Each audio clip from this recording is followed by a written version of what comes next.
Huh? I don't know. Heh.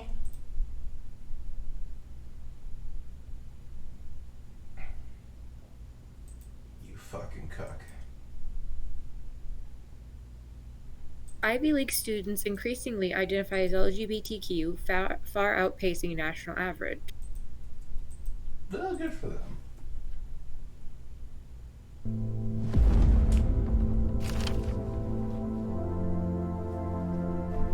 To just Ivy League in general, or like is I this? don't know. That's just what the thing said. Oh, okay.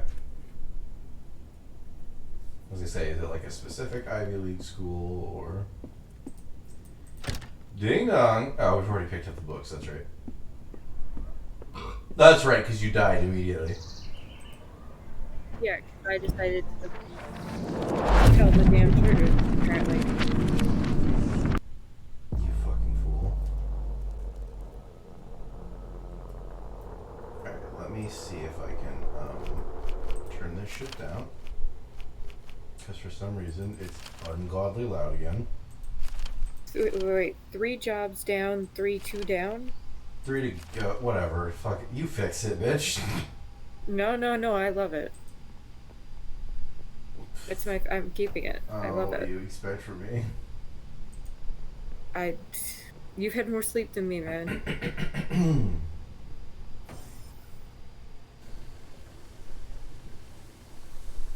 Excuse me, sir. Hello. Hello. Hang on. What's that sound? What sound? Nope, that sound. That one. Watch out. Damn. Acolyte Samsa, begin repairs immediately in the name of the worthy. Uh, elder brother, I cannot. What is your reason, Acolyte Samsa? I need help. You still have your limbs? That means you are able to do the repairs. I cannot stand. Is something pinning you down, Acolyte Samsa? I must have internal injuries. My ribs. I understand. You have lost faith in the worthy. May you not fear the disillusioned on your path. Remove then from your brotherhood. I can't. My ribs.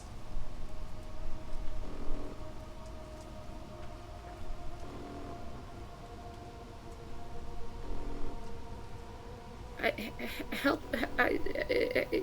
help him. 2 steps bring you close to the wounded man. The acolyte's eyes are full of an animalistic fear as he stares at a spot near the ceiling. Get his suit off. We need to assess his injuries quickly. Yeah, right away. A bright red beam shoots out of nowhere, leaving a glowing glare on your retinas. When you manage to blink it away, you see Acolyte Samsa's unmoving body has a clean hole burned through the back of his head. What the hell? Acolyte Etienne, begin repairs immediately in the name of the worthy. What the fuck was that? What the fuck was that? I'm gonna go, what the fuck? Are you. An acolyte who loses faith in the worthy and in our mission can no longer be part of the crew. You look at the panel by the ceiling that the beam came from, and your hands instinctively reach for the back of your head. Yeah, we should probably hurry with those repairs.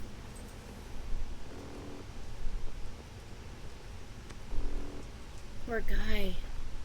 You examine the body, trying to avoid looking at the head wound. You don't notice anything of interest.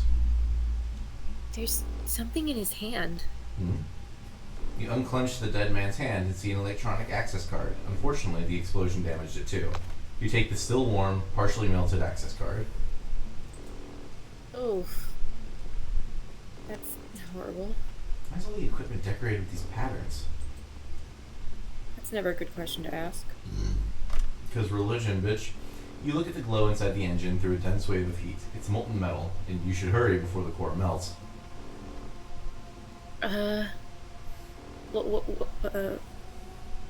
What's the problem? I don't know. The author was very vague in his description of the engine.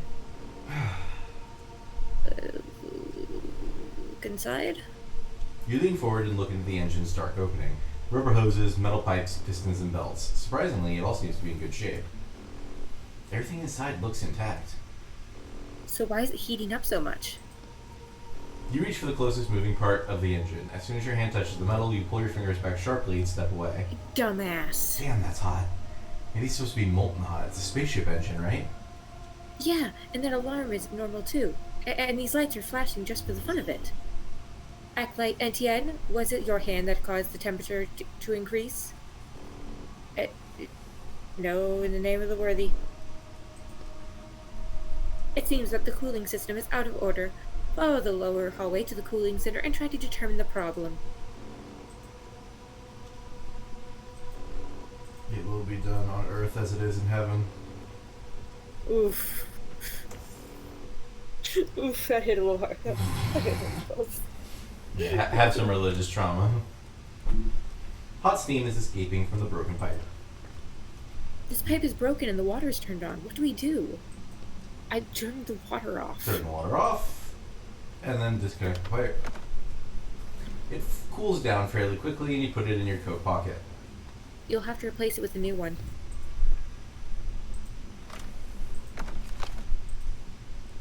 I'll do what I want, thank you.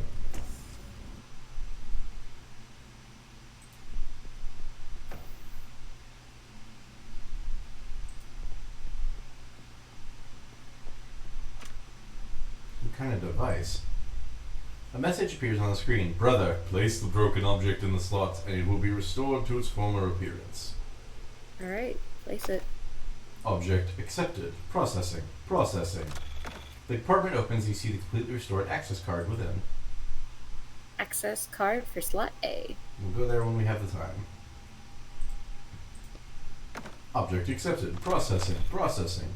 The compartment opens and you see the completely restored pipe within. Wow, it even recreated the rust on it. I guess that's how it looked before the explosion. Not bad. And Why would they put rust on it? don't think I have enough for the thing yet, no. Why would you put rust on it? Well, it was rusted before the explosion. It just restores it to its last working condition. Oh, gotcha. Access granted.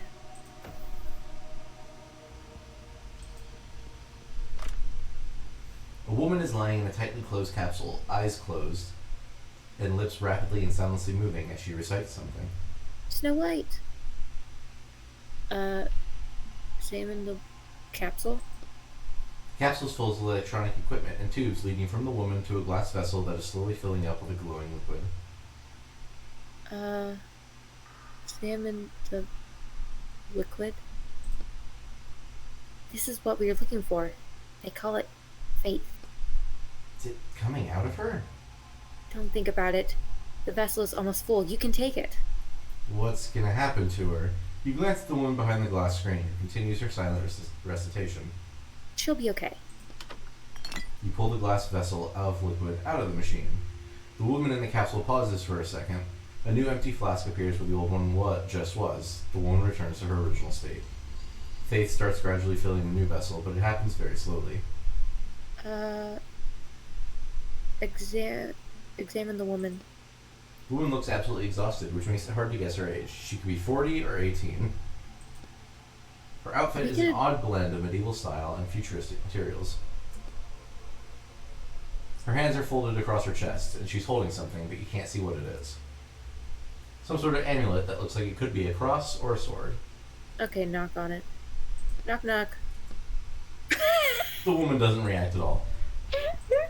I'd like to point out that means that this is technically a sect of the Templar Order. Huh?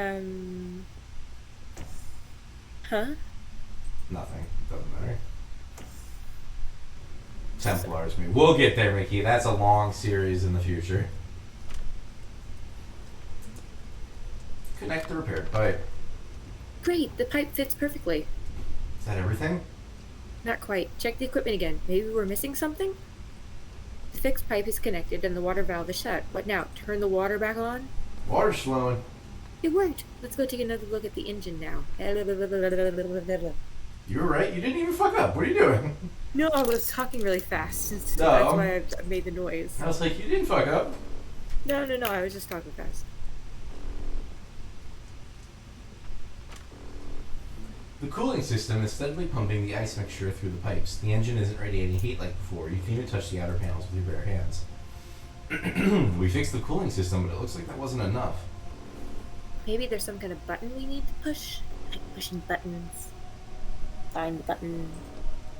You inspect the device with an experienced eye, but you don't see anything that even looks like a control panel, button, lever, or ignition keyhole.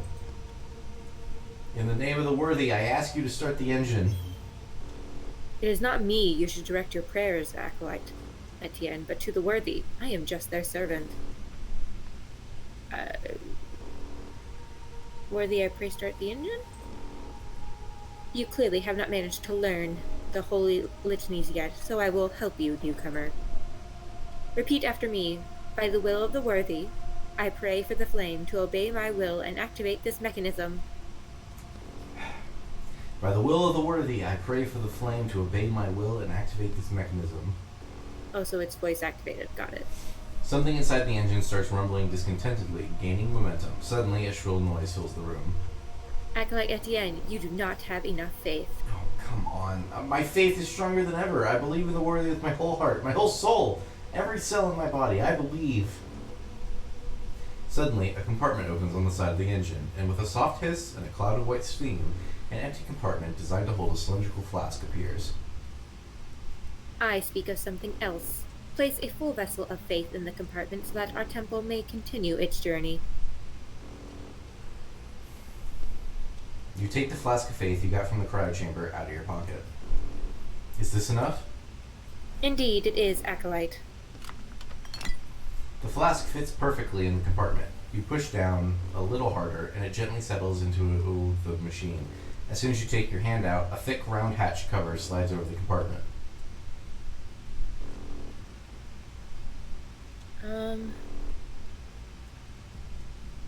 Try to remember the prayer. Do you remember how it went? Something about flame, mechanism. Oh, and don't forget about the worthy. Let me just find that part. Why do I always have to say it first? By the will of the worthy, I pray for the flame to obey my will and activate this mechanism. By the will. Oh, fuck. By the will of the worthy, I pray for the flame to obey my will and activate this activism. Activate the mechanism. Aurora starts building inside the engine, then suddenly bursts out. The pistons start moving. A steady hum fills the engine room. May the worthy bless you, Acolyte Etienne. The engine is working correctly again. Your work here is done. It is time for you to ascend. You start looking around nervously, bowing your head slightly. Ascension is the right to climb higher to the middle level of the ship. Of course. You may use the elevator to ascend. And the sword, Excalibur, it's... The location of the sacred sword will be made known only to those who have proven themselves worthy of that knowledge. The navigator's voice is always cold and mechanical, but he says this phrase in an even colder voice. Let's go. Well, I wish you had told me that 10 seconds ago. Yeah! You gotta give me these lines beforehand. Yeah, come on.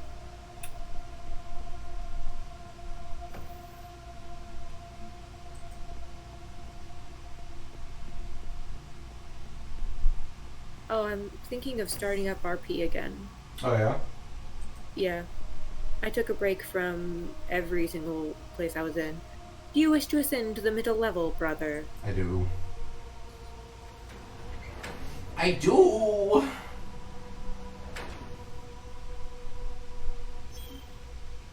Welcome to Earth, brother. Earth? We call the lower decks Hell, the middle deck Earth, and the upper decks Heaven. Correct, brother. I see you've already studied our scriptures. If the well of knowledge guides you, visit the library on this floor. Okay, and is Excalibur there on the top floor? Every acolyte who ascends from hell must first serve 5 human years on Earth before they will be permitted to touch the sword. What? Only after 5 years have passed can an acolyte grasp the highest secret truth, and then the worthy will permit them to ascend heaven and touch the sword. Begin your service. Your 5-year countdown has begun. What am I supposed to do? How should I serve? Study truths, inspect the machinery, and help your brothers. Only routine will guide you to gradual understanding of the truth. Oh, so we're going Buddha for this. Alright, cool. We should look around and figure out a better plan than mopping floors for 5 years. Agreed.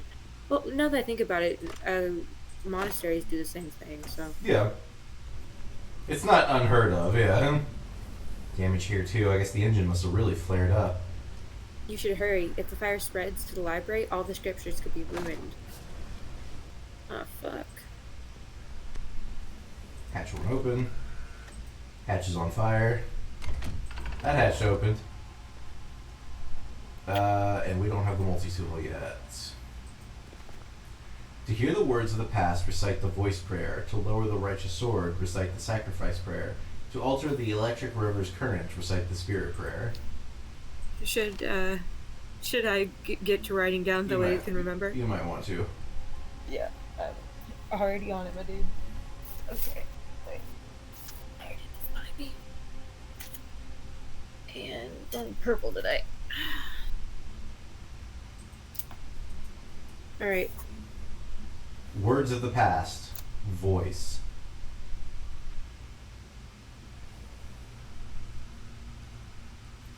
Okay. Righteous sword. Sacrifice.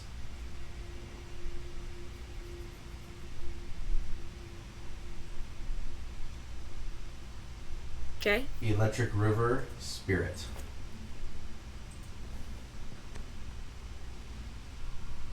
Okay.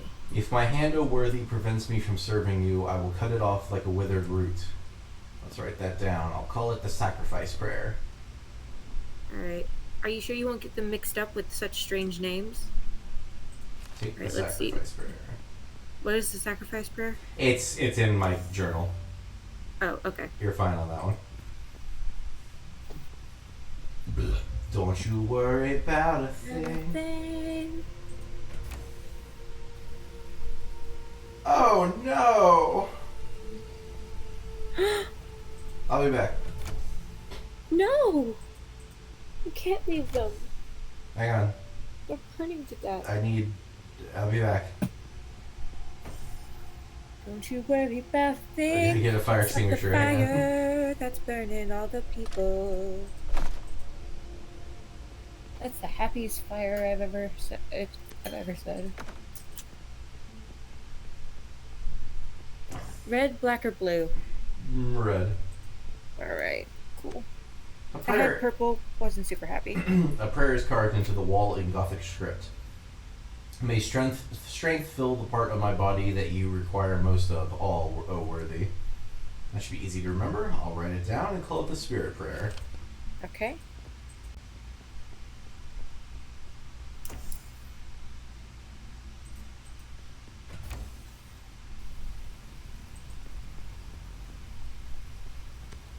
The device connected to the prayer chamber is on fire. You won't be able to get rid of the vessel of faith. Just don't stick your hands in there. We need to find a fire extinguisher first. Put your hand in the flame. Put your hand in the flame. Put your hand in the flame. The man inside shows no signs of life, just like the equipment surrounding the capsule. The flask of faith was filled up before the fire and is almost unscathed. That's it! You take it from the compartment. It really is a miracle that it's intact. I wouldn't call it that. I would call it many things, The chamber's empty. Does one of them happen to be... No, these swords belong to the ship's crew. Excalibur isn't here. It's supposed to be sticking out of a stone, remember? Oh, right. Hey, a stone could be many different things. The youngest crew member you've seen so far is writhing in pain inside the chamber. The panel showing his vitals is blinking red, as is the panel showing the temperature inside the capsule. Looks like the chamber overheated. We should cool it down so the sky doesn't die. How do we... On the side panel, you notice that the thermometer is set automatically. It says controlled by the navigator. I guess the navigator has problems understanding what room temperature is. What's the one that we can't choose? Don't take the flask of faith. Oh, you don't... Yeah. Use ice to cool the chamber down. Call the navigator. Hey, could you lower this guy's temperature a little? He's about to burn alive. My data shows that the capsule is currently at optimal temperature. I see. We'll be back. We'll get ice and we'll come back. Good. An elderly woman. She's dead. The flask that usually holds faith is empty. There's an old man inside the capsule. His whole body is shaking, and his hands are grasping the chest of his suit as though he's trying to rip it apart. There's a phrase flashing on the panel: heart failure, stabilizer injection required. His flask of faith is filled to the brim. The dead man lies motionless in the capsule. A flask of faith next to the capsule is completely empty. Looks like the crew started to lose faith in their mission. After so many years of fruitless wandering, I'm not surprised. Alright, let's move on. Wait a second. Look what he's holding. You open the capsule, and as steam escapes, you can see that the dead man's hands are grasping a tape reel. We should Yeah, listen that's and you. see what's on there. I agree. Middle-aged man, the flask that usually holds faith is empty. We'll be back. Do you think it'll be voice acted or not voice acted? The tapes are not voice acted. Okay. Another slot for faith. I thought they only needed it on the lower level. Faith is what moves our ship forward. Without it, the search for the worthy would be impossible. It is needed on each deck of the ship as well as in each stage of our lives. Alright, I get it. The flask fits perfectly in the compartment. You must say a prayer. Speak your request to the worthy. What are we trying to do? Change the flow of electricity. Oh, speak. So,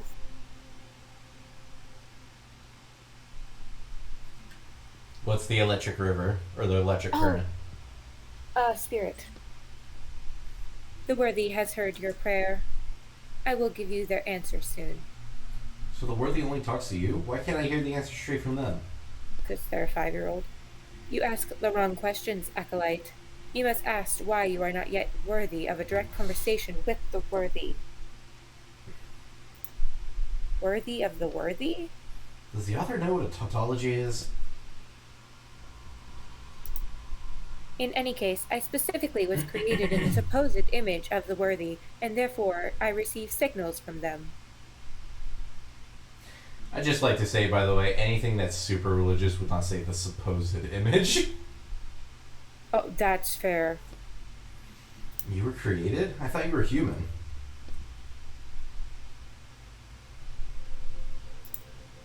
The worthy has declared their will. You may activate the device. Indicators and messages start to light up. Thank you, O worthy.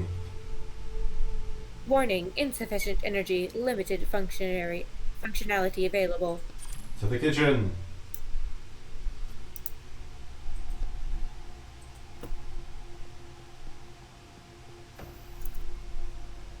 Ice, ice, baby.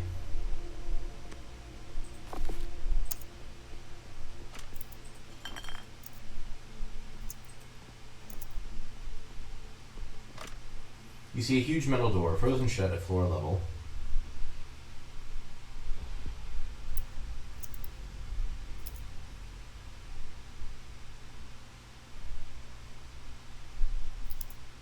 Okay. 1 second. I'm finishing up a text. Don't text. Don't text in space, pirate. That looks like a freezer. Let's open the door. You pull on the cold handle with all your strength. No results. Yeah, that's not gonna work. Maybe there's a knife somewhere in the kitchen? A knife? Are you joking? You need a sledgehammer and a chisel to break this ice. A sledgehammer and a chisel, you say? Ugh, it's a shame we don't have a sledgehammer anymore. Or an ice pick. Sure, there might be an ice pick around here, right? For all that space ice, for all that space ice climbing they do. It doesn't have to be an actual ice pick, but there must be some kind of similar tool here. I don't see anything in the text. Maybe you should ask your neighbor. I think my neighbors all hate me now, but I'll try.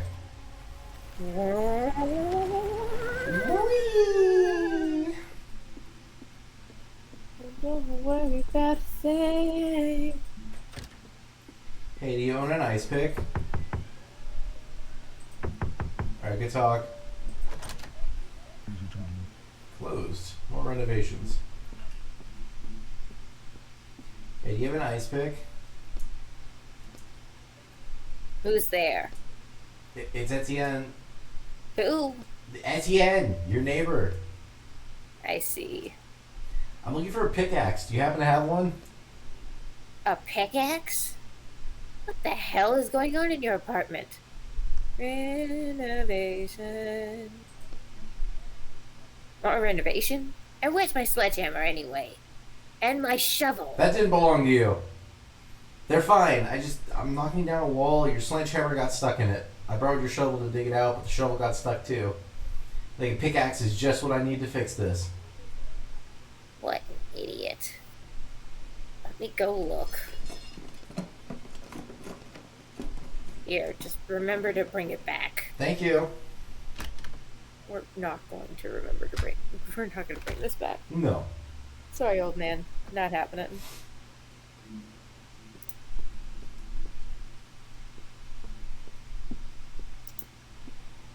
Okay, so by the way, have we discussed why this is illegal?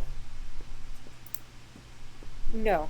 Because they've talked before about the fact of, well, but everybody does it. All authors take from other books, so that way they can, like, remake and rewrite and all of that kind of stuff. The books that we're taking from are still on the shelves. They're not dead books, and therefore... Oh. Well, here's my question. What got us in shackles in the first place? We will find that out in the next book. Oh, thank fuck. That is one story away.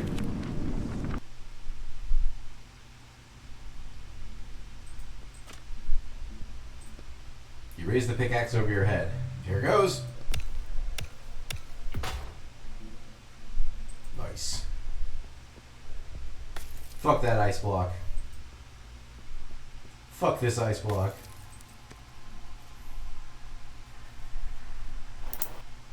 Ice. That might come in handy. What for? To cool something down later, you'll find out. We already know, to be fair. The giant block of ice takes up the whole corner and glares unkindly at you.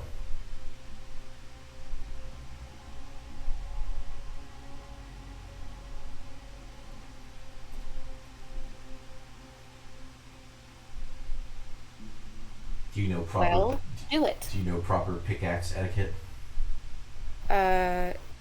No. Behind the back. Winding up, you release the pickaxe into the ice. You hear a loud cracking sound, and a hefty chunk of ice flies straight at your face. You pick up the chipped off chunk of ice from the floor. Yay! Ice to the face. And then we need to go to the armory.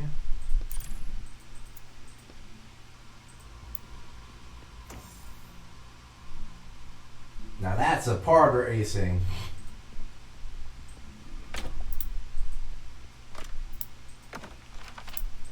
Ooh, a new prayer. Ooh.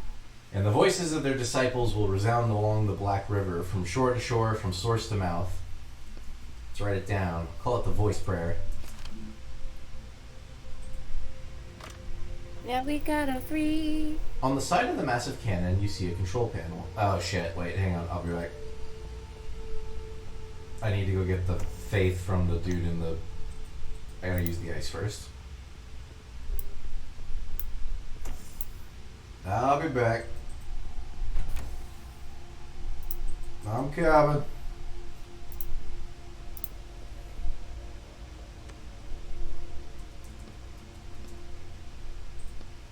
You pour ice on the capsule. The ice sizzles and then quickly starts melting. The temperature slowly starts to fall, and as soon as it reaches a normal range, you open the capsule. The man's eyes are still closed, but at least you saved him from suffocating in that heat. Should we leave him like this? Yeah, let him get a little fresh air. Take the flask. You remove the flask of glowing liquid and put it in your pocket, making sure the lid is on tight first. Thanks. Okay, bye. Don't mind the man who's still having a heart attack in one of the other rooms. Yeah, no. Don't worry about that. It's fine. Totally fine. Now we can touch the cannon. Touch it. Your finger slowly reaches towards the velvety-looking black surface of the control panel screen. Are you sure that's a good idea? The tip of your finger slides across the screen. For the first second, it seems like nothing's happening, but in the next second, a substantial static shock runs through your finger. As soon as you pull your finger away, the message appears on the screen: insufficient faith. Of course. With a hiss, the flask of the faith settles deep into the cannon. The panel starts flashing almost immediately. Blue and green symbols form patterns and then fly apart, forming several rectangular buttons. Okay, what now? Try touching the words that seem to be how they do it in the book. Touch the message and say a prayer. 3 greenish-blue rectangles are lit up on the weapon's control panel. Sacrifice. Not an option. Oh, deact. What do we want to do here? I don't know. What do you want to do? Status check. As you choose the second option, the screen goes black for a moment, then a chart appears on it. This cannon uses more than 20% of all the ship's energy. That's why we're going to turn it off. What's that number mean? The weapon's firepower. I believe, if it's to be believed, this weapon can destroy planets. Death Star! A shiver runs through your body. We should turn it off quickly. We need energy. Yeah. Deactivate. As you choose the third option, you see a huge message that covers the whole screen. Prayer required. Okay, go ahead. Which one do I say? That would be sacrifice. Sorry. It's hard to tell. I'll look for something about the weapon or energy. The words sing a prayer, flashing insistently across the screen. Sacrifice. Sacrifice. If my hand, O worthy, prevents me from serving you, I will cut it off like a withered root. You hear a hiss, and the control panel goes dark. The cannon has been deactivated. See? It wasn't that hard. Oh, that's gonna bite us in the ass. No, what actually would bite you in the ass is if you had clicked on any of the targets. I also did not do it, but considering that there is an achievement for activate a shooting gallery, I'm gonna assume that there's nothing good that comes of it. Somebody already took the audio reel from here. Well, we'll come back when we have the third audio reel.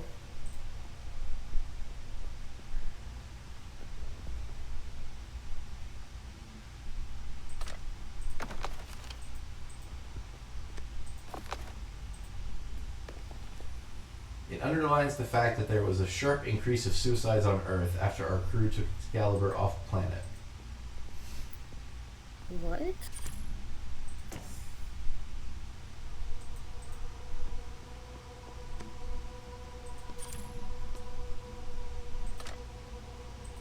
Should have enough to make the thing now. Damn, I'm still missing a bar.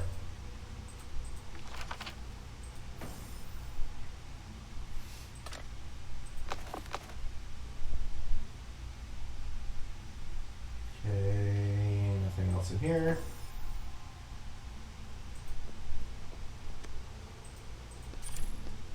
Access granted. Thank you, Floating Head. Any time.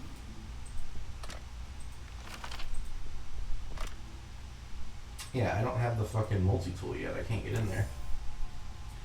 Fine, we'll be back.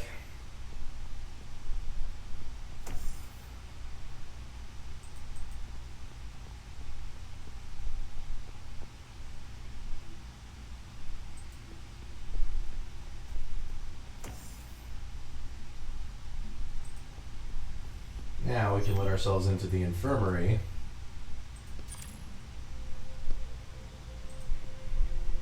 Alrighty then. You already been through that dialogue, I'm guessing? Yes. Every time you change the direction of the energy, it's the same sentences. You try to pull the lid open, but the lock is holding it tightly shut. Fuck me. Standing in front of a huge shelving unit, the control panel next to it is illuminated. The first thing you notice is the 3 blue numbers in the middle of the screen.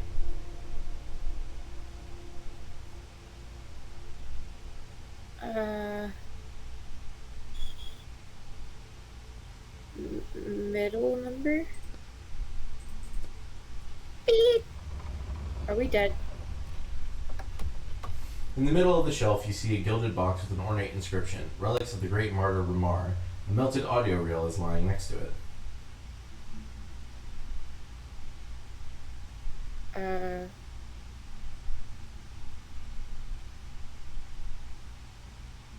Do we choose, like, we can only do one of two things? No, you just choose which one you do first.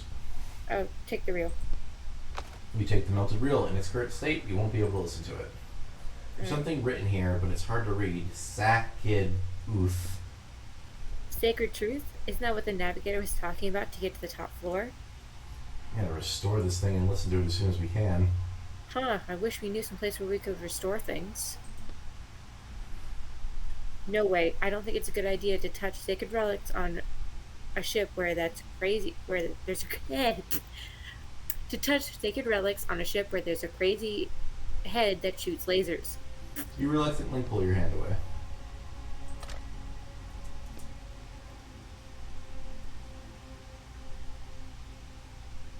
Number 1. Number 3. Number 1. Number 1.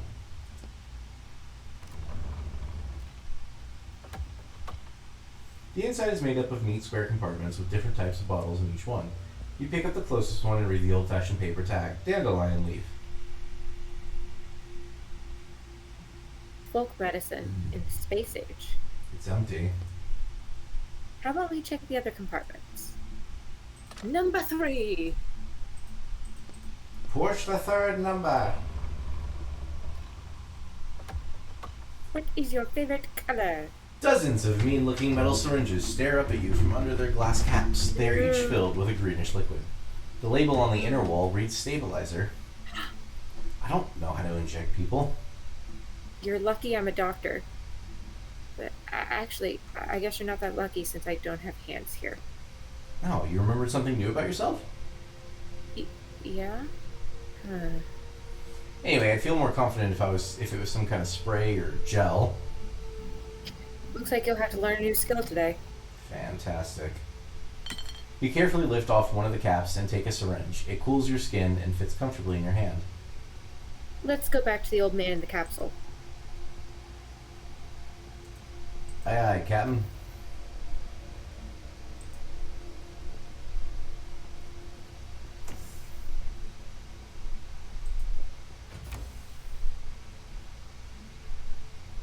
Shit, which one of these was the guy?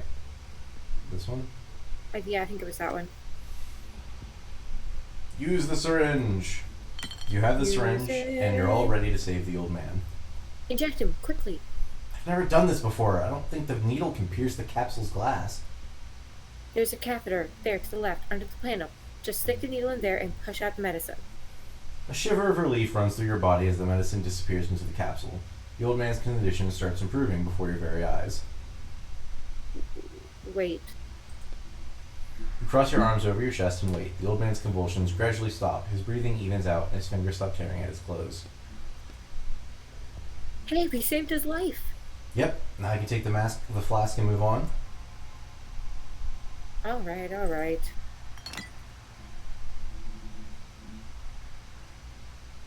We did well.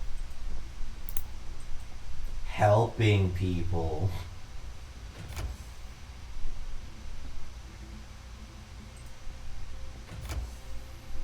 Okay, now we need to back to the armory. Yeah. Back to the armory, back to the re-synthesizer or whatever the fuck it's called. Fix my tape, bitch. Fix it. Please? Say please. Maybe it will listen better. The compartment opens, you see the completely restored audio film within. Great, now we can listen to it on the player in the library.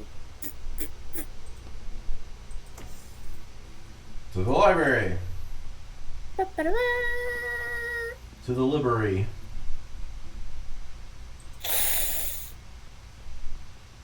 Get right there. No. That's one of my small pet peeves is mispronouncing library, and I don't know why. Hmm. To activate the playback device, insert Faith into the compartment on the panel, brother. Why is it always Faith? You really should understand by now that all the equipment here run on it. You put the flask in the compartment and it gently slides into the machine. You must say a prayer. Speak your request to the worthy, brother. The voice prayer. The worthy has heard your prayer, brother. You may activate the device. Thank you, Bo Worthy. Looks like we can use this machine to listen to audio reels recorded by members of the crew. There might be some useful information on them. What wonderful technology. It's just an ordinary audio player. Wasn't there anything like it in your book? No, although considering where we are now, nothing should surprise me. This is still leading me to believe original Sherlock. Yeah, that's fair. Reel number 1. You hear an old woman's voice coming from the crackling speaker.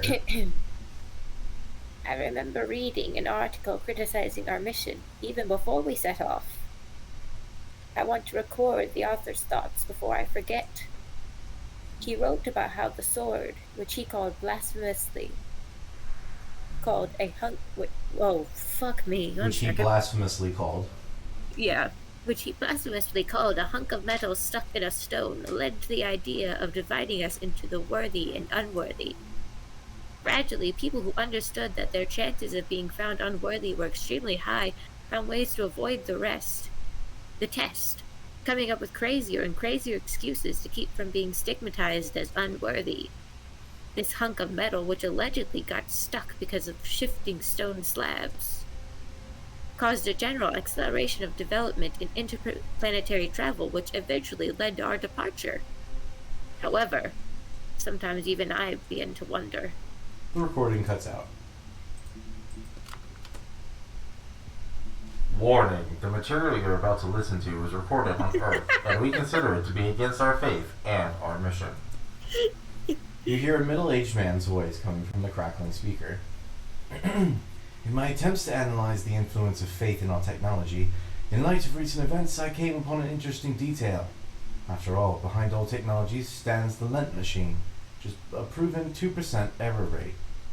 That means there's a 2% chance that the base algorithm that every machine, every computer is built on is capable of making a mistake or failing.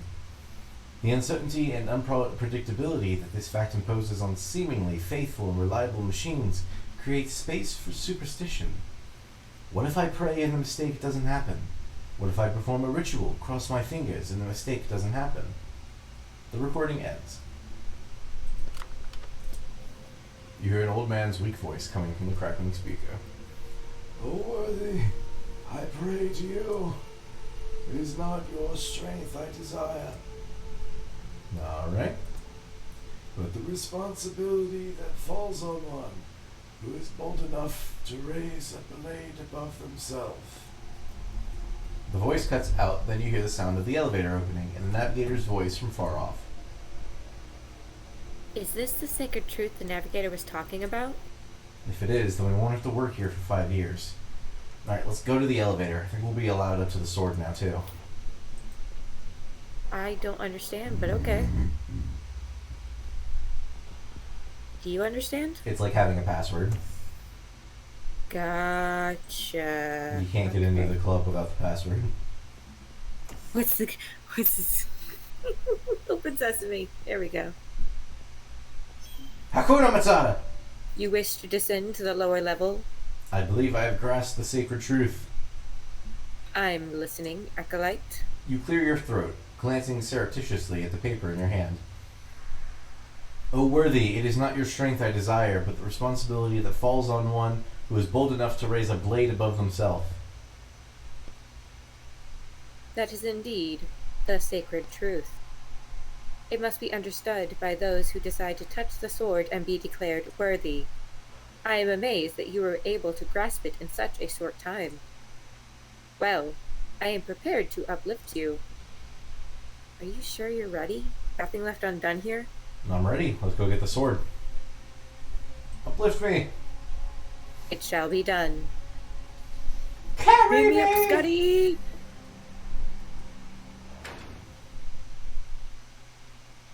Hello?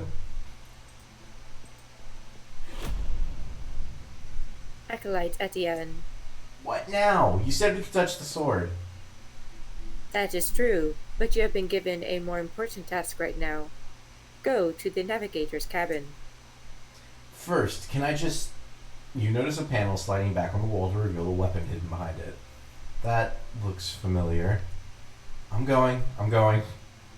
Oh shit, they're literally holding us at gunpoint. Okay.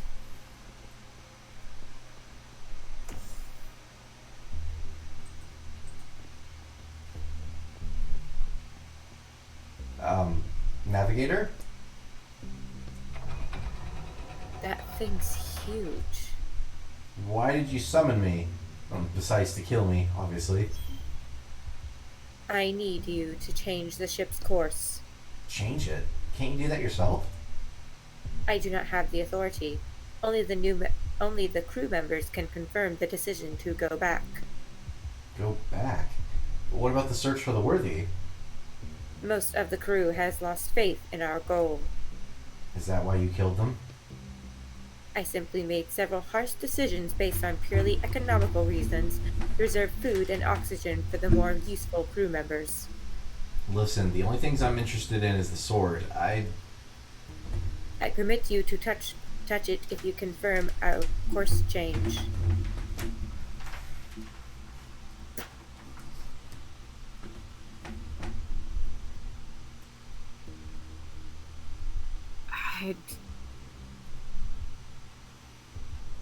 I don't understand. Why does this matter? I don't know. Why hasn't anyone else done it? Well, they're all in their stasis tubes. Couldn't they just wake someone up? Probably. Wake someone up, say, hey, we're going back, do it. There's something else at stake here, and I don't understand. No, I'm not changing course. Then I am afraid you are no longer needed for our mission. We'll see about that. Damn it, I'm sorry. I keep getting... Oh, fuck. I keep getting you in fights. Yeah, it's fine. Did you get... I did this exact same path, yeah. What was your reasoning for it? I didn't have any. I assumed that this was the correct moral choice, was to not... I don't know, it just felt like there was something going on. Yeah.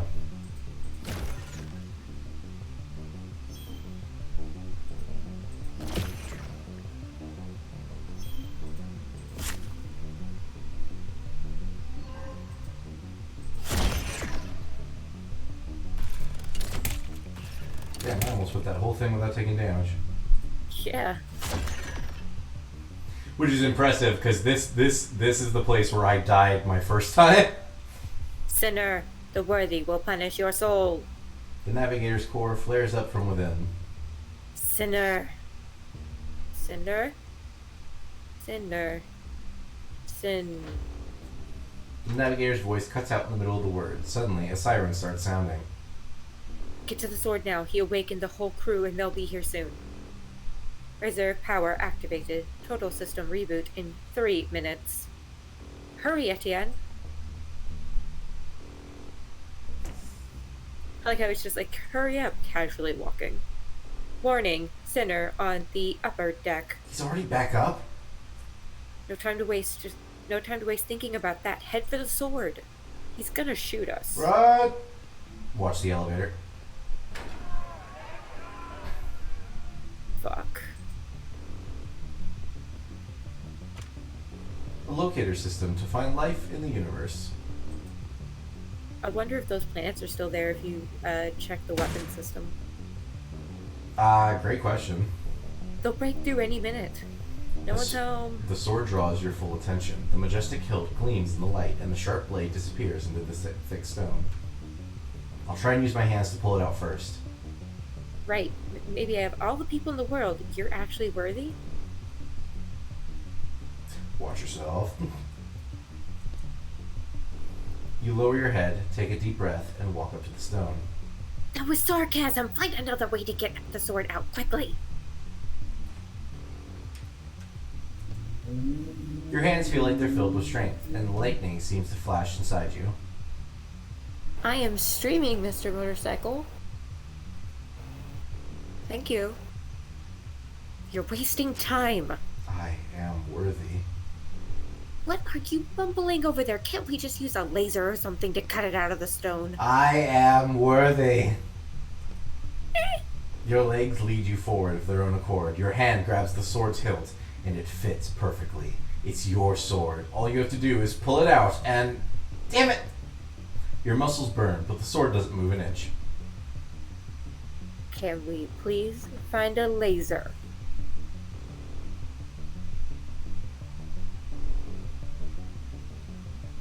Try jiggling it. I genuinely want to try jiggling the There's sword. no way to be stuck so tight in this damn stone. You jump onto the stone, grabbing the sword's hilt. Oh, never mind. You use your full weight to try and move Excalibur back That's and not forth. jiggling us. Alright. They're getting desperate. They'll blow up the whole ship. Oh shit. A high-pitched shit, squeal shit, from behind the shit, door shit. drowns out the siren's wail. They remembered that they have automatic chainsaws diamond coated from page 142. Now we really don't have time. Damn it all! Glaring at the stone, you fumble around in your pockets.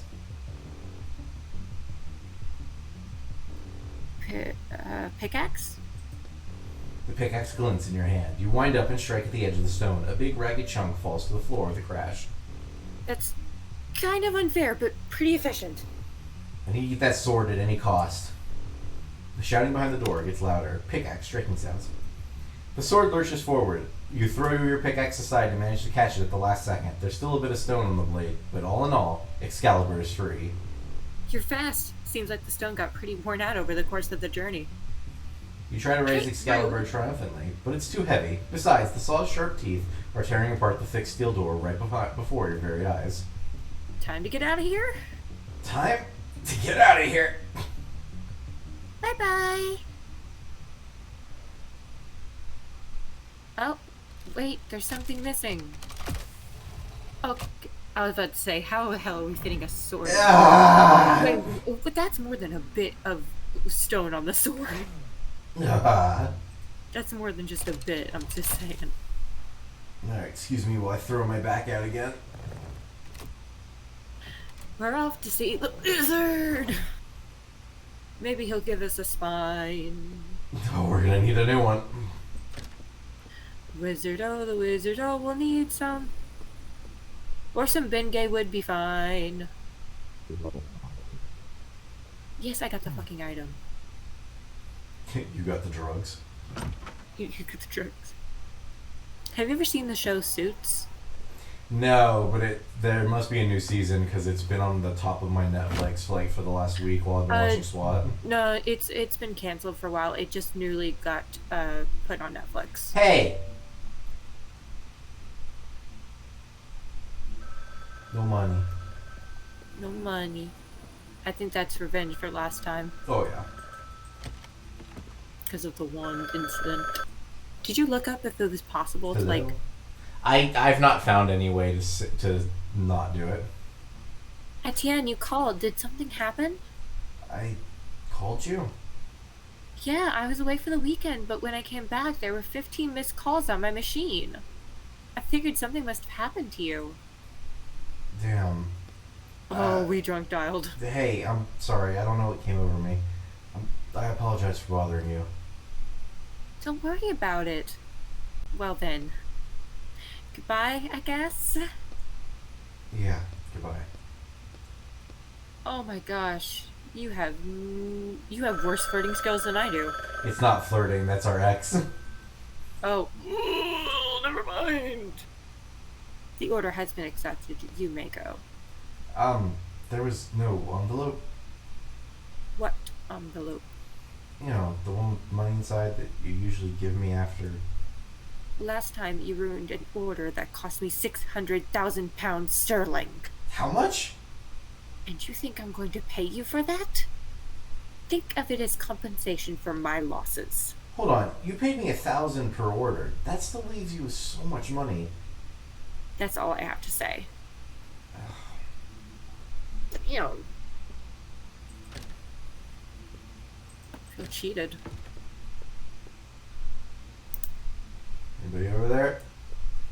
Alright.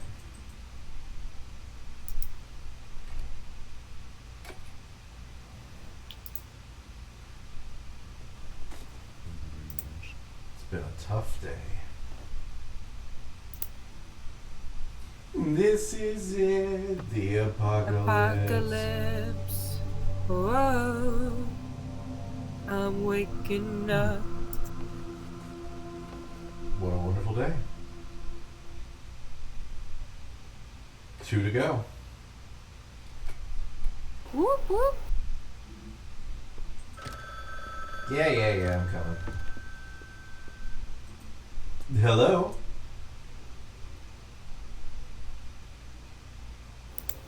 Hold on a second. Here we go. Hello? There's a job. I'm ready. Anything else? No. The order's at your door. He sure is strange today. I actually like that because that's a good sign. What is a good sign? Him not... It doesn't seem like he wants to give you this job. Nipple sealing. Nipple, nipple lamp. Nipple lap. Oh. That brought Vex. We're not gonna go there. Good. Do you know where I went with that? No. Probably for the best. Okay. New book announcement. This battle will be the last. Ulrich the Giant and Gaston the Decapitator finally meet on the battlefield. Each one has total faith in his victory, and each one possesses a mighty artifact. Can Excalibur take on the Hammer of Thor? You will find out for yourself in the latest book from the author behind the bestsellers Sweeping Strike and Sweeping Strike 2, Tig Torf. May those heroes strike to win. I think I'm up with a better story for the artifacts. No, apparently not. Mr. Quest, I would like to congratulate you on your purchase of an apartment. You were not in the best of renters, and you were constantly late with payments. However, when you told me you were prepared to purchase the entire apartment, I was overjoyed. I am delighted that you have a new source of income, since, as far as I understand, you no longer write for a living. It seems you made the right choice. I wish you good luck. Mr. Askold Beimdal. Yemdal.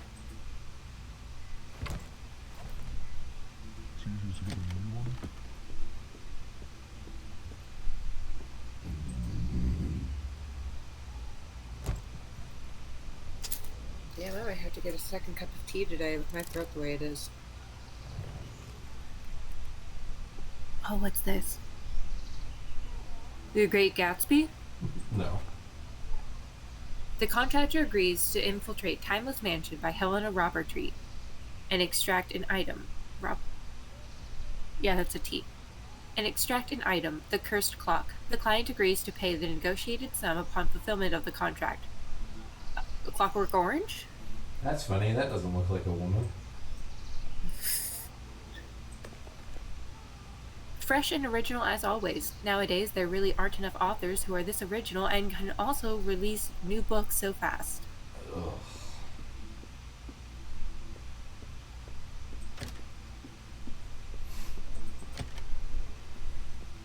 Nothing has changed. Why are we this fridge needs to be defrosted. Do not turn it on. Yes, we're going to wash them. Old man needs our help. Considering we can't give him back any of his stuff. Yeah. This is it. I think new people moved into the thing downstairs. Whoa. Yeah. New neighbors moved into the writer's apartment. I'm waking up.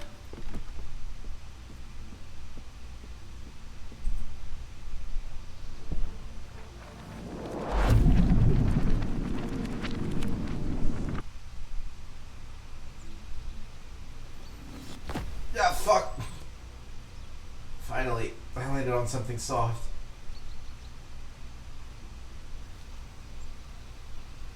Ahem. Maybe too soft. Ew.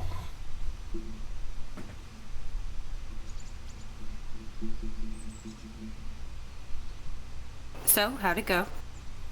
I think successfully nabbing Excalibur really redeemed me in the client's eyes.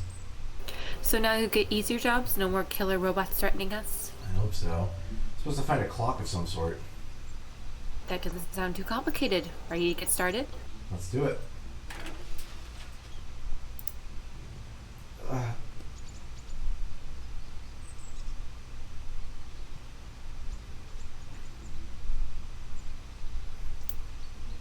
Hey, it's a cute place. Etienne? Are you okay? Yeah. Ooh. What's up there, buddy? What the? Oh god, oh god. A woman run past you without even glancing at you. I trapped him. I tracked the monster. Run away! Monster. So the jobs didn't get easier.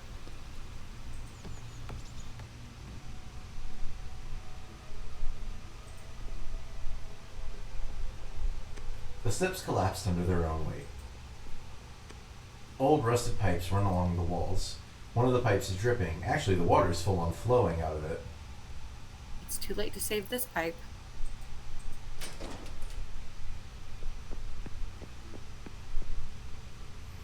Damn girl, get back here and let me out. I'll find you and your friends too. Do you really think this cage can stop me? Is this the monster? Who are you? Damn. Etienne. You know him? Etienne! The man's eyes seem to burn through you. You look away, but not before noticing that the man's hands are trembling with anger. I think we should get out of here quickly. Stop right there, you bastard! Answer me. What did you do with Amanda? Where's my wife? Hold on. What does this... What? What? Huh? What? Did he write this? Well, no, because it was written by that woman, right?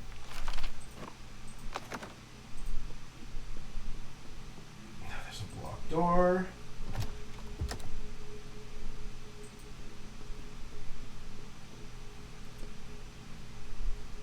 Why does that fellow in the basement know you?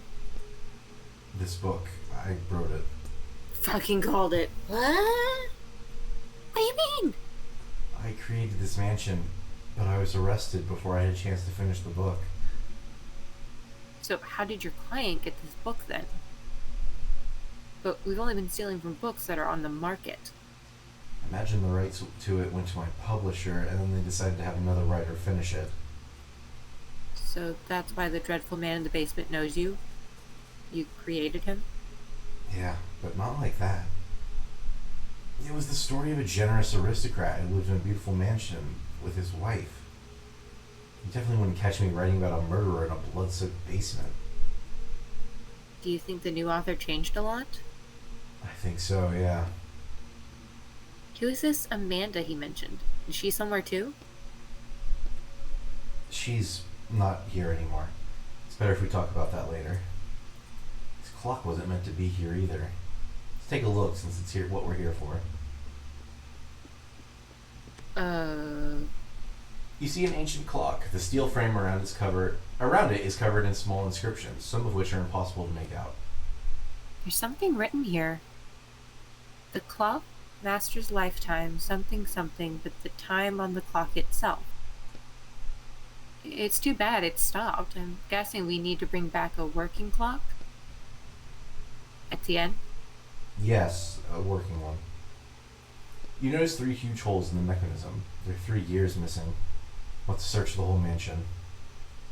Well, you should know your way around here pretty well since you created all this. Excuse me.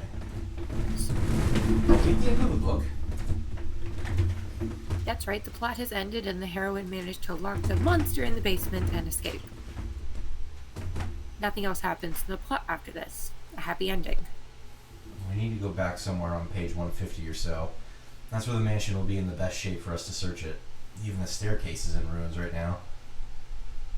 I didn't know you could do that. So, are we gonna jump between pages? Jumping's the easy part. The hard part is landing on the same spot on another page. If I miss or land up between pages, without my powers, it could end badly. Should we risk it? Go to 1955. Woo! Whee! I think it worked. We're on page 120 now. It's a little more pleasant here, don't you think? Dan, you don't want to keep doing this, do you? I can't just cancel the job. I don't really have a choice. Do you think the client knew this was your book? And sent you here on purpose? I don't think he cares either way. Help me! Let me out! Who's that? Another victim? Let's go find out. Okay, so what we need, we'll grab this. We'll go to the kitchen real quick.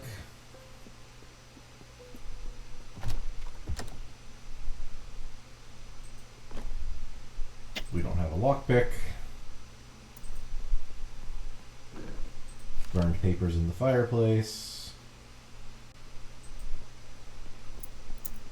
A portrait of the master of the house. Master of the house. Dun, dun, dun,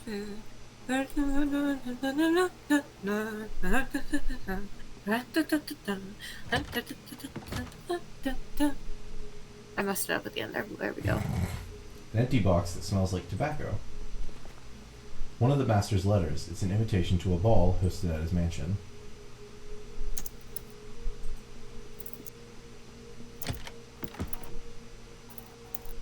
This is the mansion master's study.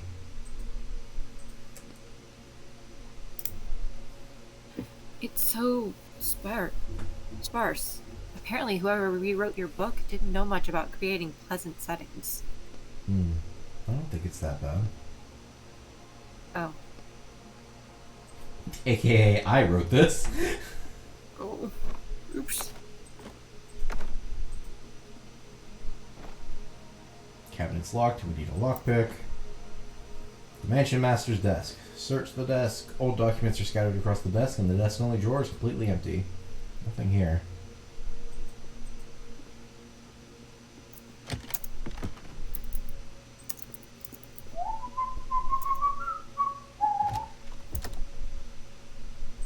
Everybody loves a con man. Song's gonna be in my head now.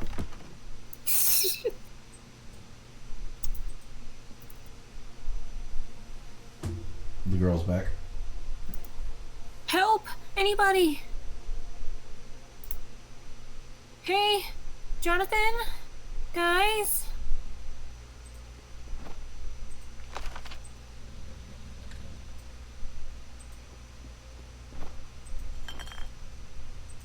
We'll help her out in a second. Hey, look, no madman in a cage. Oh, interesting. Oh yeah, no, let's go in there.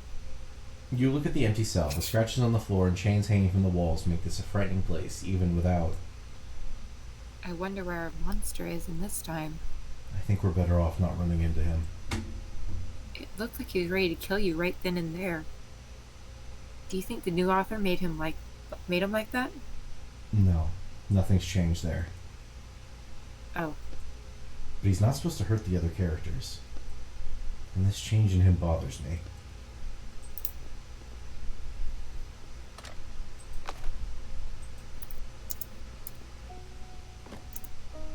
And we need a crowbar for that. Goddamn.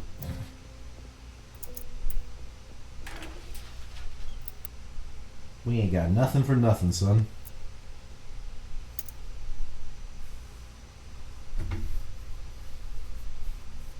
One sec. Yep. Here's what's ruining the staircase in the future. Looks like there's a water pipe leak. The pipes are indeed leaking badly. The smell of dampness lingers in the air. You examine the small crack in the pipe. You instinctively clench your fists, preparing yourself for the burning pain from your shackles. Use the ink. We just need a little bit. It's not a huge hole. You place a small drop of your ink on the crack in the pipe. The ink slowly takes on the appearance and properties of metal. Come on, faster. I think that's it. The crack's gone. Oh. You exhale and pull up your sleeves to look at your hands. Are you alright? Yeah.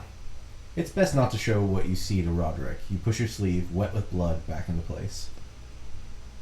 We should go check on the staircase in the future. I hope this works. Hoppy, hoppy, hop, hop. No, not hoppy, hop time. Hoppy hop? No, we still gotta go get the girl. I was just doing that because I know we needed to fix the stairs. Hello. Is anybody there? Help me, Jonathan? The voice is coming from behind those shelves. I hear it. Excuse me for one moment, ma'am. A plain writing desk stands against the wall. There's nothing out of interest on the desk, nor in the drawers. Not in this time, at least. Oh my god, who are you? I'm here to help. Help! My hands! She shows you the handcuffs behind her back. How'd you end up here? My brother and I were looking for something. Oh my god, Jonathan, he's still around here somewhere. Promise me you'll find him. I promise. Thank you. By the way, you haven't seen any gears around here, have you? Big ones for a clock. No, sorry. It's okay. Although when I was searching the study upstairs, I found a secret compartment in the desk, but it was empty. What do you mean searching? Hold on, what do you mean by searching? Did I say searching? I must have misspoke. I was there earlier, but I didn't find anything. Did you check the false bottom in the desk drawer? No. Well, you should. Well, I think it's time to get out of here. I'll take care of your brother. The girl nods briefly. She looks around the room for a second and with barely noticeable disappointment disappears behind the door. More of your characters? They seem fairly well written. Really bad at lying, though. No, I don't know her. Oh, fuck. Yeah, we are just not doing great on the compliments today.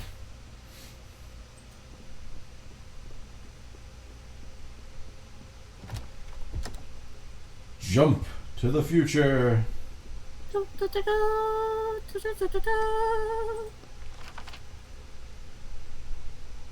Hey, look, it worked. The staircase is fixed. Let's go see what's left of the second floor. Let's see if I can make a lockpick yet, because goddammit do I need it. Nope, not yet. I still need one more thing of metal. But we'll go ahead and make the... We'll make that.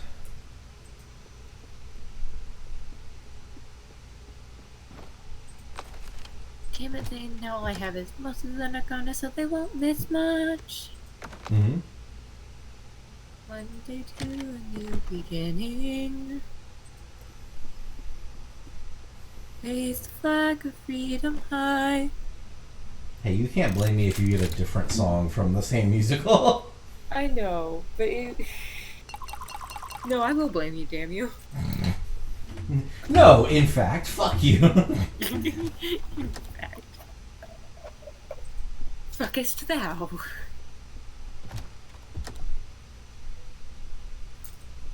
Master of the...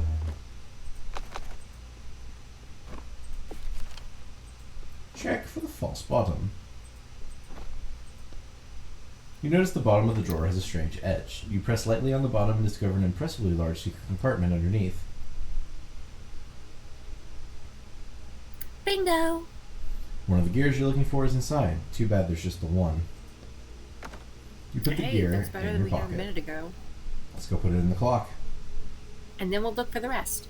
Also, we have to save that girl's brother, who should be somewhere in the past. So much to do. What can we say? We're busy, busy, busy. Busy as a bee. A man is standing in the hallway holding a strange walkie-talkie and flipping various levers on it. Mariah, come in. Damn it, Mariah. The only sound coming from the walkie-talkie is static. The man taps it angrily, as though hitting it will help. Oh, damn it, I think he's... The man suddenly turns around, and you see that his face is made of paper. Stop right there! He raises the walkie-talkie to his face. For the record, during a routine patrol, Sergeant Kiko Breitz encountered an unlicensed bookwalker. To hell with you. He notices that the walkie-talkie still isn't working.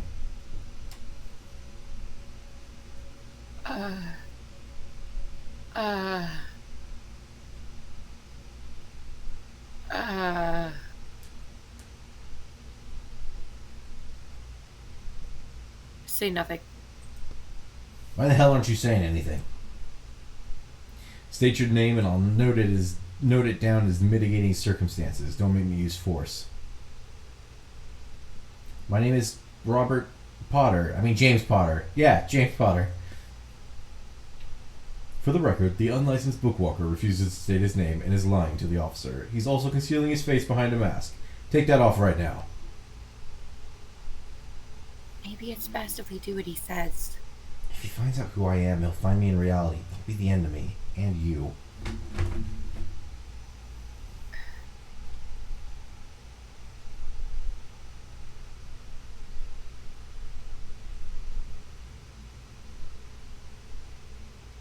Hey, Cab, let's fight.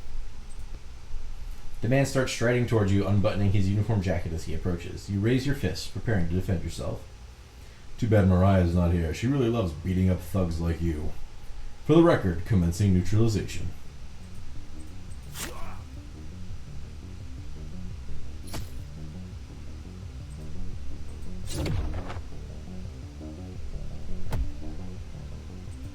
Fuck.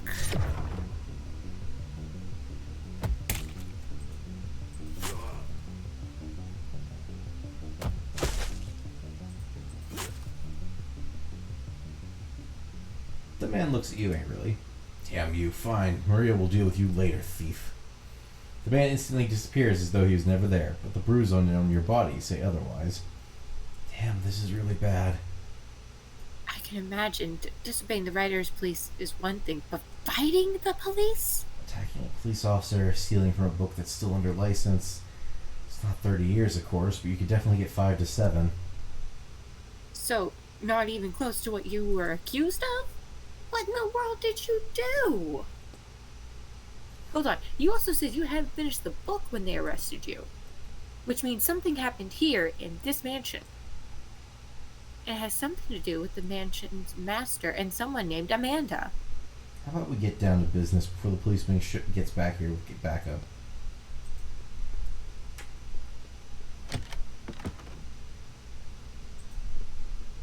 I know that that Roderick is supposed to be a guy, but I mean, come on. Yeah. You put the first gear into the clock. You hear the furious cries of the mansion's master coming from the basement. You think that'll help you, Etienne? You don't even know what the clock does. How did he know where we were? We need to find the other 2 gears. Let's speed things up a little. I feel really uncomfortable in this place. I thought you'd be glad to be back in... No, I'm not, and this isn't my book anymore.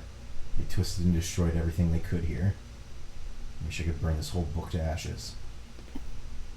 Alright, let's start with that girl's brother. Maybe he knows something? Since, as far as I can tell, they investigated all this already.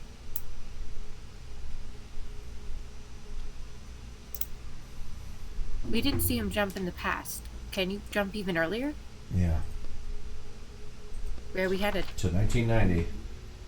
Yoo-hoo! Guess today's our lucky day. So many jumps and we're still in one piece. Maybe it's because you're so skillful. Huh? Stop it. Hey, sorry, I'm just trying to lighten things up a little. Thanks for trying.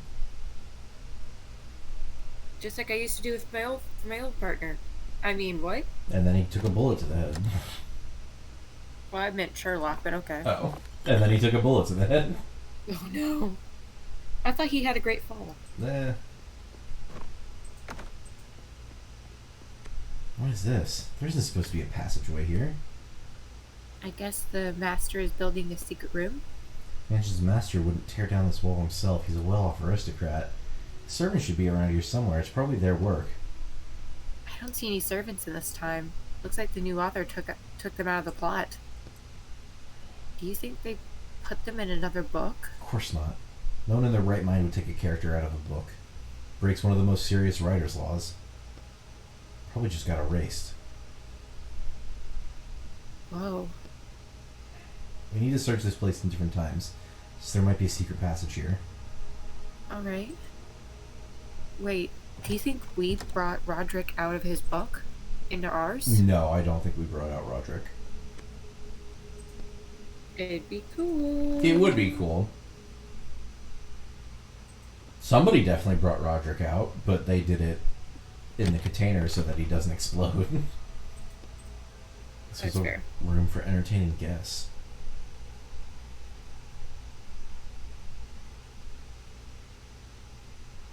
Looks like the master of the house became less social.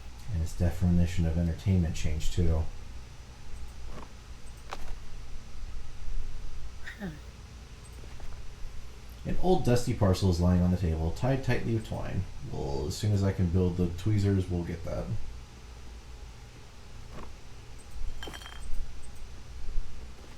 A large painting is leaning on the wall. You know there should be a secret room behind it. The painting was taken down from rusty metal runners and is now leaning against the wall. You see a door behind the painting, but you won't be able to open it while the painting's in the way. The painting, it turns out, is extremely heavy. You can't pick it up, but you manage to pull it towards you and move it to the side.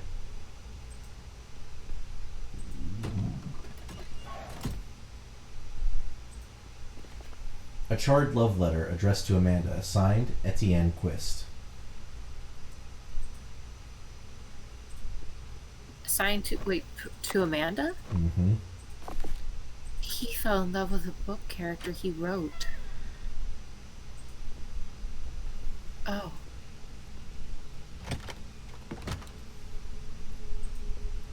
So I have enough metal to make the pliers before we walk away. I do. Nice. And I can make a bottle of ink.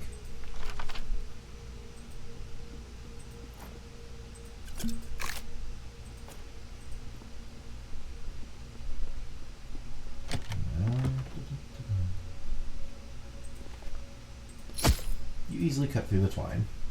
Think there's something useful in there? Meh. Ooh, shiny. Shiny stuff. Shiny stuff, shiny stuff. Okay, now we need to go to 1955.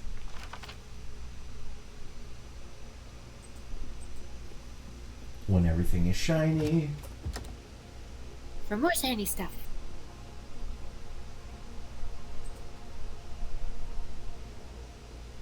Every time you're quiet, I'm like, is it my turn?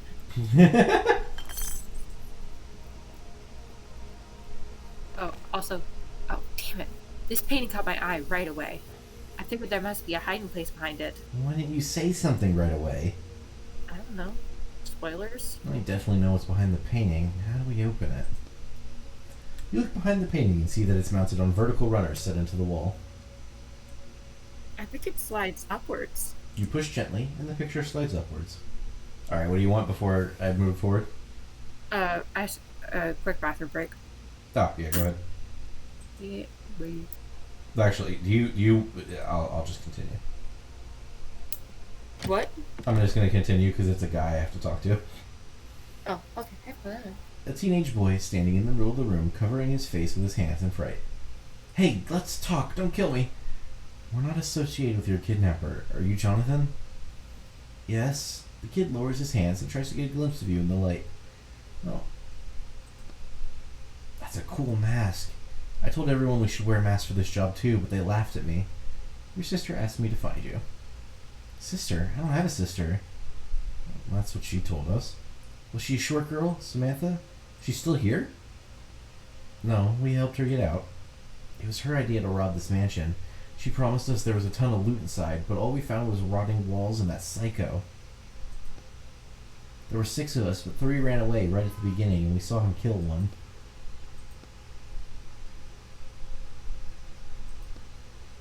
He's not mine anymore now. You can still fix him, right? I'm afraid not. We're not thieves, really. We're more like, yeah, we're thieves. Alright, I'm something of a thief too. Whoa, the kid looks at you like he's found his new hero. By the way, have you seen any gears, big ones around here? Gears? No, are they valuable?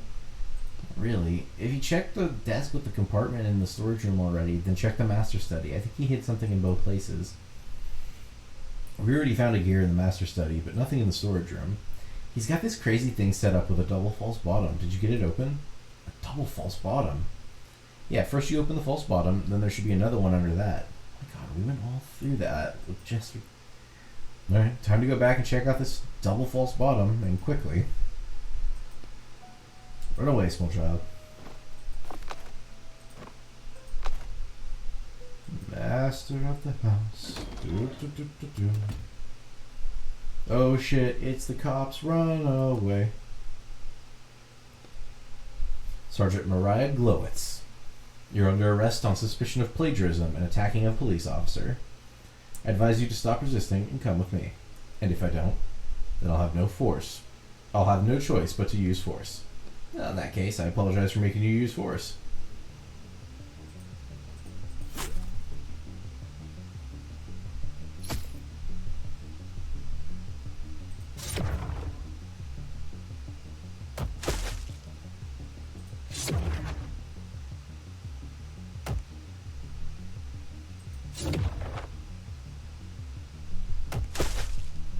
I can shield myself all day, motherfucker.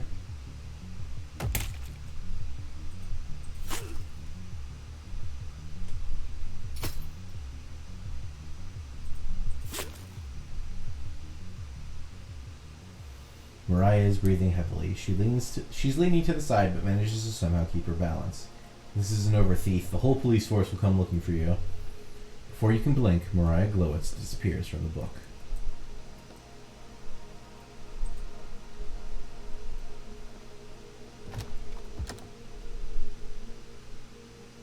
Okay, so we need to go to... What time period do I need to be in for this thing to work?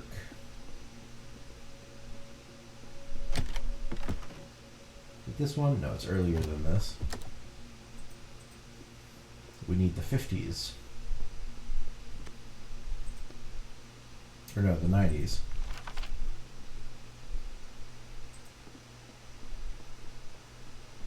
Oh, right, because it was 1990, 1995, 2000. I remember now.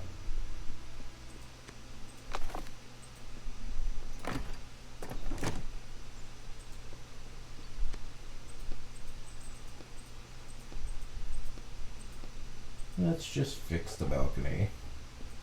Oh yeah, just fix the balcony? Yeah, just fix the balcony. A plain writing desk stands against the wall. There's no way it's not important since it was behind bars. You open the only drawer, but it's empty. So if we assume the author rewriting someone else's books isn't particularly intelligent, then it's obvious. You push on the bottom of the drawer and open a secret compartment underneath. Another false bottom. Your thought process is good, but it's still empty. You feel around inside the drawer just in case, but you don't find anything. Am I missing something? Do I need to check another time again? Maybe we should search the other rooms? We haven't checked them all yet. Okay. Remember what the kid said about the double false bottom? I guess the new author's more clever than I thought. I mean, to come up with a double false bottom really takes a higher level of thinking. You open the second false bottom of the drawer and take another gear out of the compartment. One less gear to find. Time to go back to the clock? There's a key sticking out of the door. Oh, I think we should take that. It might come in handy in another time. You turn the key in the lock to open the door, and you put the key in your pocket.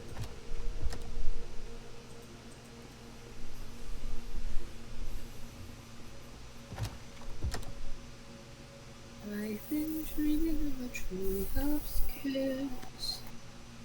Back to 2000. Back to the year 3000. Time to get in a fight. You put the second gear into the clock. Now we just need the final third one, and the clock should start working again. Etienne? You asked about Amanda.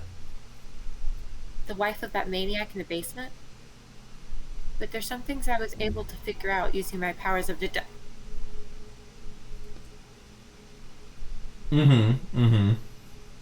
Have you gotten this far already? Yeah, I'm on the final story. I haven't finished the game.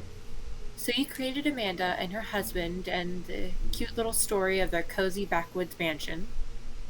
And then you and Amanda started to get, well, close. What gives you that idea? Back when we were in the car, you told me you always try to make your characters realistic and well developed. And my guess is Amanda turned out exactly that way. Your powers of deduction, or whatever you said, are pretty good. But then you took Amanda somewhere. And that's the part I don't understand yet. Where could you have taken her? There's no trace of her in the book. Wait. You didn't. You took her out of the book? I get it, the things you do for love, but... Etienne, you do realize you're not just messing with the writer's law, but with more serious laws, human laws. I'm paying the price for it now. You raise your shackled wrists. In any case, we both knew what we were up against and what would happen to us. So that's what they arrested you for? 30 years for what you did? Broke one of the most serious writer's laws, extracted a character who then turned into a real, living human. Where's Amanda now? Do you live with her? In the end, we broke up. Despite everything you went through. Indeed. So getting back my ability to write, it's probably the one thing in my life that I can at least try to fix. So that's why you agreed to take on these jobs. Uh-oh. Lose something, Etienne. The mansion's master is holding the final gear. Damn it. So, where's Amanda? The man is trying incredibly hard to stay calm, his head tilted slightly to the right. Where is my wife? The man pauses for a second, tilting his head to the left. I can't be forgetting her. I can't. We don't need to bring up Amanda. Just let me try and help you. Let me try and rewrite you the way you were before. Are you sure? What about your shackles? Damn it, you're right. The man continues to rub his temples, his eyes unfocused. I remember, with you, now I can't find her anywhere. At the same time, his minor attack of confusion passes and his anger rises up in its place. Bring her back. I can't.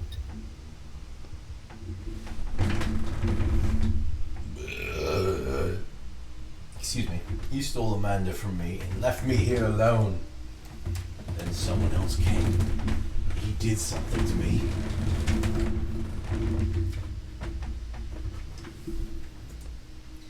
I didn't want to kill anyone. This is a different part. You notice his clothes are stained with fresh blood. Wait, why do you have... That girl. Did he get to her? Damn thugs. I'll never forgive them for what they did to you. You're supposed to be... The blow hits you in the chest. Etienne! The man tucks the gear away inside his shirt and then starts cracking his knuckles. Let me try. Maybe I can rewrite at least something in you. Oh, don't worry. I don't need help. I certainly enjoy my newfound powers. He clenches his fist tightly.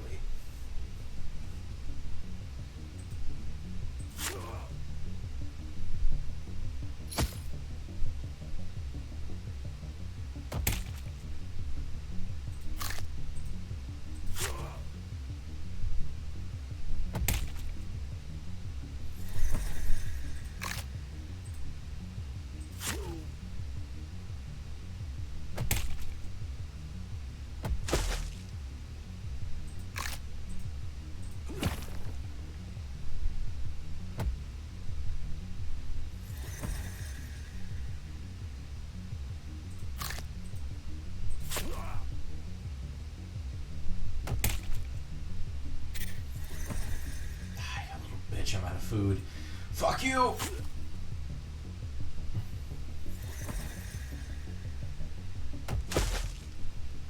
Is that all you've got, you bastard? The man's injuries start healing before your very eyes. At the same time, you hear the gears in the clock making a clanking sound. It's as though they're trying to start working, but can't because the last gear is missing. What the... Remember what I said about the inscription on the clock and how it's connected to its master? I figured that out. While the clock is stopped, nothing can hurt its master. You spot the last gear lying on the floor between you and the reanimated monster. It seems to have fallen out of his shirt while you were fighting. You raise your eyes to the man, and he looks back at you with a venomous smirk. Just try. You charge forward, but the instant your hand touches the gear, the man grabs you, and you soon find yourself in a tight chokehold. No luck.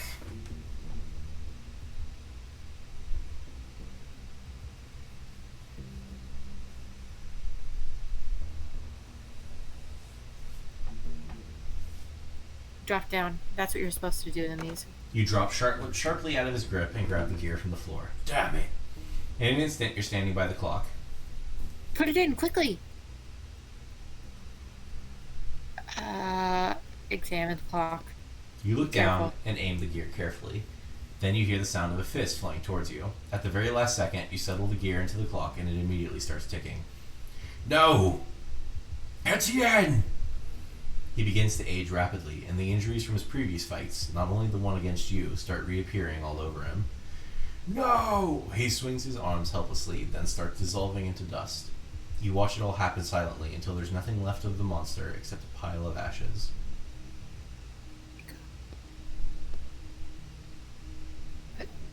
Now what? Nothing. You walk up to the character's ashes, digging around until you find a small crumpled piece of paper. You quickly rip it in two. You just... I've had enough. You pick up the clock and get ready to jump out of the book. We can talk about all of this at the end, if you want to talk.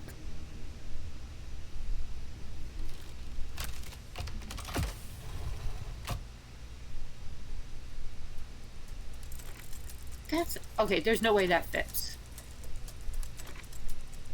No way that fucking fits. That's some bullshit. It's all a matter of perception. Bullshit. No, I fully agree with you. None of it should have fit. Anything that has to go into the bigger things is still too big for the bigger compartment.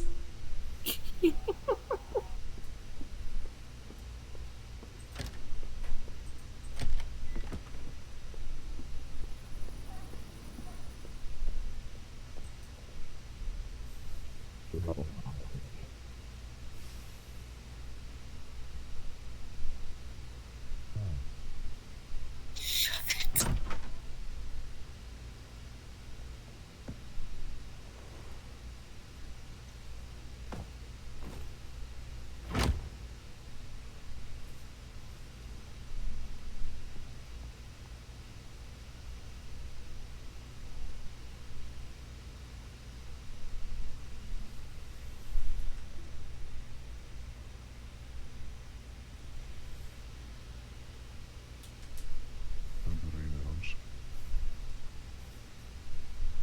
Take a little nap.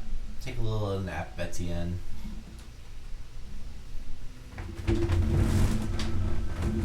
Never mind. No naps for you, Etienne. This is the final one, right? Mm-hmm.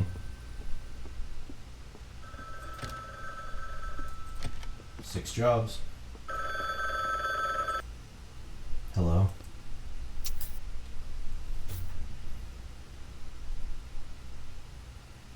There's an urgent job. I'm not... No, you're taking it. I think I've had enough. I don't want to do this anymore. Etienne, it's your last job. You knew what book that was. And you specifically sent me to steal from it? I'm just the middleman, Etienne. I don't pick the jobs. I don't care. You can take your job and go to hell. Calm down and listen to me. Finishing these jobs is your only chance at getting your abilities back. I know you know this. You can't work off this sentence. 30 years is just an impossible amount.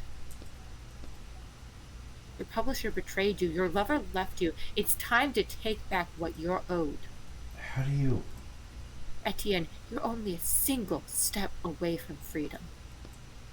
Fine. Excellent, excellent. The order is at your door. I also have the theory that our friend is... Vince is this guy, and he's just changing his voice. for how much this guy seems to know about us. Oh, 100%.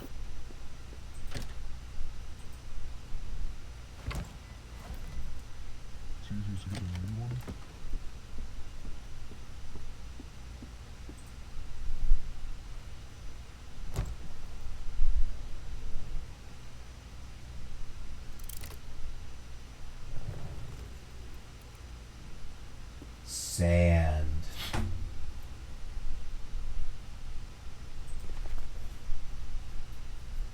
The contractor agrees to infiltrate Heart of Sand by Samantha Murray and extract an item, the weather controller. The client agrees to pay the negotiated sum upon fulfillment of the contract. And so I was expecting a significant emphasis on classism, on the difference between the lives of people in the upper district and the Twain-dwelling nomads. However, in writing the upper district as a sort of retirement home rather than an upper class sector, the author avoids these themes, which I found immensely disappointing. Really? I kind of would think that would be more interesting, considering the other way has been done to death. Well, exactly. They want it redone to death. Oh, that's fair. She's trying to be original. Oh, I have to steal from an original person? Damn it. There's not What, a new stealing story, from ourselves is there? wasn't enough? They took away all of my papers to read. No. Doc! That's a goose. My whole world's a lie.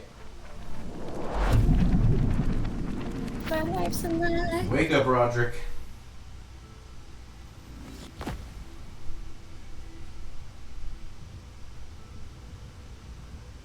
You decided to keep working? Seems I don't have a choice. After everything that happened? How did they manage to convince you? Or has another month passed since I last saw you? They spent a whole month convincing you? Not quite that long. 2 minutes. You literally had to erase your own character. I'll write a new one. Ah, yes. I forgot about your feelings towards characters. Really? I don't have any feelings towards characters. Just because Amanda left you doesn't mean that all characters are now bad. She has nothing to do with it. I really thought about giving it all up. If the client's right, I just need to finish my last job. Even if what we're doing makes me feel sick. They get rid of my shackles, I can write my own book. Putting this all behind me. Just help me finish this one last time. What are we looking for? A weather controller. A device that can control the weather? Seems so. It would certainly come in handy here. The air feels like it's at least 100 degrees, if not 120. Okay, let's get to it.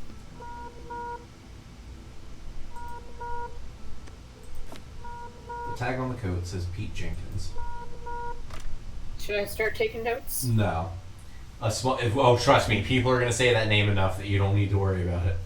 A small light is blinking on the radio panel. Next to it, a worn-out accept call button. Boop. You hear static over the radio. Woodruff Jr. speaking. I'll take you over to see the meteorologist. Too soon, unfortunately. The voice belongs to a very young man, but sounds confident, as though he's been giving commands over the radio his whole life. Is anybody between lines 10 and 40? It's on us, Roderick. Who knows? You do. I think we're in range, maybe? You break it up. What's your number?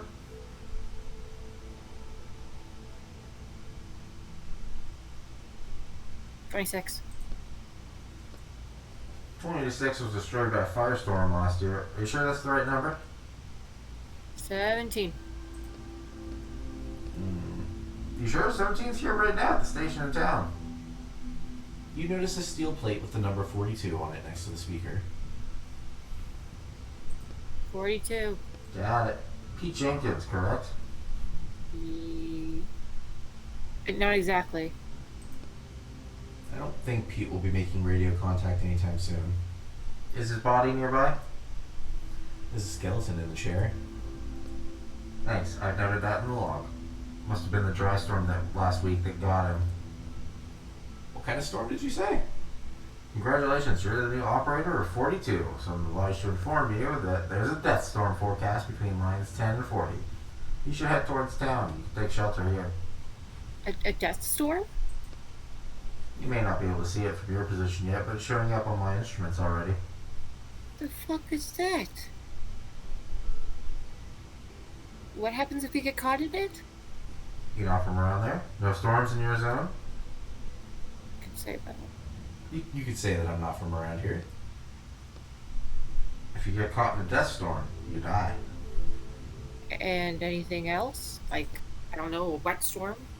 Death storms are quite rare in your area. You're more likely to see a fear storm or a madness storm there. Great. There are joy storms too, although they most often happen in town. Alright. Good luck. Thanks. There's a long list of names scratched into the wall, and each one is a different handwriting. A sharp nail hangs on a chain nearby. Looks like this is a list of the train's previous operators. Dozens here. Is this some kind of cursed train? Or probably just in a dangerous place. Last one's a Ronald Miles. What about our dearly departed Pete Jenkins? Probably didn't even have time to add his own name. Add his name. Poor guy deserves this, at least. Well, probably. We didn't know him after all. You take the nail from the chain and scratch Pete Jenkins' name into the wall. Not bad. Do we put our own name in? What about yours? You're the operator now. Do you want people to forget about you too?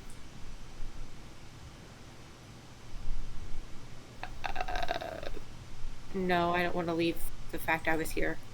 Signing my name in someone else's book doesn't sound like the best idea. If you say so.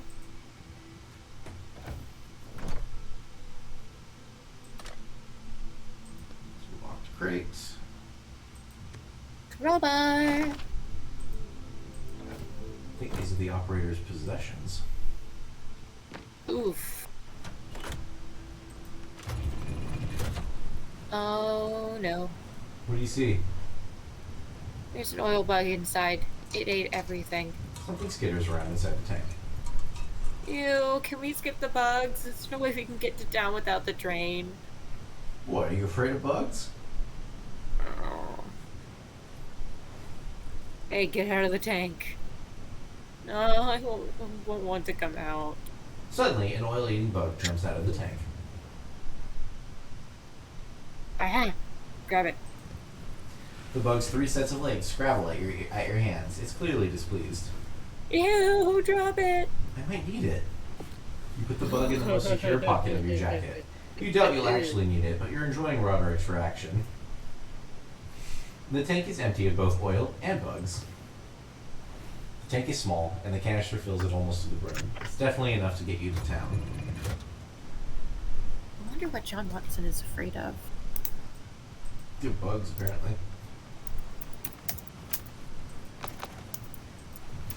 Though he didn't have any issue with the spiders.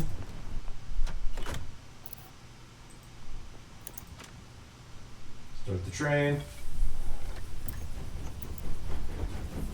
You're up.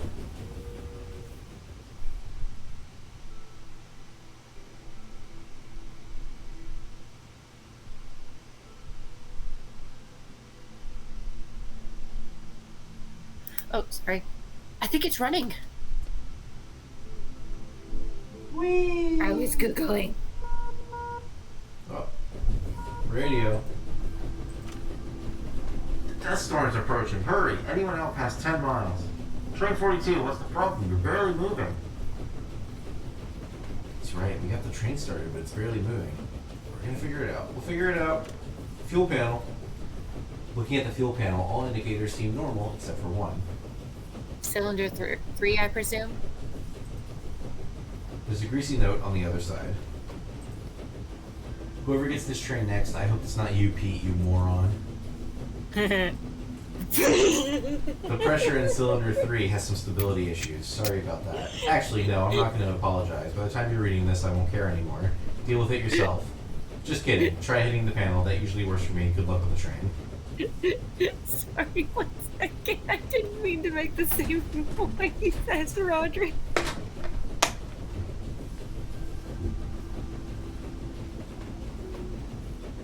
You're casting a little too well here. Hit the panel. Yeah, but which Measured one? force. Measured. Yeah. Something inside clangs. Something cracks. The train starts slowly picking up speed. Alright. Well, that wasn't so hard. Oh no. No, you did not just say that. Fuck. You pick up the radio. Great work, 42. I can see we're picking up speed. Weather's been all sorts of crazy lately, even here in town. Yesterday I saw a storm almost slammed us. We haven't even had one of those in 100 years. Do the storms usually miss the town? Of course, only the joy storms make you hear. The rest usually passes by. Like someone's controlling them, right? You can almost feel Roderick winking at you. Eh? What could affect the weather like that? I don't know. This all started after our senior meteorologist died. Come on, ask him about the weather controller already. It's obviously in town. Hey, you ever heard of a weather controller? A what? It's a device that controls the weather. Is this a joke? I don't think he knows anything. Yeah, I guess the senior meteorologist had the controller. Everything started getting messy after he died. We should ask around about him in town. Or we had something like that. My God, we'd certainly be well off. Alright, I see you're pulling in now. Good luck in town. Until next time, you jokester.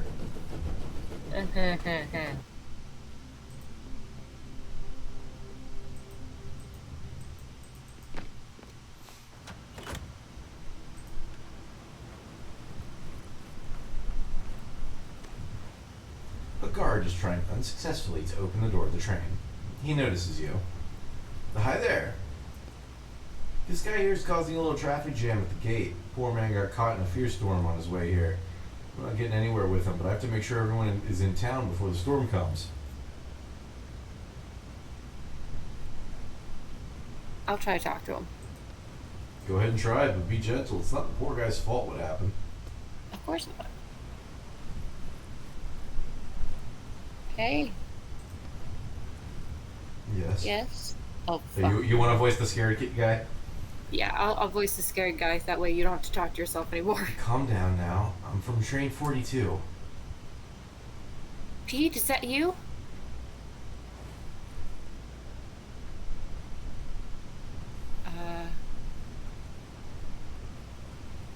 I'm his friend?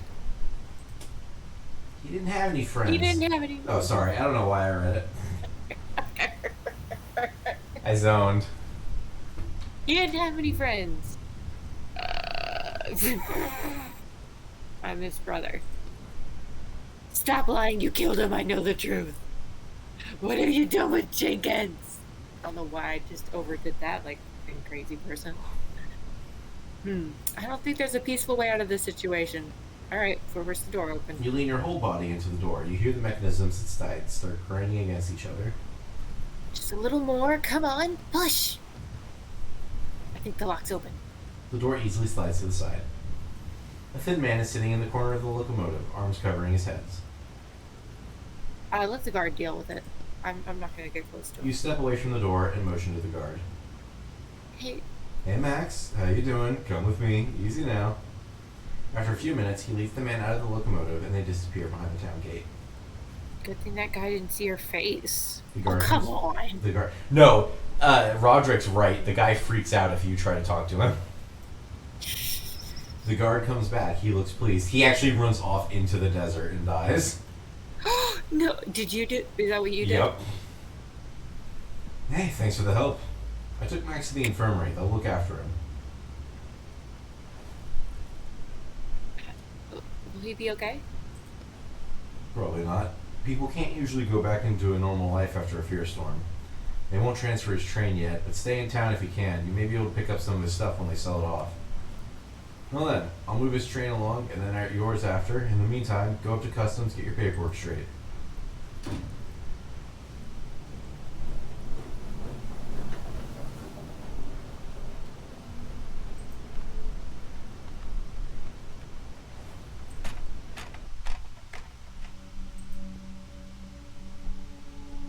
The inspector is sitting in the cold, dark office. He looks up at you in a bored voice and says, Train number 42. The inspector digs through some papers. Are you Ronald Miles? No. Did you find the body of Ronald Miles? No, I found the body of Pete Jenkins. So after Miles, it was transferred to Jenkins. And now... my name is Bob. Just Bob. Bob Bobson. I'll write that down. Wearing a shabby coat with a strange rusty cage hanging around his neck. Not shabby. His face is apparently disfigured. Oh! You aren't too good looking yourself. The inspector doesn't react. Here's your ticket. Stick with your ticket. Sorry, that's a reference. 1 standard town visit, 2 hours. Tickets, please. Can I stay longer? You must sell all possessions belonging to the train's former operator before you leave town. Make that your top priority. I thought they were mine now. The inspector looks at you silently, trying to understand whether you're joking or you really don't know how things work around here. The train is yours, the possessions are the people's. What happens if I can't sell them all in 2 hours? The items will go to the people. Okay, thanks. Go on. Get. Take your ticket and go. Adios, amigo.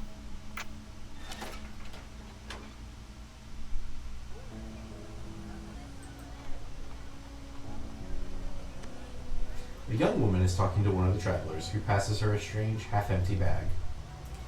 Extend my time. I'll do him because you gotta do her. Oh, okay, yeah, that's fair. Extend my time by 1 hour, please. Hold on. The man freezes, tilting his head. Who do you take me for? There's not even enough sand here for 15 minutes. She shakes a small pile of red sand out into the palm of her hand. Are you up to your old tricks again? Do I need to call the guard? No, please. 15 minutes is fine. Let me just catch my breath and I'll be on my way. The woman turns to an empty hourglass in one of the niches on the wall. Damn.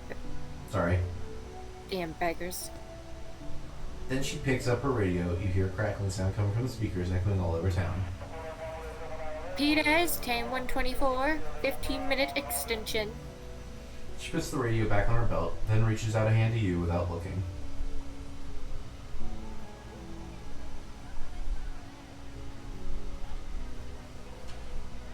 I'm looking for the meteorologist. Hmm? Where can I find the chief meteorologist? In the upper district. Where else? How do I get there? You can't. They only let the locals in. No drifters off the trains allowed. Okay. Yellow. She takes out a new hourglass and pours in enough red sand to reach the second mark on the side. Then she puts it in one of the empty niches on the wall. 2 hours starting now. Good luck in town. Thanks.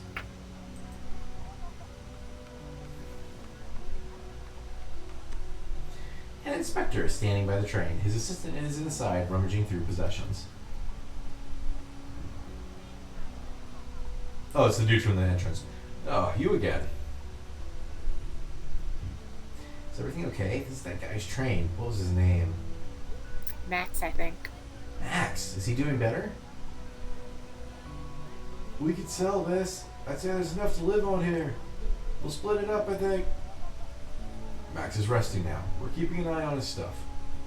You look over his shoulder into the train car. Don't look in there. You know what? He hesitates for a moment, then reaches into his pocket and takes out a bag of sand. Date this. You're a good guy. You helped Max. Let's take care of things here. Just take the bag and walk. Get out of here. Don't interfere. The inspector turns around and loses interest in you. I don't know if that was morally right, but... Well, we're gonna need 10 of those bags by the midpoint of this area anyways. That's where I stopped. Okay. This merchant is desperately trying to get your attention. His smile reminds you of late-stage insanity. I'm sorry. You want to do this one? Hey man, hey, come over here. You got any sand? Eh, eh, Yeah. Yeah. eh. I'm looking to earn some myself. Oh, well, I can't help you with that. I've been selling my heart out. I still don't even have enough sand to fix my train. You look at the Melon Sellers train. There are a lot of things in this world you would call run down, but everything you've seen up until now is sparkling clean compared to this train. And my time's running out. I have half an hour left in town. All because of those damn guards. They gave me a penalty. Those dogs, what am I supposed to do? My wheel is busted. You notice the train's front wheel is sitting at a 45-degree angle. He doesn't need to worry. With a wheel like that, there's no getting that train out of here in any case. He needs to worry if they decide to just throw him out. Oh, true. The rules don't necessarily state you have to be taken out of a train.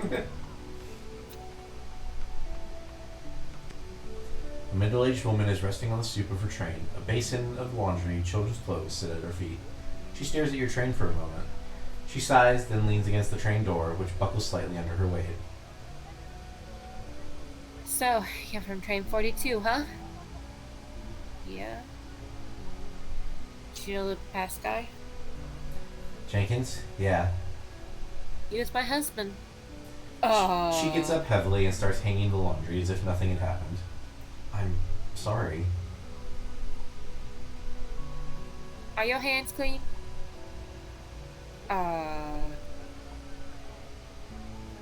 Take off the dusty gloves. Pass me the clothes. She nods at the basin and the diapers inside. Her nod sends ash flying from her cigarette onto a pair of men's pants hanging on the line.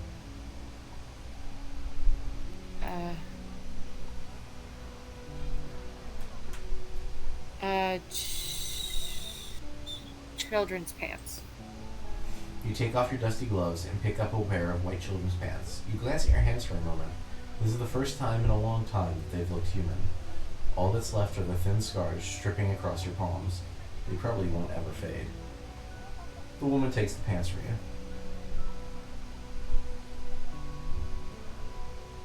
Okay, yeah, hand her the sheet. She shakes out the sheet and throws it over the line. What's at your business in town? Got stuff to sell?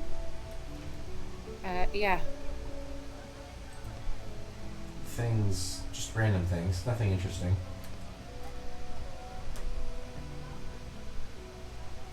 The woman ashes her cigarette and you see her glance quickly at you as she takes the sheet. So, Jenkins' possessions, do you need me to... You pile a few socks together from the basin and give them to the woman. But the woman doesn't turn around to take them from you. She stands with her back to you, not speaking. Really sorry. When I found them, there was already nothing I could do. She nods weakly a few times. Turning halfway around, she passes you a cigarette. She already has a fresh one in her mouth and lit.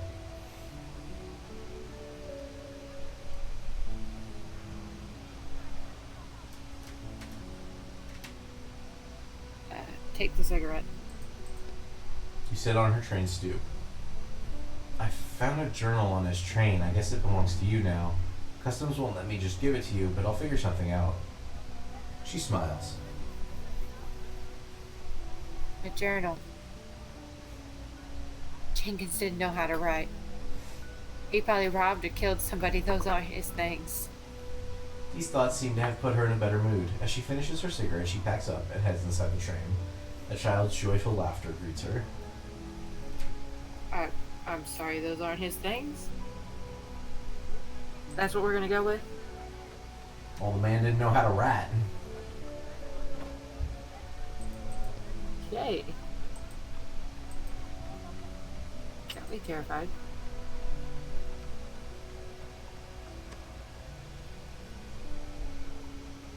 Hey, you a digger? What?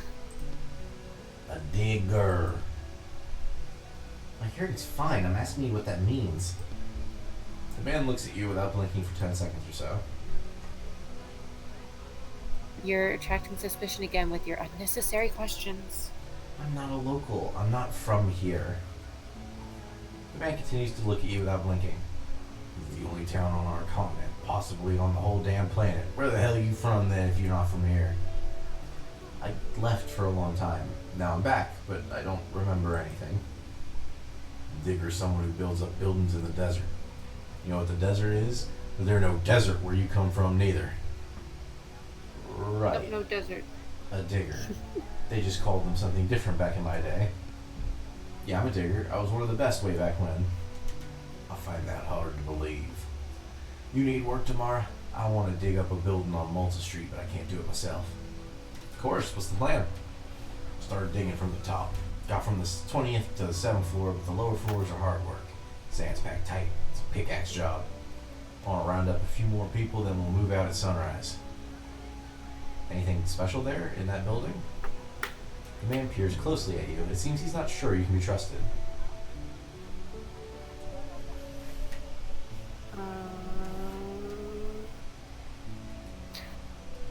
There is a gun store on the first floor of the building. The work is all that should concern you. I'll pay you. What's in the building's none of your business. You in or no? I'll think about it. Think then. Is he gonna start a riot in town when he gets his hands on weapons? No, he gets caught in a firestorm out on the road tomorrow. Okay, bye. What happened to no more spoilers? I ain't buying nothing. Leave.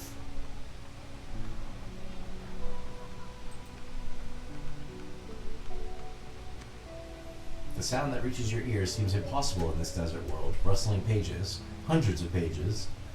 The table next to the woman's train is full of books with well-worn covers. Each one looks like it was taken out of an antique bookshelf. The Library of Alexandria.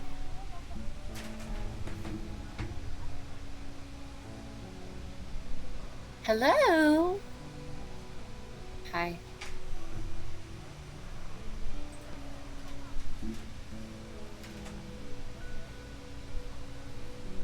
Are you new to these parts? I've never seen you before. Her attentive but slightly unfocused gaze slides over you. Your paper face doesn't seem to bother her. Yeah, I'm new. Do you know everyone here? No, of course not. It's just that generally the same people who bring their trains to the same station every time. Were you looking to choose a book? Blue book. Blue pill. Oh, what an unusual choice. Why is that? People who choose this book usually want to hide from the real world and immerse themselves in fantasy, but I don't think you're one of those people. You carefully open the book. The binding is loose and the pages, which are all different sizes and printed in different fonts, seem to be stuffed in at random. It only takes a moment for you to realize you don't even know the language it's written in. Well, what do you think? Close the book. I don't like it. Why not try another one? Red book, red book, red book. What's this book about? That's a curious one. It's about the history of the storms. You flip through the book. The letters swim before your eyes, not wanting to form coherent words. The different fonts and out-of-order page numbers don't help you understand it either. Very interesting. Have you read it? Of course, I put the pages together myself. Nah, that sounds right. I have a few questions about the book. You take a good look at the bookseller. She seems quite friendly. Your questions are just begging to come out. Meteorologist. The meteorologist helped you with this book, right? Yeah, right. He's never even set eyes on it. Everyone in town knows that our meteorologist wouldn't even read an article, not to mention a whole book. Why is that? He's young and inexperienced, and to be honest, not all that talented. I thought he was well respected. Oh, do you mean that the old meteorologist? He was better. Even I shed a few tears when he died. Did he get caught in a storm? No, he died peacefully in his sleep. If only everyone could have had such an end. And don't believe what they say in town about him being killed. It's all nonsense. Storms. The storms, where do they come from? Oh, now that's a long story. Well, several stories actually. They'll tell you all kinds of stories about the stories here in town, but the truth is that they're fallout from an ancient war. Well, that's not exactly the truth. It's just in my theory. I see. Right. Let's ask what could be that one. Yeah. I heard someone might be controlling the storms. Is that true? Are you where you're muted? What? Go yes. Nonsense. What? Oh, can you not hear me? No, I said, are you aware that you're muted? Oh, no, I was not. How long have I been muted for? Just this conversation. Okay. Control them with what? Some kind of device? But where would they get it? Do you think the old meteorologist would know something about this? Well, if anyone did, it would be him. The old meteorologist was on good terms with all sorts of mechanical things. I see. Jenkins Journal. I have something that might interest you. The bookseller tries to look uninterested, but you see her fingers trembling as you hand her Jenkins' journal. Notes? Interesting. Yes, very interesting. Are these someone's memoirs? Wow, isn't this an absolute treasure trove? Have you read it? I thought it was just the old train driver's journal. Let me read some of it to you. Don't bother, I just want to sell it. I'll buy it. How much do you want for it? You look appraisingly at the bookseller. She's definitely hooked. Time to collect some sand for your work. Okay. So, is Zane, I have to ask, is haggling a thing? No, there's only one right Okay. answer here. 5. Max. 5. Oh, I'd be glad to give you 5 bags of sand, but then I'd have to leave town right now. I still have so many books to sell. Did you lower your price? Yeah, I'll lower my price. 2 bags. Well, I wasn't planning on that, but there we go. The bookseller disappears into her train, returns with 2 bags of sand. They have yellow letters in a language you don't know embroidered on them. This is for good luck. Yeah, thanks. You should have found out what was in that journal. It might have helped us understand this world better. I thought you could help me with that. Haven't heard much useful advice from you recently, by the way. Alright, Damn. calm down, Etienne.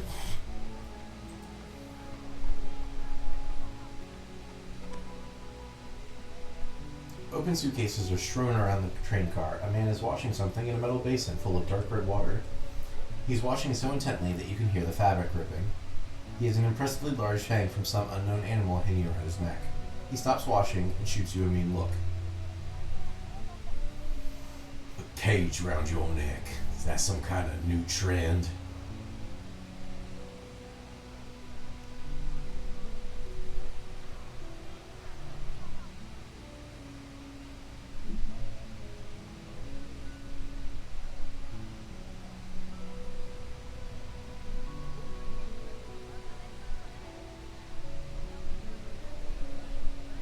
Let's just keep going. We don't need any more problems. Is he washing out blood? Who cares? We're just passing by. Keep going. Keep going. Maybe I should tell. Hey! Suddenly you feel a powerful yank down near your neck. You look down to see the man's wet hand grabbing Roderick's cage. I had a trendy friend once, always bragging about his sand bear fang. Damn it! But I taught him some manners. 1 punch. 2. The cage's hinges start making an unpleasant crunching sound. Or is that your neck?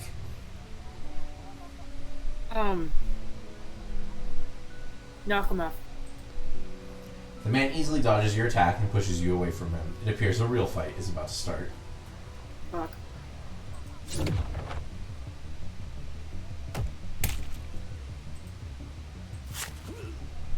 Besides, I wasn't sure if people could actually get to us that quickly. Also, the less attention we have from the guards, the better. Yeah. Oh shit. The man fights furiously, but you suddenly see an opening for you to retaliate. The man flies into the basin, which turns over with a crash, splashing its contents on the ground. What a sick bastard. Are you okay? Next time, you're going in my pocket, or even better, walking on your own 2 feet. Breathing hard, you carefully touch your neck. The string left an impressive welt on the back. I know it's none of our business, but you can't just let that psycho roam free.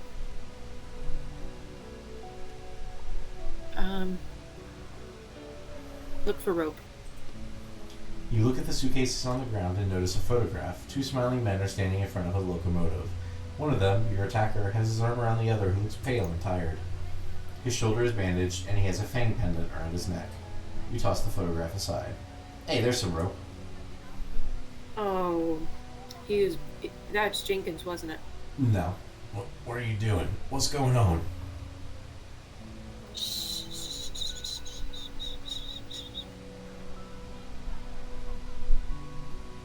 Nothing. The man spots the photo on the ground, then moves his eyes to the bloody clothes nearby. Suddenly, his face changes. Henry. Oh, no. Did I do this? And for what?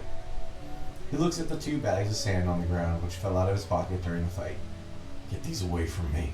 I can't look at them. You pick up the bags of sand. The man falls to the ground and starts crying. Let's go. We should leave him be. I need to heal after that fight, goddamn. I what? I needed to heal after that fight. Sorry. The woman's waved you Slightly away. aggressive. You're looking at a completely unremarkable train, but suddenly a loose piece of sheet metal at the back of the car catches your eye. Instinctively, you look around and then get closer. First you're fraud, and now you're a thief too? I haven't stolen anything yet. What do we have here? Yet. You're standing right by the gap between the train and the loose sheet metal. The darkness inside is calling to you.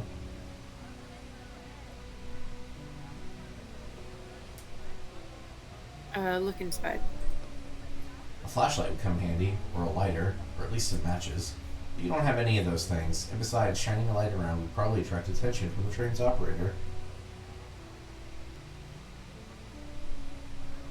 Hand inside. Just enough space for you to fit your arm in up to the elbow. Your fingers slide over the well-oiled innards of the train. Something brushes against your thumb.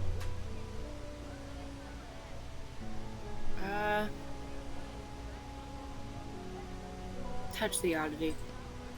Like a blind man, you feel around the small space inside the train until you feel the contact again, and again, and again. You finally manage to grab something elongated and hard. It feels like part of a pipe.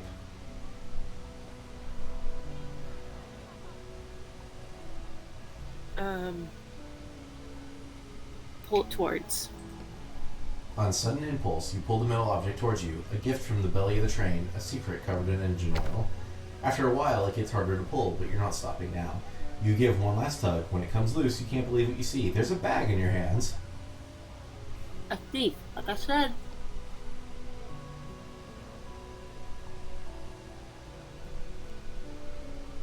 Put it back. You release your grip, and the bag of sand disappears into the darkness, along with some of your hope for getting into the upper district quickly. A scowling, unshaven face appears on the train steps. You seem to have scared him, but he's trying to hide that fact. What are you digging around in there for? Who are ya? Your siding's coming off. I already know that wise guy. I'll fix it as soon as I have time. You wait for the train's operator to go back inside, but he stays on the top step, leaning against the doorway. You make yourself scarce before the silence can get awkward. So did you steal? No, I also put it back. Okay. An old man is waving at you so furiously that it seems like his hand might fall off at any second. Wave back. Yeah, walk over. No, get out of here. What do you mean? You were calling me over. Go on, get. Up close I can see you only have 30 minutes worth of sand. The old man waves his fist angrily. He doesn't look particularly dangerous, but he probably knows a few dirty tricks. Okay, bye. No, we're not fighting. You don't want to just beat up on an old man? No, we're not beating up on an old man. The woman looks at you unkindly. Good talk. I wonder if I have enough to start up my train again. Or not start up my train, that's not what I meant to say. Get the thing out of my train. Here you are, this one. Finally. The man's sleeves bear the letters CS next to an hourglass symbol. And you are... Custom service. From the custom service, I just finished going over your stuff in here. You need to sell everything that belonged to Jenkins before your time in town is up. Oh, you need to sell everything that belonged to Jenkins before your time in town is up. Anything you don't sell will be confiscated when you leave.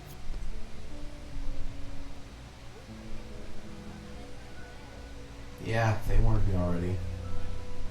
And that. That's mine. Can I see the tag? Fucking tag.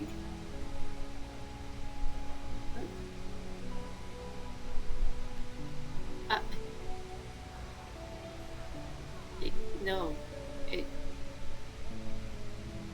I'm gonna put a tag on my own shit. And I'm with no tag belongs to no one. If it belongs to no one, then it's not yours either. I'm sorry? Sell it. The hell? I'm not selling my friend. He reaches for a radio on your belt and looks at you questioningly. Cool it. Let's try and solve this peacefully.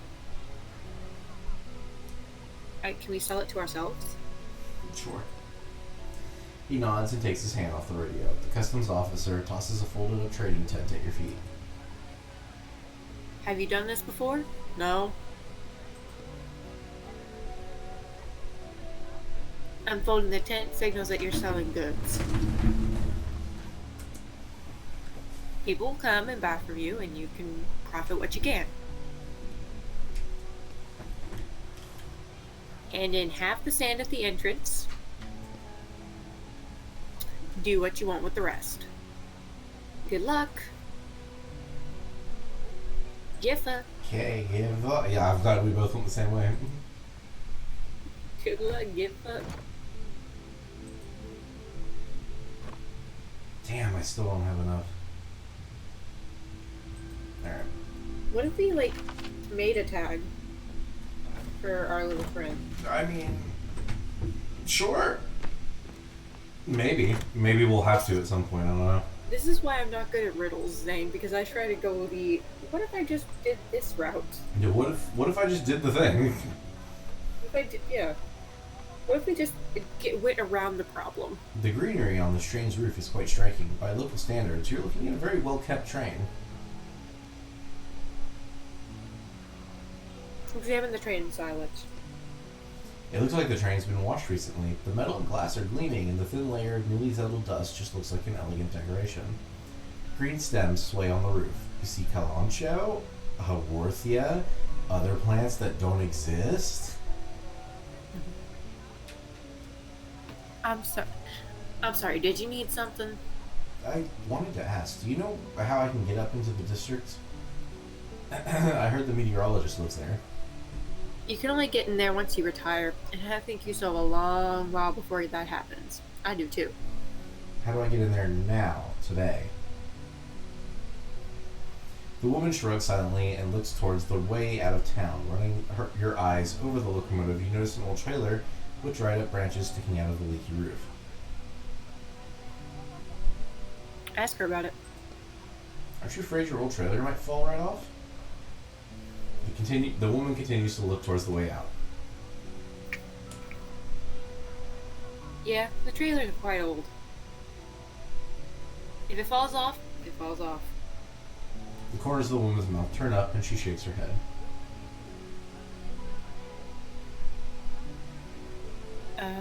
What's in the trailer?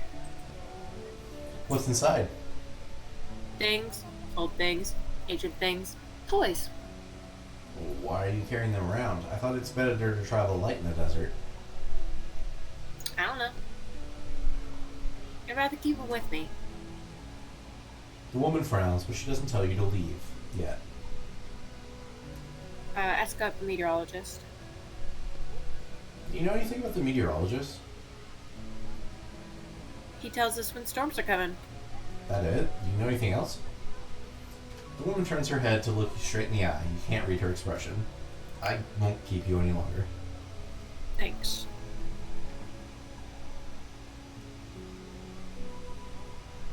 I'm a little scared of this woman, I'll be honest. No, let's just leave her be. I'm scared. You turn to leave, but suddenly feel something crawling across your neck. Wow, an oil eater! It seems that the oil bug in your pocket is finally trying to escape. Swat it. You put your hand over your neck. Stop. Huh? Leave it with me. Okay. No. Sell it. She walks over and opens the door of her train, picks something up, and returns to you. Here. I'm sorry, you say here. Here. She's holding 2 old dusty bags of sand in her open hand. 2 bags for the gross little bug? Oh, wait, sorry. 2 bags for gross little bug? Is she insane? You're not going to hear me complaining. You carefully remove the bug from your neck and pass it to the woman. She gives you the 2 bags of sand. Thanks. The woman nods gently to you, then returns her attention to the bug. Alrighty.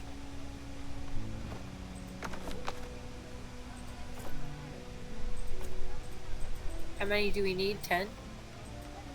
Sand, yeah. Yeah, how many do we have?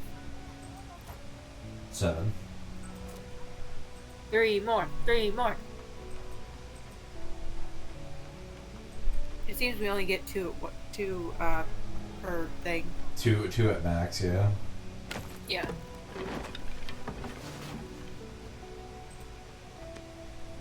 The trading tent is ready. Time to sell off Jenkins' junk?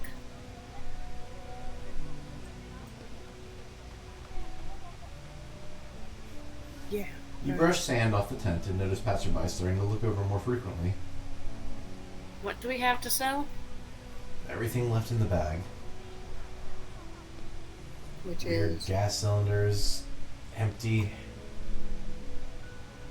Just put them on the counter anyway. Mm-hmm. Some rags and a cup. I doubt I'll even get 1 bag of sand for this stuff. Hey, something else, some kind of map. Hey, I bet we can get something with that. You notice a customer approaching. Notes, listen carefully and remember this. The man is quite clean cut, probably from the upper district. Are you listening? Say this map leads to something important, to treasure or whatever.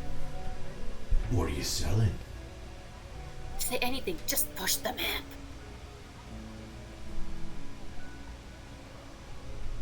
Something special? Some might even call it a real treasure. The old man doesn't react. He probably hears that same story every day. I hope you don't mean them helium cylinders. They're empty, by the way. How much would you give me for him? I could take them off your hands for free, so you don't have to take them to the scrap heap yourself. No. Your choice. Map. Gotta be more specific, buddy. Oh, fuck. Show him part of the map. Entice him. Continue. What more can I say? 10 bags of sand and the map's yours.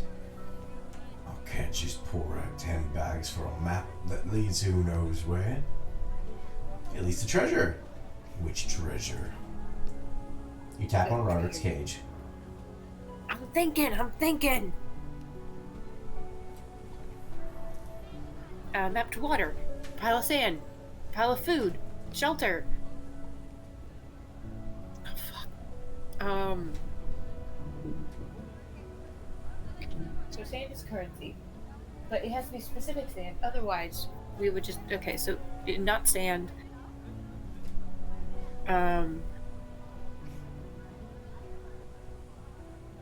What a shot.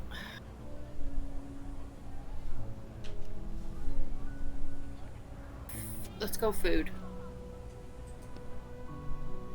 More food? You're trying to say there's food just lying around in the desert? It just go to waste out there. Shelter. You know about the shelter too. Oh fuck! All right, I knew I should have gone with that the first time.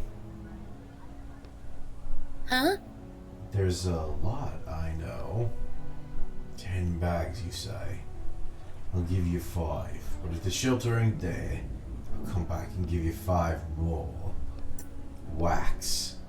Right to your head. With this. He shows you the small club on his belt. Great, we have some sand already. Okay, bye! Adios! Flee! Don't write, please be a stranger. Okay, we can't talk to the guy until we go to the junkyard.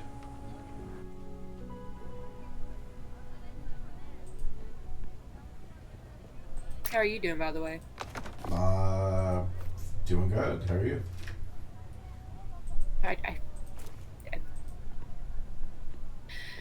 There was a point I was trying to make there, and I didn't get it. Yeah, you failed. Yeah. Which train's mine? This one. It's the one with the tent.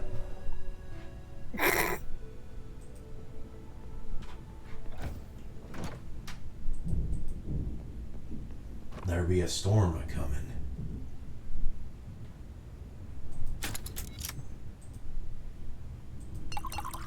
No, anything but a storm.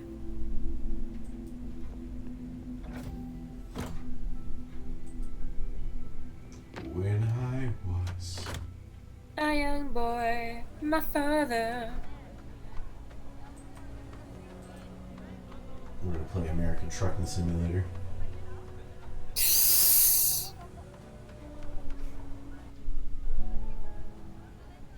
You mean I think you mean train simulator.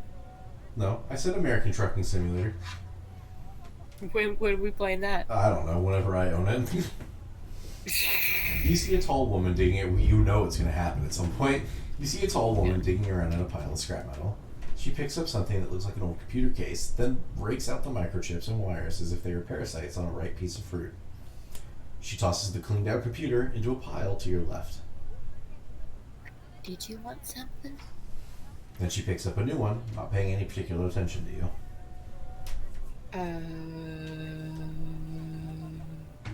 Do you need any help? She looks at the pile of scrap metal she still has to go through.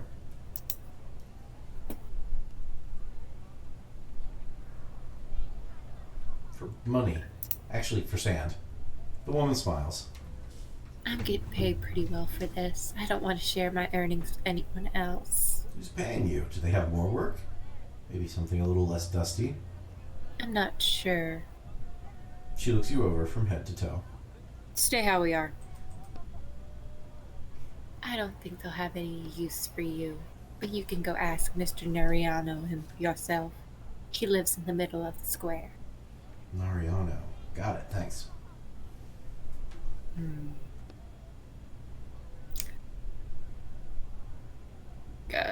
Yeah, let's just go down to the top. Fuck it. She's concentrating hard on her work. Where'd they come from? She gives you a quick glance. Jenkins brought them in a week ago. He dug up a whole warehouse full of electronics. Oh, Jenkins.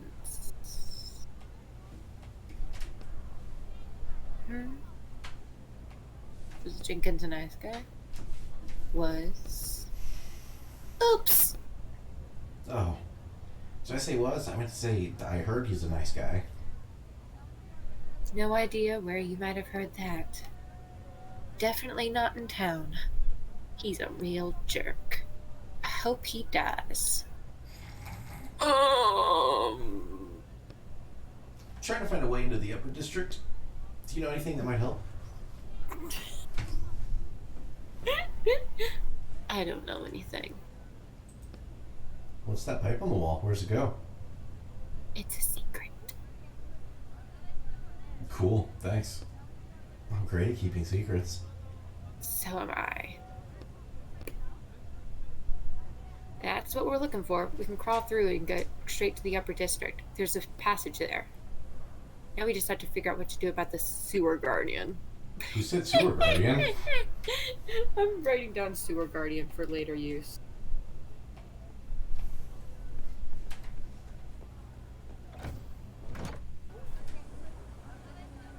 Oh, there was a real Shakespearean insult that I heard in Aladdin the other day. Oh yeah?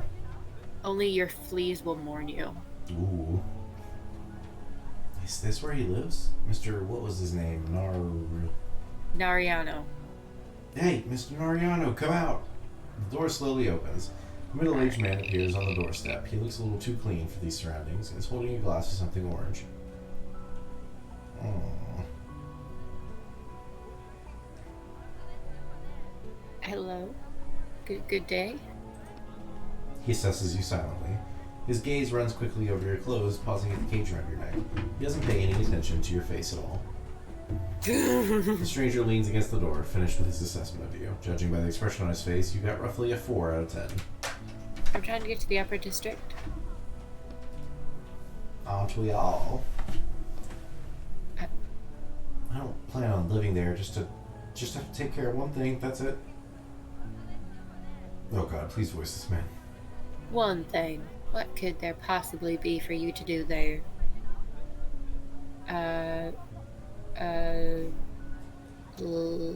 Lie.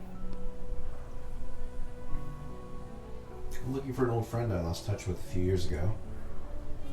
The man waits for you to continue. It's really important for me that I see him again. How important? Ooh, a man of business. I'd say about 1 bag of sand important. 5 bags? 7 bags?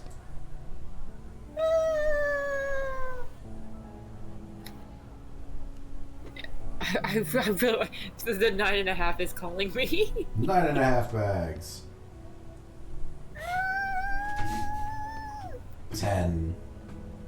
Now you're speaking my language. I love it when a person wants something that bad. In a flash, the man transforms from a reserved aristocrat into a jolly businessman. Not a bad start to the day, helping those in need, you might say.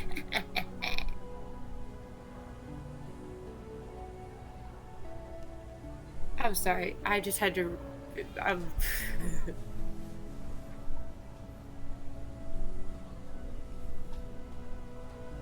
Okay, I'll be back when I find 10 bags of sand. Alright, we'll be back.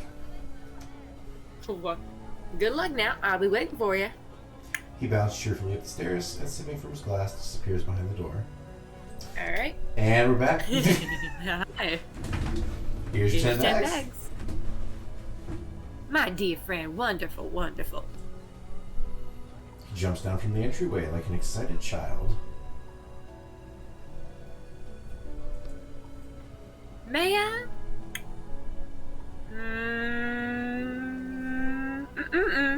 You need to hold up your end of the deal first, sister. Let's see what we have here. I'm sorry. I forget. Wonderful. I forget sometimes. He counts out 2, which he hands back to you. Give these to Janine, the woman who does the salvage work at the scrap heap. Tell her Mr. Nariana sent you.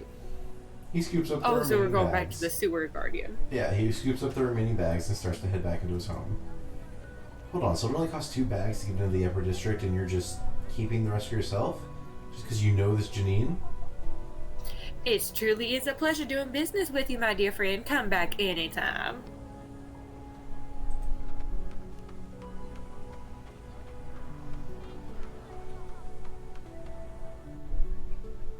I was going. I was trying to really go Texas oil. Oil owner. Mm-hmm. How's Mr. Nariano doing? Oh fuck. He's 8 bags of sand better. Hasn't lost his touch. Oh, sorry, that you're not Southern. Hold on. Once we leave, we won't be coming back here. Are you sure you're ready? Whee! Hold on. Hold You on. lost 2 Sorry. bags of sand at the woman's feet. Let's get to it. I don't have much time. Train 42, your time is up. Prepare to leave town. I repeat. Well, looks like you're too late. Is that a joke? I already paid you. Damn guards are about to come looking for me, and you're... She looks at you smiling. I'm kidding. Let's go. She clears away a small heap of scrap metal from against the wall to pull the lever there. It's open! I'd hurry if I were you. Run for it! Okay, wait. 1 sec. No going back now. Oh. Do we want to play something just to get our blood moving a little bit, or maybe do you need a nap? I mean, I don't know how much further I have in this. Oh, fair point. Let's go. I just wanted to check in with you, man.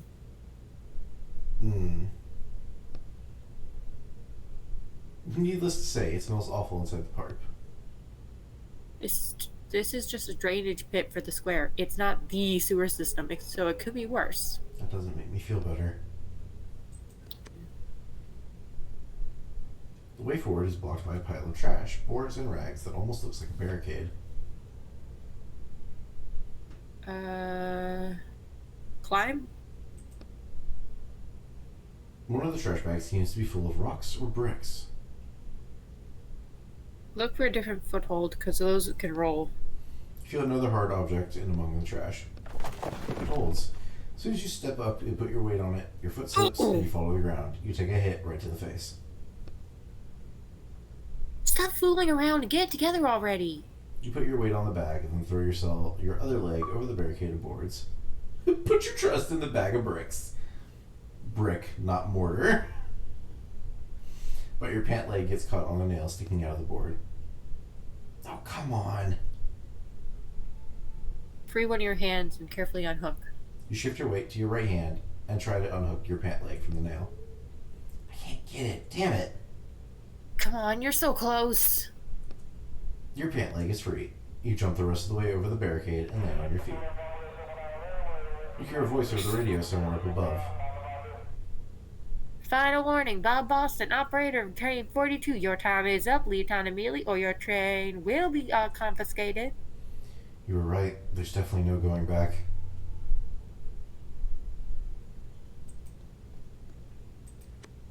Your path is blocked by another pile of wreckage. This one has tons of broken glass scattered around it. I'd be more careful here. Oh, pick up the shards of glass. You pick up a nearby bucket and start tossing the shards of glass into it. Another shard in the bucket. And another one. And another. Can't you go any faster? It'll be nighttime soon. Your hand twitches and a small shard of glass embeds itself in your finger. I'm gonna die. Oh my gosh. Sorry. Thought you were done already. You straighten up. It looks like you are, in fact, done. Now you can try and jump over the obstacle. You get a running start. You begin to pick up speed. Oh, man. Push off the ground. You spring off the ground. No! Fuck. We're dead. Why'd you jump so soon? You fly through the air.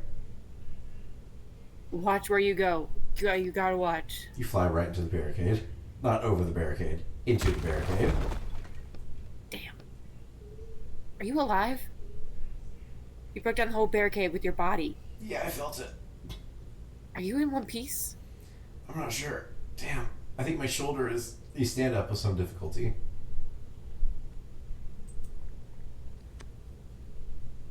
I think this is the last barricade. Well, it's not like it can get any dirtier. This is Lynn F. Jr. speaking. A joy storm is approaching. It will hit us in 5 minutes. A joy storm? You could certainly use one of those. After this junkyard, even an ordinary storm would make me happy. The pile in front of you doesn't look particularly big. No, examine this carefully. We only have one health It's point. a bunch of junk. I feel like you could probably just step over it. He's right. You carefully lift one leg over the pile and quickly find yourself on the other side. Joy storm, 3 minutes. Ooh, come on, hurry up. Alright, let's see what's in this upper district.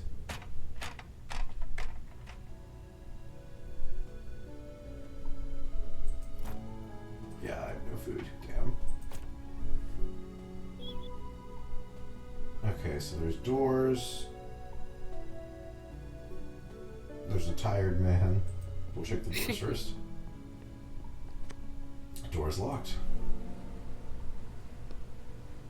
The joy storm has arrived. I repeat, the joy storm. Dad? Is that you? You hear the sound of sand pouring out. It's getting closer. Soon it envelops your whole consciousness. You're suddenly overtaken by such a strong emotion that you involuntarily lean forward. It's like you're drowning in a calm, relaxing sea. Peace and quiet. You turn your head to the left and see your sister standing behind you. You're happy. She's not in danger anymore. You turn to the right and see your brothers. They're sitting next to you, all 10 brothers and you. Holy shit. Fuck. They're wearing strangely colored armor. You look down and see that you have the same armor on. You touch the armor, a piece flakes off, burning your hand. The image starts to fade. The vision passes, and in its place you're filled with an unbelievably nostalgic sense of longing. Yeah. It's evening already? How long was I out? A pretty long time. Long enough that I started to worry about you. Damn it, we need to hurry. So, how was it? Strange. Like I was home. I'd do it again.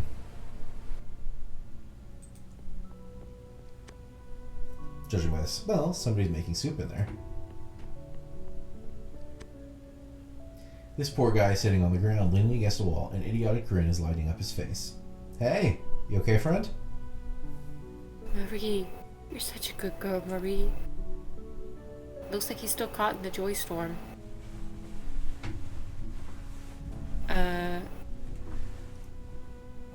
Wait, I don't want to pull anyone out of this too early. 2 minutes pass. 3, 5. Finally, the man opens his eyes. Oh, need something, man? Thanks for not interrupting me. I really got caught up in that one. Hold on. Why did your visions last so long when mine ended 10 minutes ago? Is this your first joy storm, man? Yeah, kind of. Here's some advice. Try not to move or look around too much. Concentrate on one thing and don't use up all your strength at once. That helps the visions last longer. Okay, got it. So what was it you wanted? Looking for the meteorologist. Thank you. Looking for the sail, huh? Head straight south to the square and you should see the sail tent. But I wouldn't count on there being much if I was you. Alright, thanks.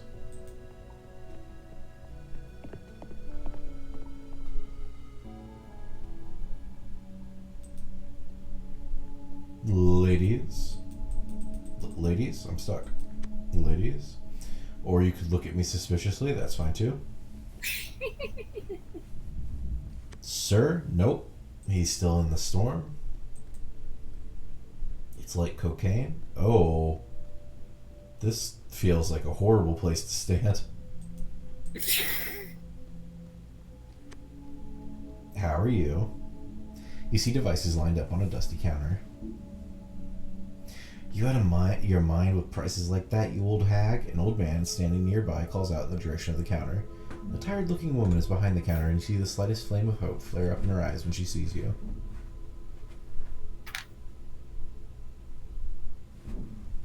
Another one. If you're just here to look with no money, then get lost. The counter is still surprisingly full considering the meteorologist died a whole 3 days ago.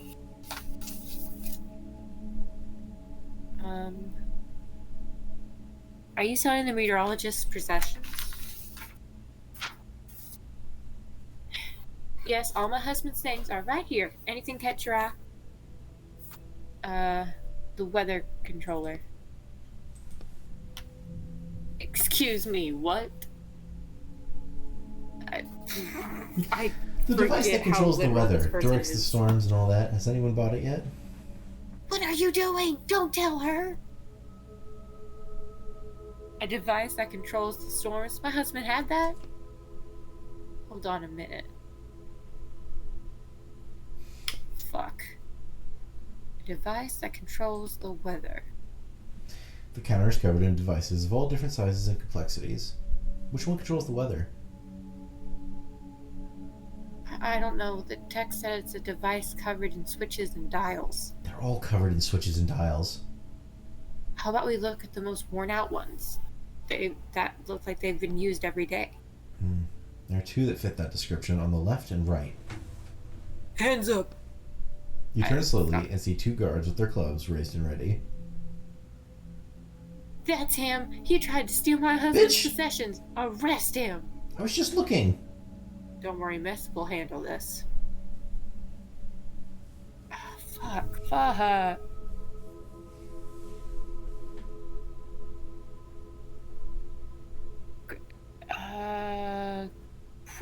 I don't.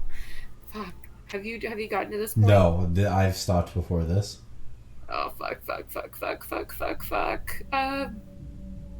Use the first one you see. You grab a random device off the counter and start pushing every switch and button you can. The guard and the meteorologist's wife watches you in silence. I don't think that's gonna help much. Just run! You hear the whooshing of a club somewhere behind you. Oh. Etienne? Silence falls, and darkness. And they dropped me in the desert. It's cold. Damn it. Was I out for long? Damn guards. Anything else happen while I was passed out? They Roderick? took Roderick. You tilt your head, looking for the cage, but it's gone. Will you read the subtitles now since Roderick's not here? Yeah, I got you. Damn it. I guess we'll go this way. Should I just follow the tracks?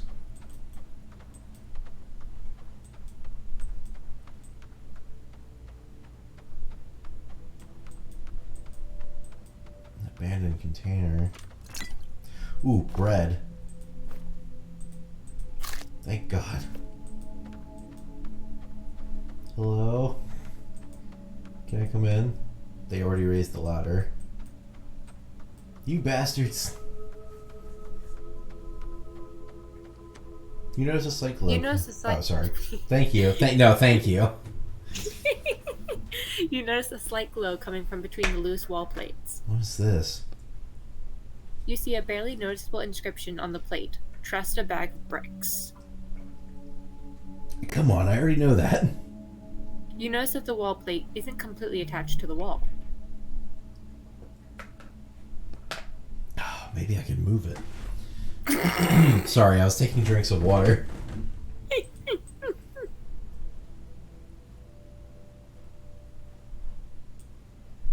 Oh good, more We love tunnels. sewers. More sewers for me to die in. Oh. An old wooden crate. Its lid is nailed shut. The damp wood of the lid lifts off without much trouble. Apples.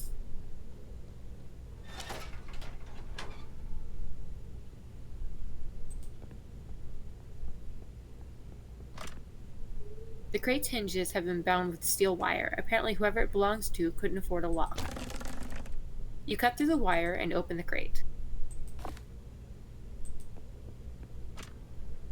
Right behind the grating you see a path leading out of the sewer. It won't budge. Keep shaking it. Nothing happens. Fucking hell, open up! You pull at the steel bars with all your might, but nothing happens. Wow, this is just great. I was so close. Looks like this is the end. Remember that you have ink you can use and that you've used on plenty of other occasions. Oh, fuck right, I'm a writer. Right? The ink envelops the bars of the grating and they slowly start to rust. Bang! You easily knock them out of place and clear your path. Done. I'm coming, Roderick. Damn, we went from fuck you, Roderick, to don't fuck with my Roderick. Yeah. Roderick's my boy. Hey, have you seen Yeah. Roderick? I can't even talk He's to you our again. Never mind. Fuck you.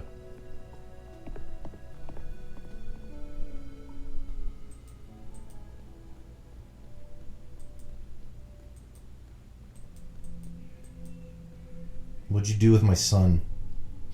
You hide around the corner and peek at the tent. Yes, Mr. Nariano, I'm sure he was looking for that exact thing. He called it a weather controller? Mr. Nariano is carefully twisting a device in his hands, trying to figure out how it works. Damn it, he's already here too. If this thing really can control the storms... Do you want me to Do you- voice him? No, fuck you. I'm Alright. fucking doing it all now. Alright. I'm carrying it on my shoulders. It's on my shoulders now. You carry such a burden for this channel. Do you think my husband really created something like that and didn't tell us? All these years, and all those people who died in the storms or went insane. He might have been responsible for all of that. I wouldn't jump to conclusions. We don't actually know what the device can do, and maybe your husband did everything he could. I hope so. Thank you, Rhonda. Thank you for telling me this. It would have been terrible if such a valuable object fell into the hands of a stranger. I think we should.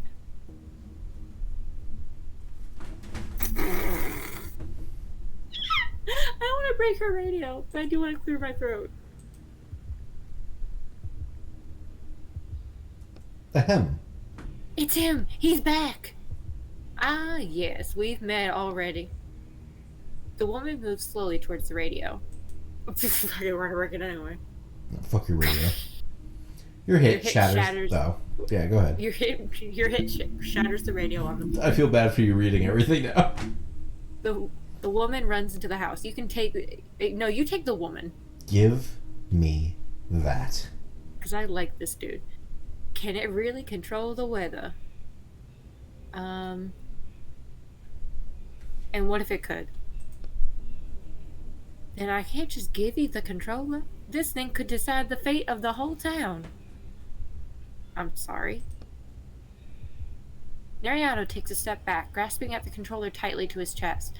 It looks like he's prepared to fight for it to the very end. You notice a familiar object around his neck. Hold on, that's mine! You point at Roderick's cage. When the hell did you manage to steal it? You sharply yank the cage off his neck and stuff it in your pocket. Nariano flinches, not expecting you to act so suddenly. We need to run now! What? Attention all residents, this is Lindef speaking. There is a death storm coming. I repeat, a death storm is approaching. Give me the controller, you fuck! Start evacuating. We have 10 minutes. Did you push something? No, I didn't touch it. We need to stop the storm. Give it to me now. Not a chance. Tell me how to work it, not stop the storm. You gotta show it to me so I know how to do it. I don't know actually, but I can try and figure it out. I'm looking for the instructions. Then what use are you? You're just gonna let people's lives depend on your attempt to try and figure it out? Let me at least look at the display. I can see what it means. Death storm, 7 minutes, hurry. Anyone with an empty train, take on upper city residents. Train 12 is causing a jam at the exit. The wheel fell off. Get that car That off the goddamn tracks. old It's man with not his in the broken way. wheel. That fucking man with his broken wheel. I'm going to see if Lindef. He and I will figure this out ourselves. Get out of my way. Grab him. Nariano walks slowly past you. You try to grab him, but out of the corner of your eye, you see an object flying right at you. The steel tip of a cane. It's his pimp cane. Damn it! Not again! You fall. Right before you hit the ground, you hear Nariano climbing the stairs to the meteorology tower. You open your eyes and get up with some difficulty. Finally! Get up the tower quickly and grab the controller! I don't know anything about the controller. My father didn't tell me anything. Darn, wrong button! I need to check the stormometer. Warning, death storm in 2 minutes! I don't know either. Just push something, Mr. Nariano. Let's go with one final push. This has been such a long day.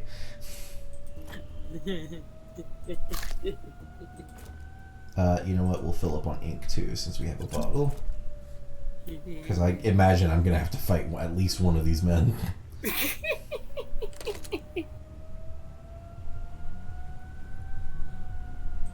Okay. Nariano is arguing with a young man. The controller is in their hands. A wild wind blows through the window. The storm is here. We're almost out of time. Before Nariano can react, you punch him in the jaw. Fuck yeah. Can't have you interfering. The young man watches in silence, slowly pressing himself against the wall. You take the controller off Mr. Nariano's unconscious body. You had your chance to stop the storm. Now it's my turn. The young man presses himself against a panel of instruments. Red lights are flashing all over it. You've been voicing this guy through the speaker. 30 seconds. He says, taking a quick glance out the window, then squeezing his eyes shut. Dozens of buttons and switches, and not a single one is labeled. What an egotistic asshole. The look the young man shoots you is filled with 10% understanding and 90% fear of dying in a death storm.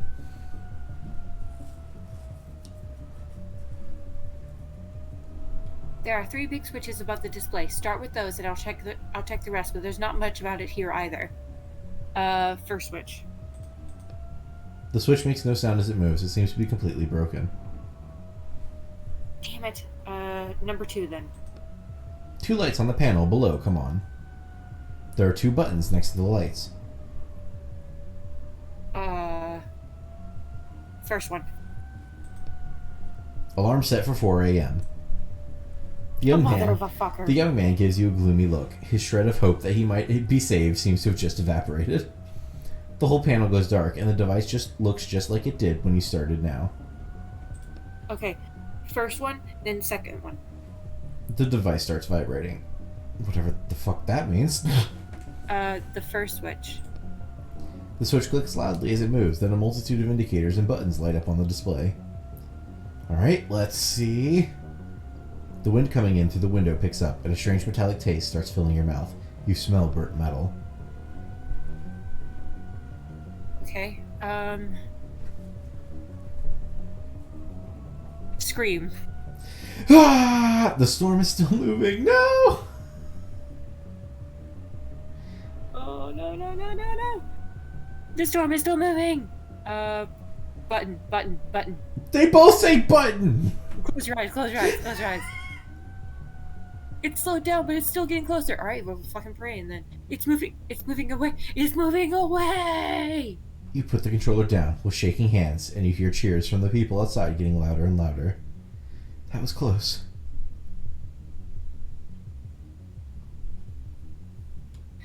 Way too much going on for my first day. Wonder if he's the protagonist of this story. Honestly, yeah. A large crowd is gathered in front of the tower. The people around you are loudly discussing what has happened. I saw the storm move away at the last minute. I saw it with my very own eyes. And it was just about to reach the town, but then it stopped. Alright, calm down. The storm's gone. You can go home now.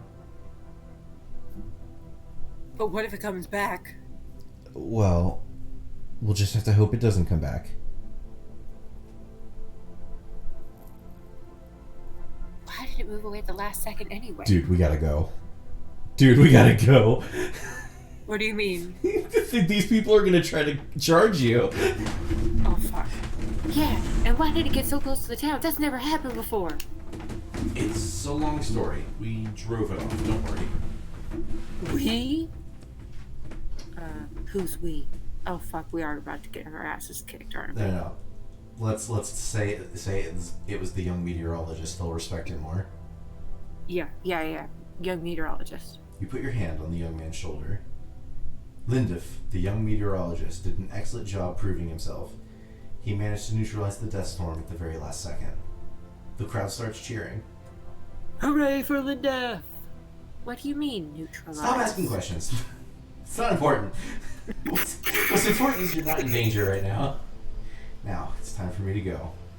You look out at the uncomprehending crowd before you jump, and your eyes slide over the people until they meet looking straight at you. Are you that... He gestures at the controller, which you've already tucked under your arm as you prepare to jump out of the book. Listen, kid. This is your moment of truth, Etienne. What moment of... Huh?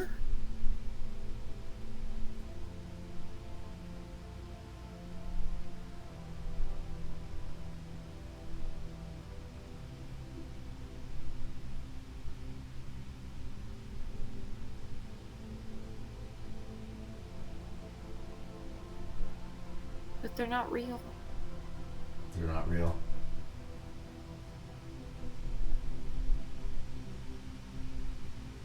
Don't let this be a... I don't feel like this is a moral choice here, Mickey.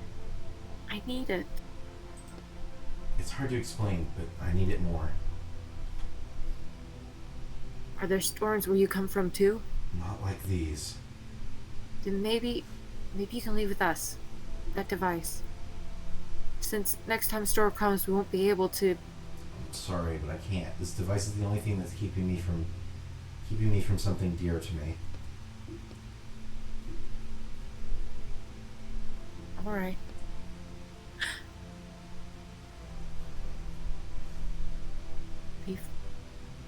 Leave the book. Just go. I'm sorry. You're all... I just got the bad ending, didn't I? I don't know.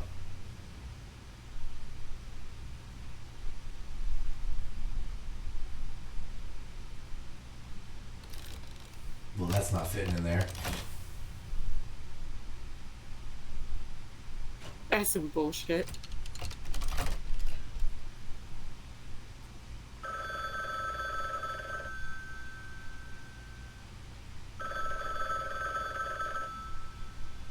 But I haven't put the thing in the thing yet.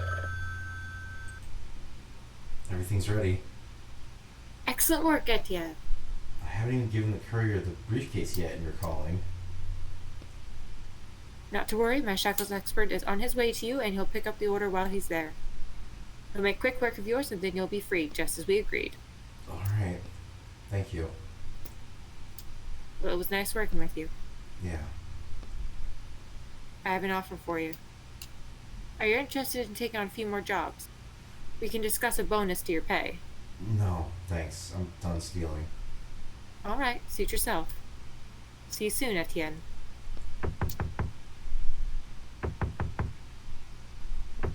I've changed my mind. Can I go back in the book? I want to go back in the book. I gotta go. I've changed my mind. I changed my mind. Somebody at the door. I gotta go. Let me out. Oh, I changed my mind. I want to go back in the book. the I made the cops. wrong decision. It's the cops. It's the cops. I don't want to do this. It's gonna be the cops. I don't want... I Hello? made the wrong decision. Hi. Hi. No, I gotta go. No. I made a mistake. Let me go. Who are you? Fuck you! I'll see you in hell! You fall onto the cold sand, and your pursuers land nearby. So you want to do this? I can't see the text. Hang on, there's an achievement in the way. There we go. What did the achievement say? It was just telling me I completed the chapter. Damn, it's so cold here. Where's Vince? Oh, He's waiting in the car, Vince. just in case. Vince was on your side the whole time? That bastard. Well, we knew that. He sold us out to the cops. We figured that already. Oh, yeah. Yeah, we knew that bit, honey. Deal with him quickly. I'll get the book ready so we can get to the collector.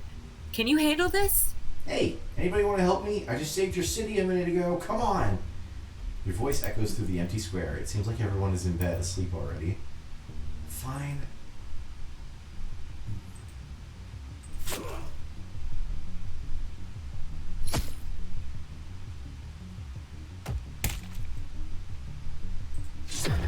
I've made a mistake. I want to leave it.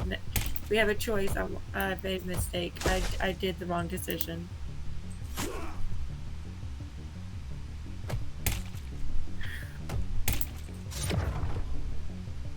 I made the wrong decision.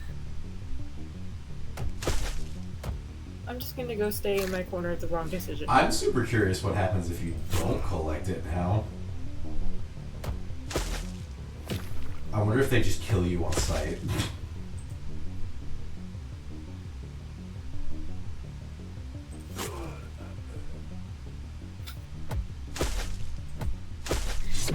Skelly!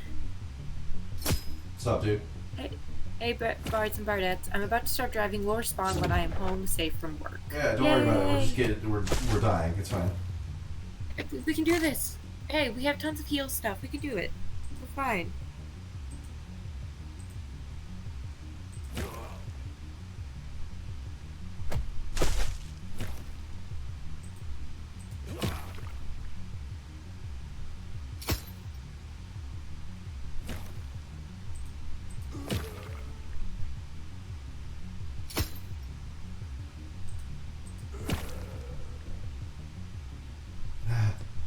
Oh.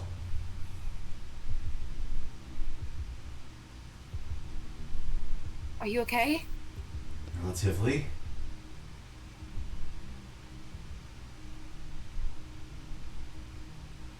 What book did they want to take you into? 1 second. You pick up the book that one of the thugs dropped and look at the back cover. The name's been erased.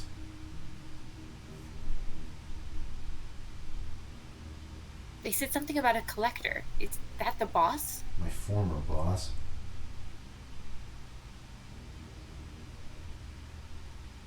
And you want to go there? Well, if you're sure about it. This is Inception. Oh, Jesus Christ. Our face.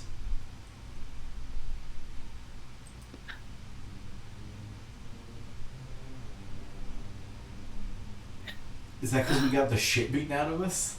Or is that just this world? What? Why?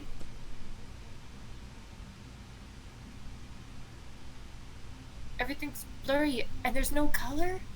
We've gone too deep. We're inside a book inside a book. Look, all the crates are here. Barely breathe. It's got the symbols from the top of the crates that I've been putting out. Me too. Oh, the collector is a book within a book. We need to find the collector as soon as we can, then get out of here.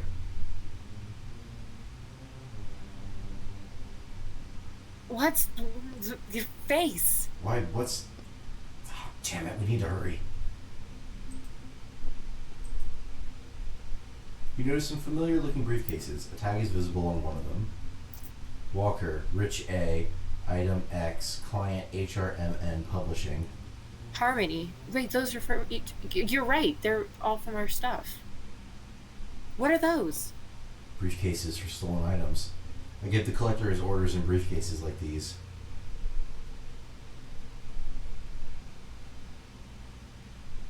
So there are objects from other books inside? Think there's something you could use? You open two of the Oh. briefcases in front of you at random. Interesting. One or two. Let's go with one. One's been helpful for me An today. old rag doll is inside of the briefcase along with a set of rusty pins. Fuck. You think it might be a voodoo doll? Is that what I think it is? I don't know. What do you think it is? Fuck.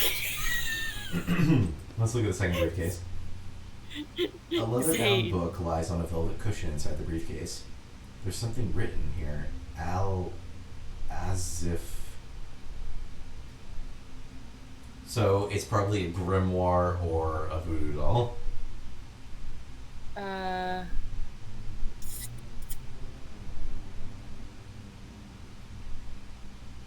Oh, neither of these are a good idea. I will point out, it might not, depending on what we want to do, it might not matter if we take anything. There is an Book. achievement. There is an achievement for not using any of the artifacts.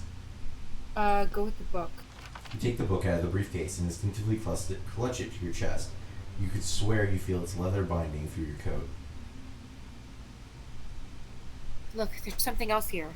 Next to the briefcase is a bag stuffed to the brim with a note that says to be sorted. These are my Inside, toys. inside you find a folded up cloak, an opaque glass capsule, a small wand, and an old broom. Is this just a bag of Harry Potter? wand. Jesus. Go with the wand. Always go with the wand. A tag on the wand says Polymorph Wand. Transforms the target into an Ovis Ares. Into a what? Sounds ominous.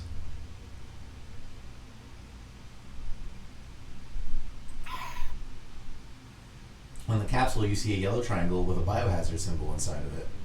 Not a great start. There's something written here. Fear toxin. Inhalation causes prolonged panic and hallucinations. Store in a dark location. Ooh, should we take it? You try and unfold the cloak, but as soon as your hand slips inside, the cloak disappears. So does your hand. It is Harry Potter, alright. You carefully pull your hand out, and it's instantly visible again, along with the cloak. Huh. The broom trembles in your hand. You can feel it itching to take off. Looks like it's a flying broom. We're taking all of it. Take the... We're taking everything? You hide the capsule and the wand in your pockets, throw the folded up cloak on your shoulders, and grab the broom. Do we get something for taking out all of them? Every achievement. Hopefully I can use this. Let's go find the collector. Alright. Fuck collector! James Moriarty, the collector. Wait! 3 walkers are standing around a table in a brightly lit room. They haven't noticed you yet. Damn it, so this is where they handle the briefcases for the orders. What's the plan? Alright, so if we want to do the achievement, we can't use the artifacts, so it's your call. Okay. So... I would like to defeat it, though. I'm worried that... Well, there must be a way to beat it without using the artifacts, because otherwise there wouldn't be an achievement.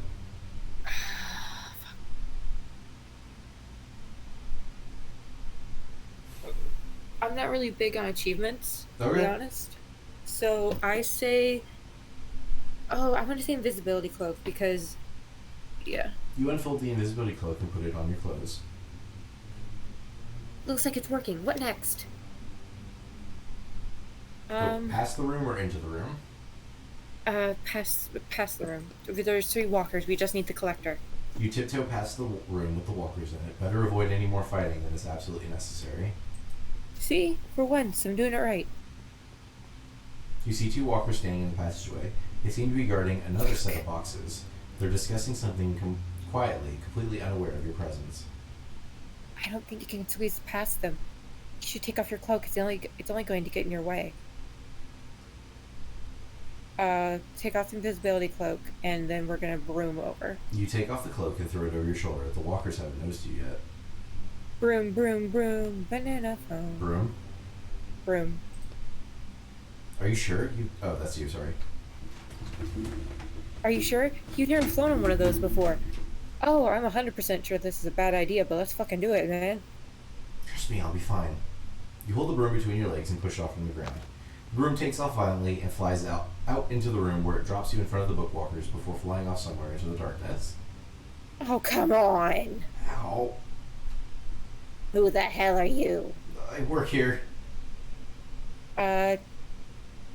Use the wand. Use the wand. Turn into a thing! Ovis Ares! A beam of blue energy bursts out of the wand and hits the walker in the chest. In the next instant, a sheep is standing where he was. Oh, that's right. Ovis Ares is a scientific name for domestic sheep. I thought it was a spell. The second walker has already dropped into a fighting stance, ready to attack. Ovis Ares! You point the wand at him, but nothing happens. A large crack is now running through the crystal at the end of the wand. Fuck. Useless piece of shit! Fuck.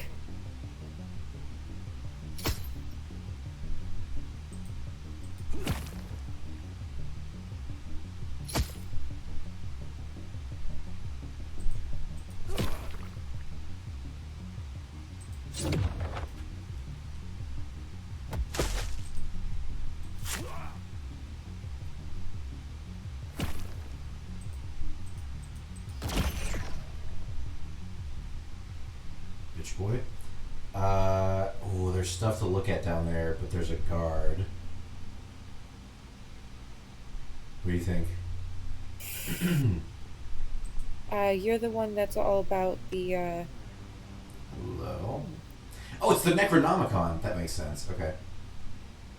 Left. Lying on black fabric inside Oh. the briefcase is a honed, sharp scythe that radiates coldness.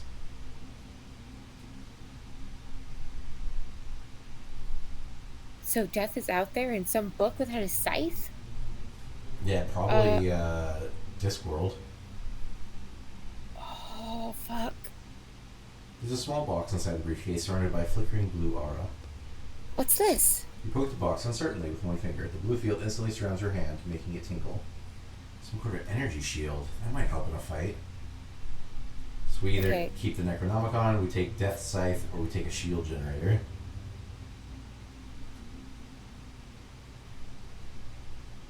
I'm a cosmic whore. I fuck Cthulhu good. You want to keep the Necronomicon? I'm stuck between the Necronomicon and the scythe. Mm-hmm. Which do you think? This is based on your fighting skills, dude. Take the Necronomicon. Okay. I'm happy with everything. Okay. Stack of books, including the ones that I've been in. Oh, wait, that says librarian. That doesn't say. Hi. The The librarian is busy arranging books and probably wouldn't even notice an atomic bomb. Oh, cool. Alright, see you later.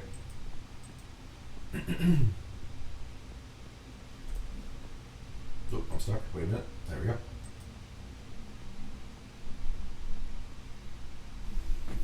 The guards notice you from far away and block your path.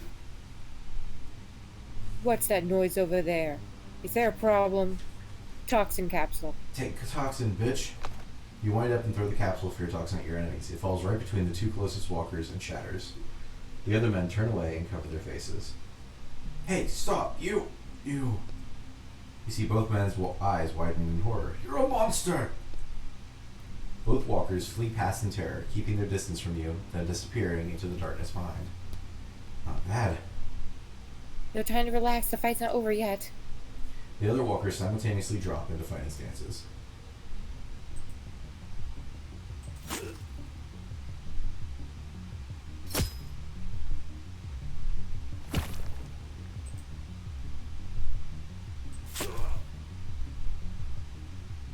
Oh, the book is an ability.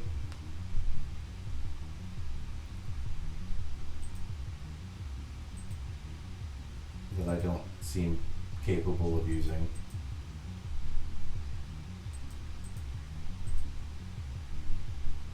That's weird. Maybe I don't have enough ink for it. Oh, that might be it. I'm gonna shield because these guys are about to kick my ass. Ah, fuck you. Get fucked. Alright.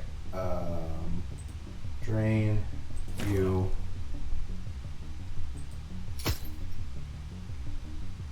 No? Still don't seem to.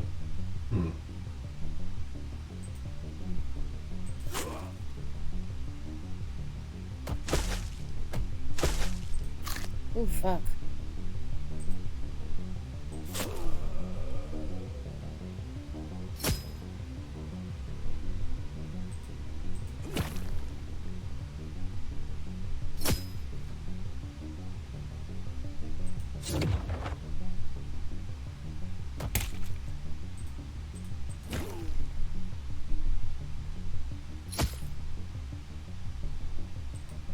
Ah, now I can use the book. Okay, hang on.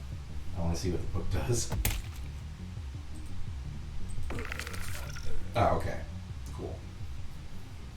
It's just like a basic attack. But it does 2 to 3 damage instead of... Well...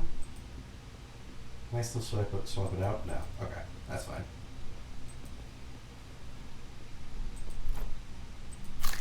And I don't have any ink stuff. The only book you'd never want to jump into, the Necronomicon. Fair enough. Hi. Slender Man, what you doing here, bud?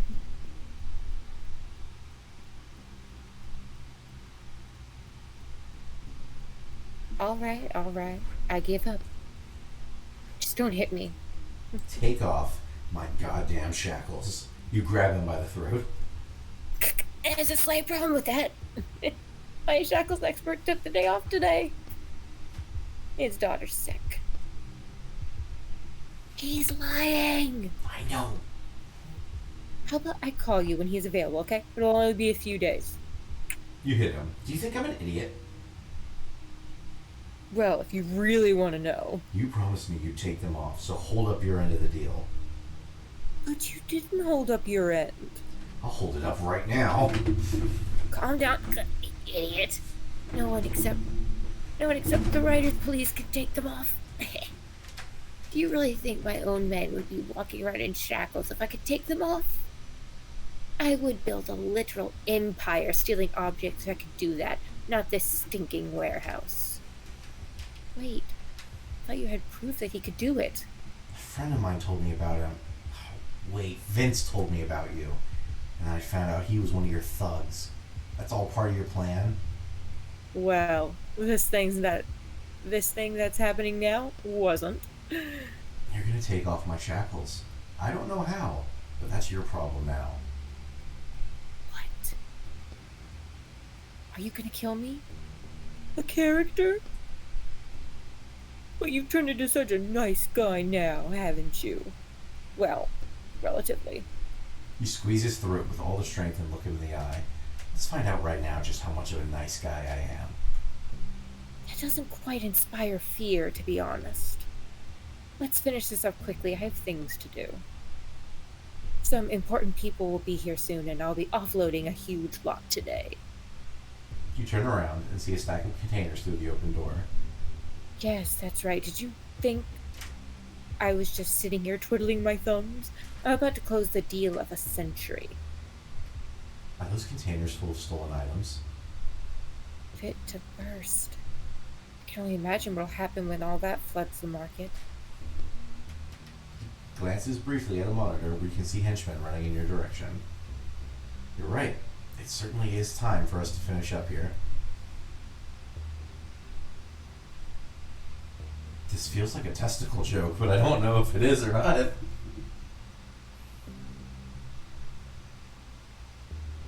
Grab him by the essence. You push your hand deeper in, trying to touch not the collector's neck, but the very essence inside him. You feel a scrap of old paper. Your fingers run across the text written there in old ink many, many years ago. What? I can call the shackles expert. Let's see tomorrow, okay? That's the only time frame I can give you. We'll get your shackles off and you'll be set. You can write as much as you want. His henchmen are almost here. Sorry, I'm not letting that happen to me again. You grab his paper with both hands and start pulling it towards you.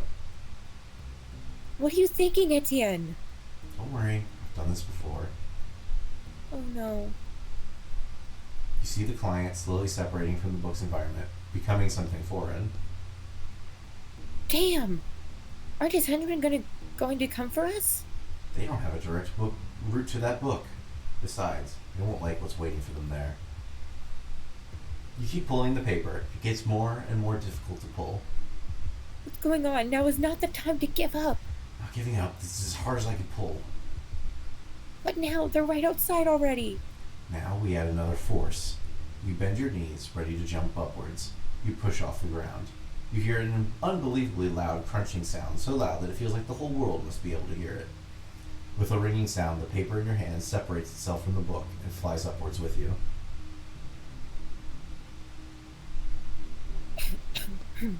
Damn it, I think I twisted my knee again. What on earth was that? Where the hell am I?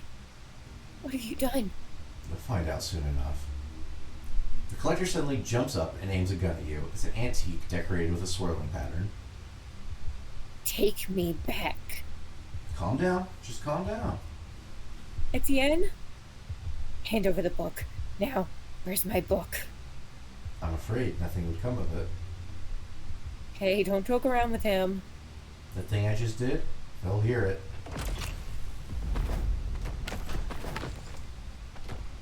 Good evening, officers. Writers Police, nobody move. Thank you. Hey, you, drop the gun. Not another step or I'll shoot him. Boss, that's Leroy Roshin. The collector? The hell's going on here? Who the hell is that? Etienne? Who are you? Mixed up in this. How do you know who I am? Hello, officer. Oh, hey. Hold on. How did you recognize me? Should have gone with the scythe. That's fine. You came in for questioning in that same coat. Damn. This guy's my face, but I forgot to put on a different coat. I'm warning you, I won't surrender alive. He aims the gun at the police officers, then back at you. And hold back your little pet Ryder here. I see him. He puts his hands up and looks at the officers, waiting for a signal. Now, come to an agreement. Everything will be just fine. Where's my book? I don't think we'll be coming to an agreement with you, thief. Quiet. No, we're going to make a deal, and I'm going to walk away. You're accused of stealing thousands of objects, and now that you're in our hands, you're not going anywhere. That one's you. That's enough. This is all because of you, you bastard. Correct. The sound of a shot rings out. Etienne! You close your eyes. Damn it! You open your eyes and look down. The metal of Roderick's cage protected you from the bullet, but there's not much of it left now. You see a small, ragged scrap of paper inside. Derek, you moron. I told you to stop talking. Sorry, boss. You alright, Walker? Now it's your turn. Hands up. You look at the remains of the paper in your hand. Don't make us use force. Cool it, he's just in shock. Etienne, it's best if you come with us now. We'll talk about this at the station, okay? Hold on, what's that in his hand?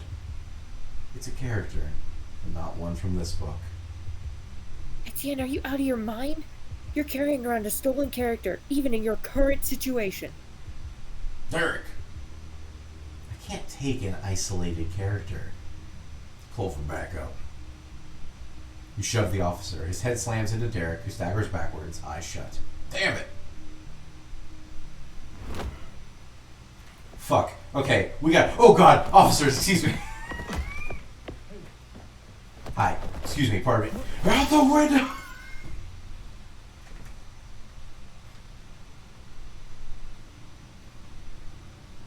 You'll never take me alive!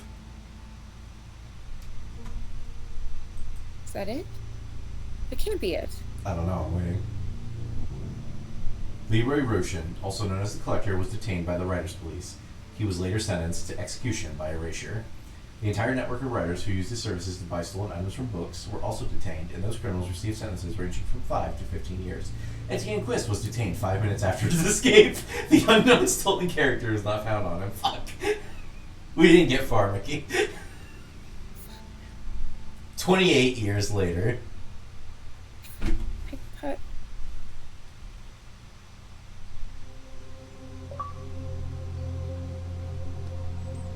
Well, I think this is his house.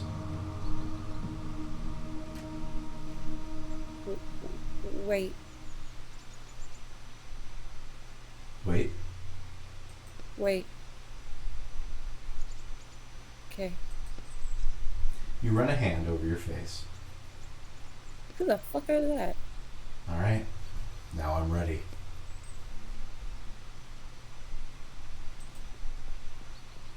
And we're gonna leave. Dang, haha, I gotta go fast.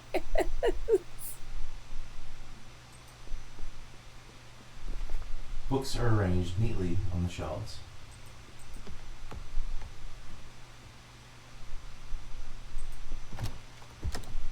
Who was Roderick? Hello, Roderick.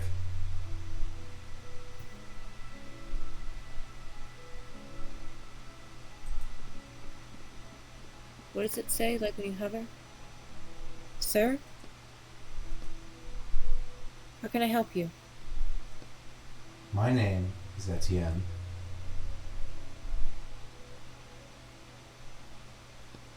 You probably don't remember me. We worked together a long time ago. Huh, I can't seem to recall that. Are you sure you're in the right place? I'm sure. I'd even say that we were partners. I don't. I just wanted to see how you're feeling. I do believe I'm quite alright. Should I be worried about something? Do you remember your name? Of course. And where you live? Baker Street. That's good then. I had to make a few changes because of your injuries. Injuries, sir? Yeah, although it seems everything worked out.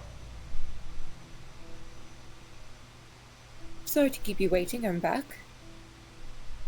Watson? He nods to the man by the window. You fucker! I hate the fact you were right. I can't believe I was right either, actually! Holmes. And you, sir? He looks questioningly at you. I'm on my way out. Someone you know, Watson? I'm not sure. Are you quite certain you're alright, sir? Yes. My apologies again for disturbing you.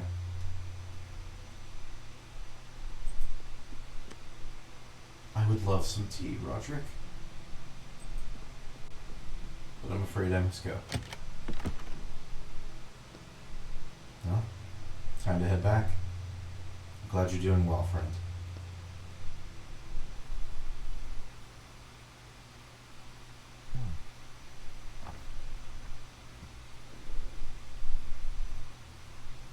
Well, Roderick, it's time for me to figure my own stuff out. I had to revisit so many books before I found the right one.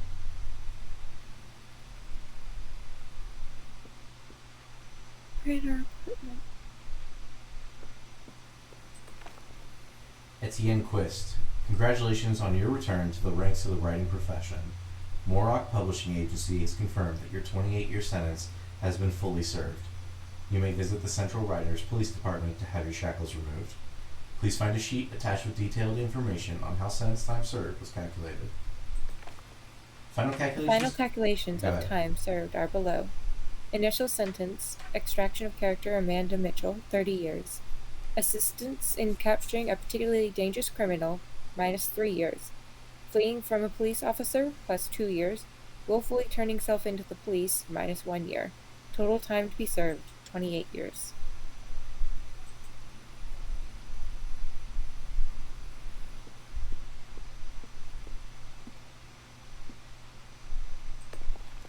Fan letters.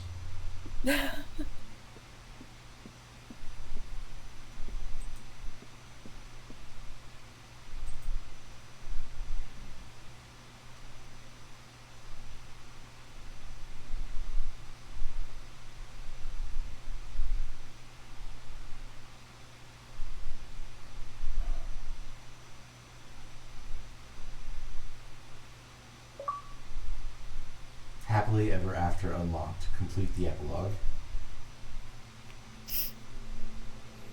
Good job, Mickey.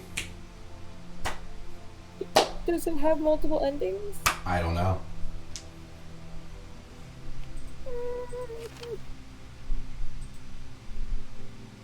Yeah, I'd have to fully redo the Heart of Sand just to see whether or not, Write the end with a question mark. Here, let me see.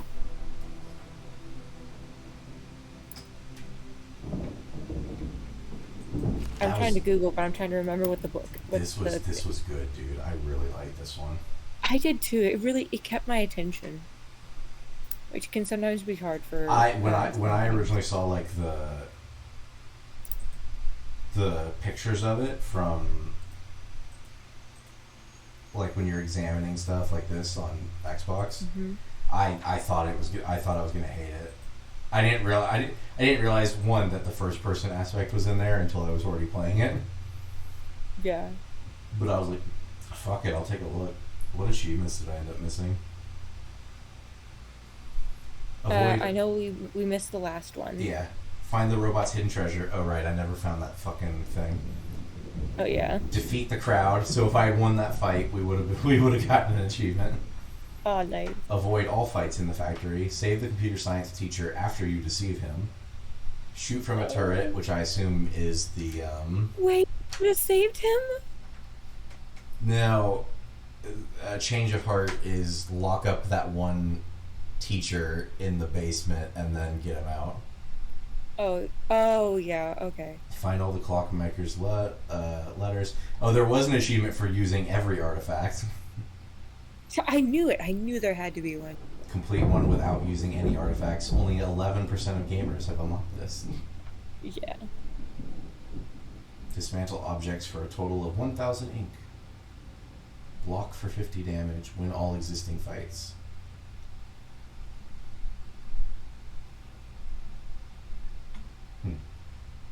Were you looking up to see if there was an alternate ending?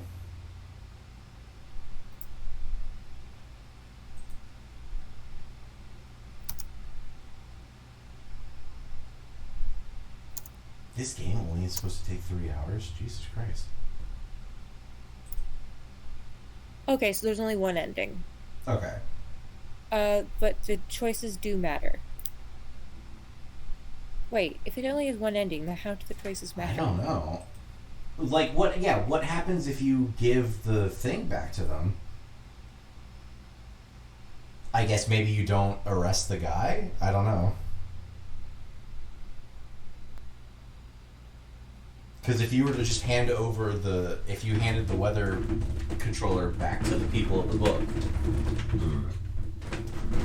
you wouldn't have anything to hand over when the guys show up. Okay, wait, here we go.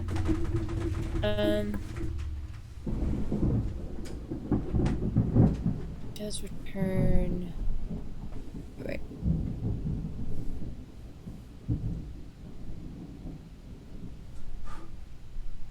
Okay, no, it's not good. Come on.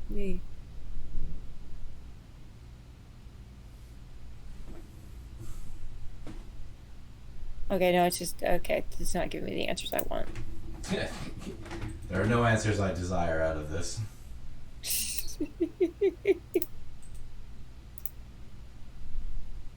New game?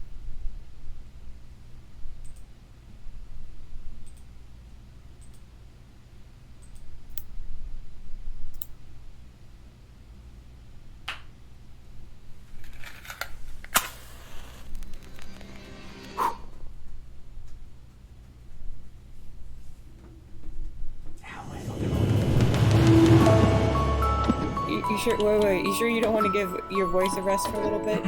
This is all voice acted.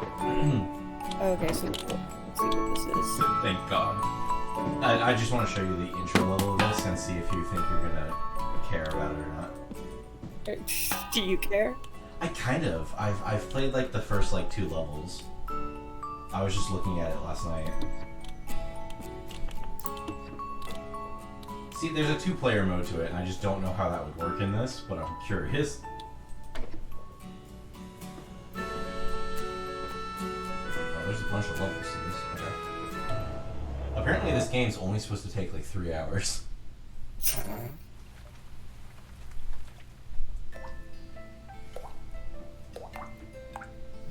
Oh, this is giving me raft feel. You can hear it, yeah? Yeah, I can hear it. Okay. Yeah, the beautiful water droplets. Where are we going now? Ugh. Everything's getting gloomy. Just follow me, Piper. The nightmare ran this way. Hurry, Dusty. Calm down there, Soon, Prince. the mind will be shrouded in darkness. The fear of the dark is just a small scare. Pitch black death awaits you. So walk towards the dark, you light-headed fools. He's sure small. Relax, you nugget. We've beaten nightmares way worse than this one. You're right. I'm gonna have to turn their fucking voices down, Jesus. They were way louder than you when you spoke. One, check. Test Oh it. wow. Test it. Hello? Hello? Never saying sleep Optimism deprivation and for the courage win. can be anything. Wait, You what about bet, some Birdie. sleep deprivation? We've got I'm this. confused. I don't know, I told him to calm down. Let's clear the mind of this gloom and lighten the mood. Be careful, Dusty. Nasty shrubbery is in our way. Luckily, my trusty sword will clear a path. A Blue synapse battery. Great. Let's light up this place.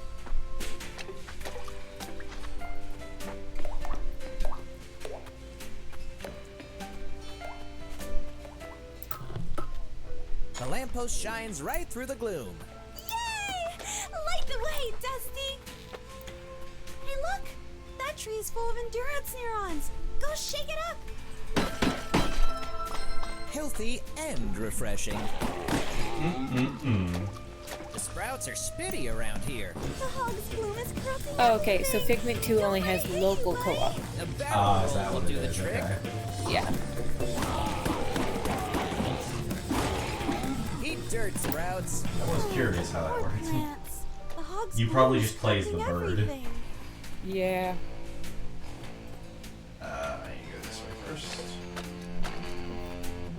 I can't calm down because of the sleep deprivation, so look to the sentence above. Figures. Fair enough. We need a blue one to clear a path to the right. Giving me moss feel? I don't know what that means. I don't know what moss What are you is. on about? I mean, I know what the moss like thing is. Oh no, wait, isn't that a game? Wait, isn't that a game about a mouse? There you go, Dusty. Am I wrong?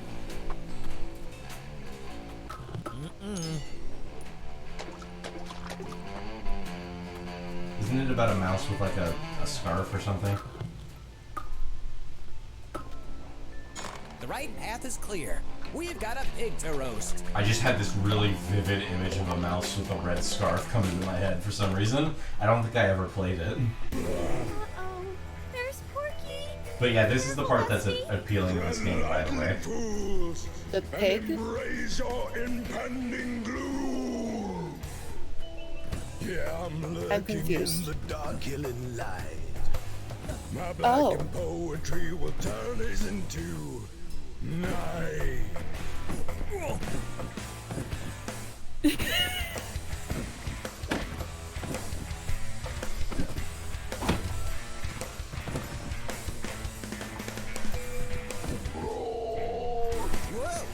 Watch where you're going, piglet. That was close.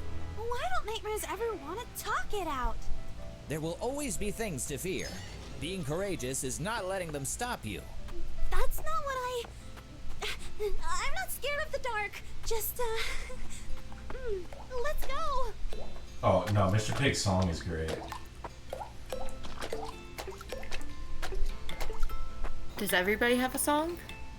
All the villains have songs, yeah. Admittedly, I've only met 2 villains, so.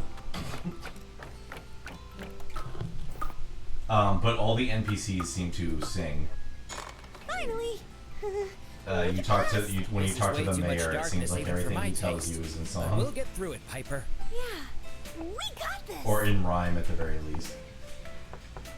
Have you seen an overgrown ham around here? Stop interrupting. I've almost solved the meaning of life. What was Pretty that? sure that's Agent Nine's Oh, voice that was actor. just a thought.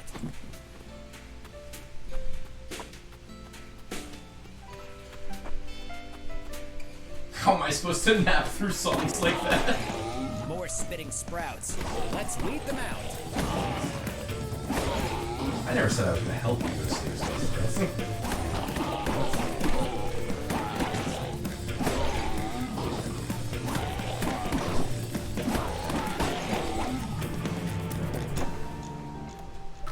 I don't know, Zane. I don't know. What? You asked if what I was thinking of this game. I'll be honest, I don't know. Gloom clouds Because everywhere. I'm sleep deprived too. We did fall down. Deprivied? Yeah, Everybody needs a nap. yeah, but I've tried to nap. It's not working for me. So I'm just basically at this point going, okay, let's tire myself the fuck out. So I'm seeing how far I can go.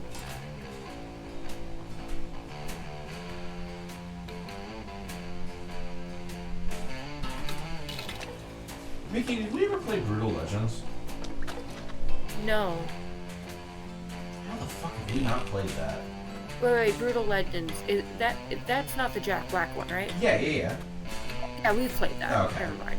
I was gonna say, how the fuck have we never played Yeah, that? we've played game? it. It's Yeah. such a good game. I'm gonna try making. Oh yeah, Mickey, at do you have home. D&D tonight? Yeah, I do. Oh, Mickey. What? Buddy. I've tried sleeping, man. I know. It's not working. And if it finally does kick in, then fuck it, I'll sleep, or I'll just drink a Dr. Pepper and wait for it to crash again. I'm definitely gonna try to nap after What's after this? this. When I'm done with this level. Okay.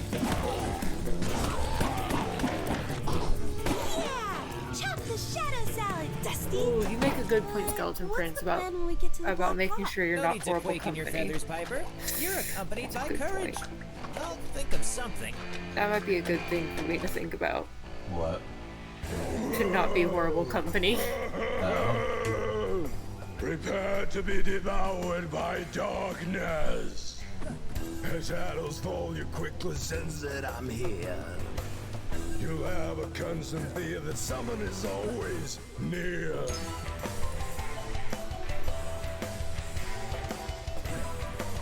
Caffeine doesn't work on me. Caffeine works too good on me, I think, actually.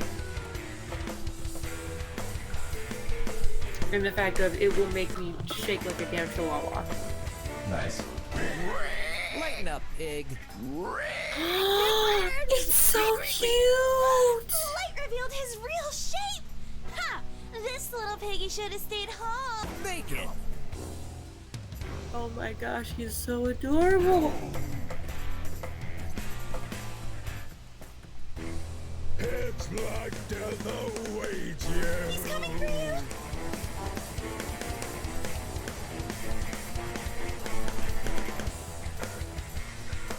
Okay, no, it's growing on me. Mm-hmm. But like every level has to have some sort of musical boss. I require musical boss. I'm sorry. This is what is required. All I've seen so far is 2 bosses, but it seems like the secondary boss might be like the official BBEG. Because he's the one that's like on the cover. The most hardcore boss music outside of God of War. No, Time to I see the think, light, Piggy. what was it? Something Legends? Too early to celebrate, Brutal Piper. Legends? Yeah, Brutal Legends might have you beat. Dusty? 2 black. 3, 2 black.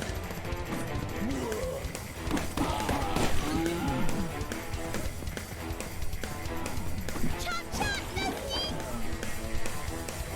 Did she just say chop chop, bestie? Mm-hmm. Okay. That's what my name is.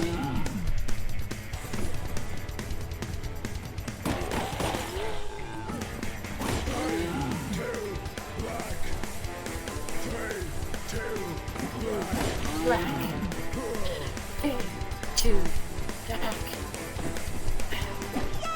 Shots are everywhere! Eureka! Phew. What a chase. Gotta love Oh, this you've never seen dreadful Brutal Legends darkness. Skeleton Prince? We might redo it at some point then. What happened? I solved the meaning of life. It's a good game, It man. was. Oh yeah. Oh, wait.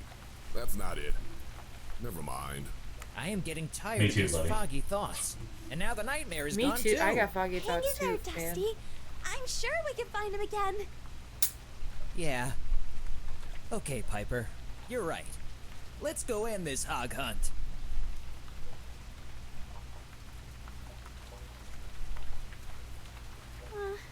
I don't think I've ever been this far into the back of the mind. Huh. Discarded instruments? If I The take mind's another step, dream this will be the of farthest I've ever becoming been from the Shire, Those were Mr. the days. Frodo. Music was everywhere back then. Looks like the dream has been buried here. And we're going to bury the nightmare here Skeleton too. Prince. Once and for all. It has Jack Black. Is that a stage up ahead? Let's bring down the house.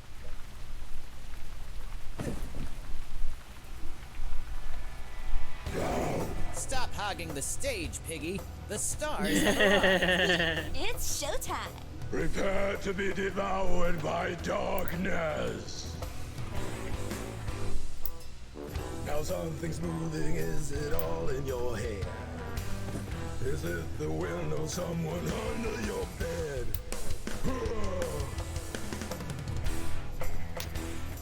It's Black Death awaits you.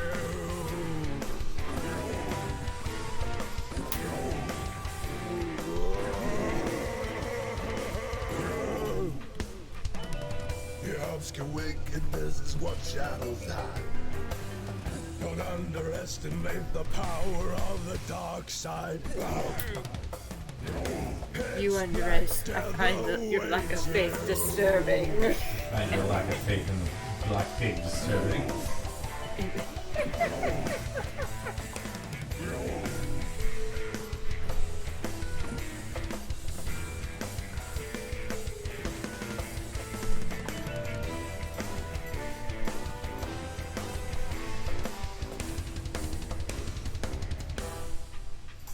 Hardcore Legends is what it was called, right? Brutal Legends. Brutal Legends, okay.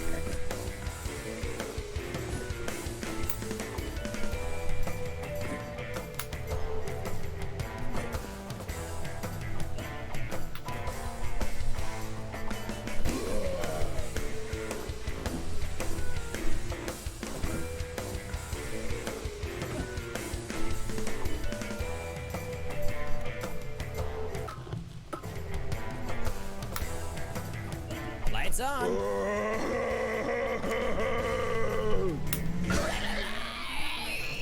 What's that? Stage fright? Ha! Look at him fry! Oh my gosh, I love these puns. Black Hog down! Just another day at the office. The fear of the dark is done haunting the mind. The mind.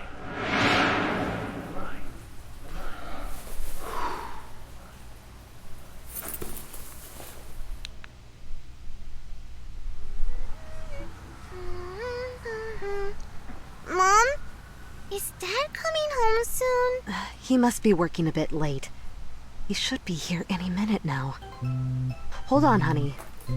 Hey, where are you? Hi! I took a short break from work. I'm at the new house. It'll be ours soon, Angela. We only have to sign the contract. I had to go and pick it up. Great news, huh? Sure. That's great.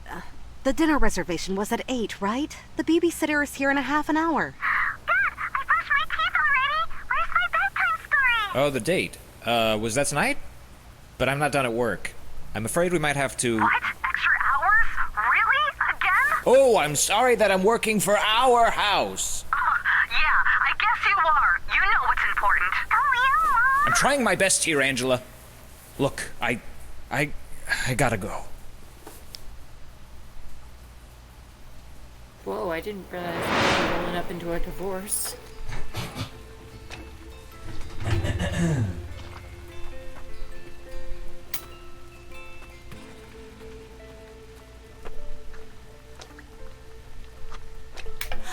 Mayor Relic! What are you doing here? I come to call upon you in urgent task. No problem, Mayor. All you have to do is ask. The moral compass has been unaligned and twisted the beliefs and the morals of the mind. You mean there's trouble in Creed Valley? There's yet another nightmare unconfined. Let's move quick before we run out of time. All right. More action. We're right behind you, Mayor. I can't believe it! We're going to the valley!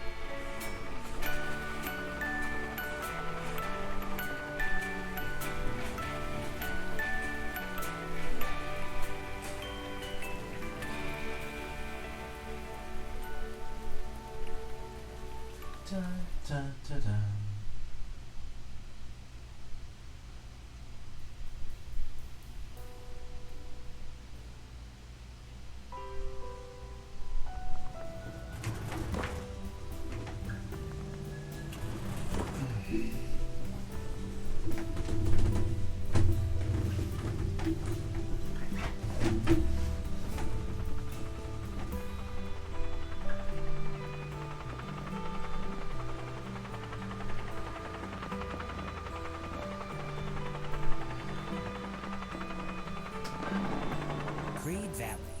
mind's worldview is maintained here, right?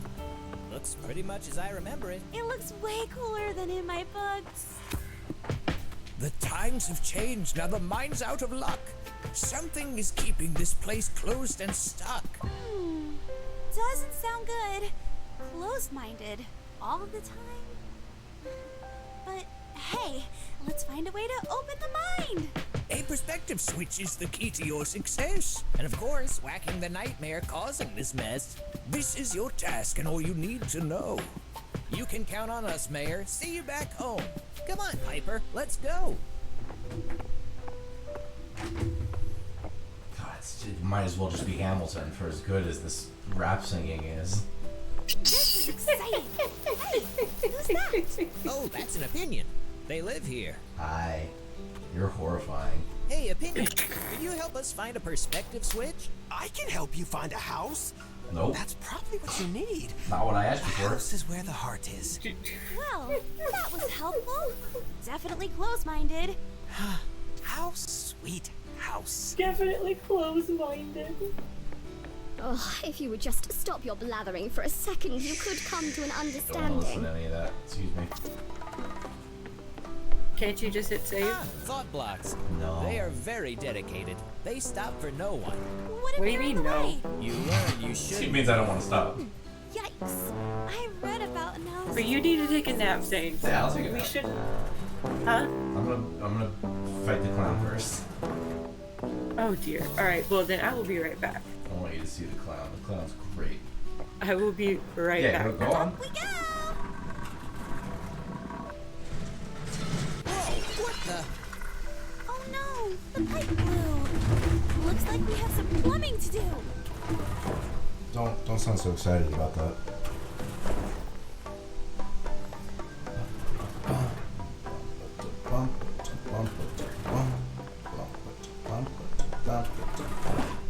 Ouch! Hey! How do I get down from here? We're not going anywhere until we replace this broken Oh, pipe. I see you right now.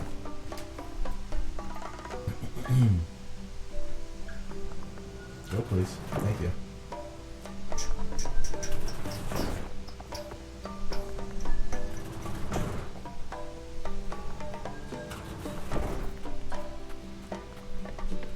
Another opinion!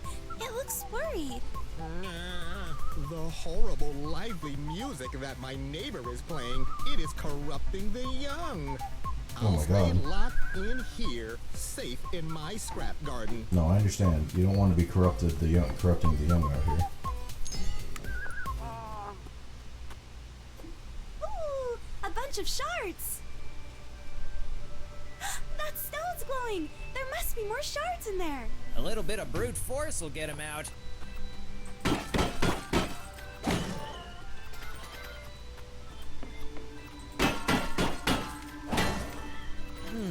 The shards are merging, but I can't make out what they're forming. They must be pieces of a memory.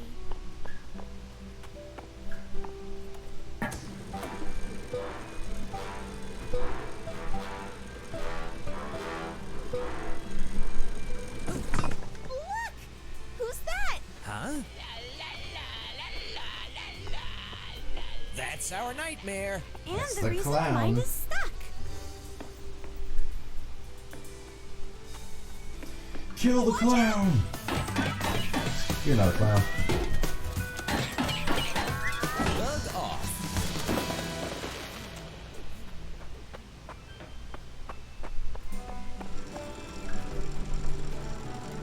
A red battery. Should be useful for changing the tune around here. I gotta remember to keep my eyes open for those because I know I missed some last time I was coming through here. Dun, dun, dun,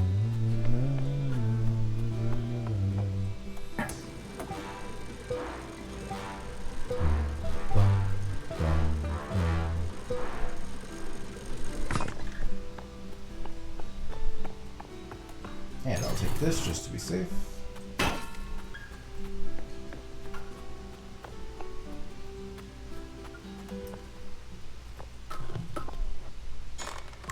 Was it green? No, it's red that we want.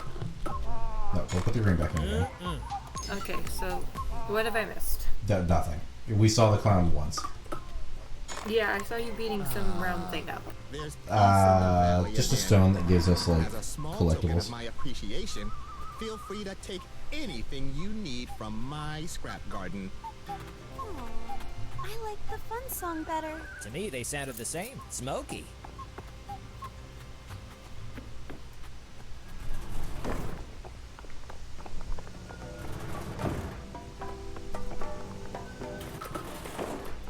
Fix the pipe. Please, God, fix the pipe.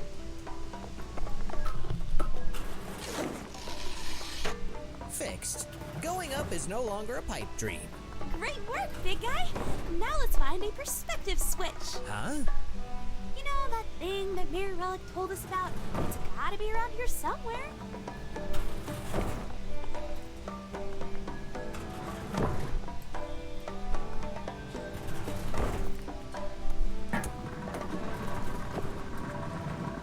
I like just kicking buttons to make them work. Hey, there's that nightmare again. Oh, that's a terrifying thing. Let's get it. It's just like, oh God, no. More flying toasters.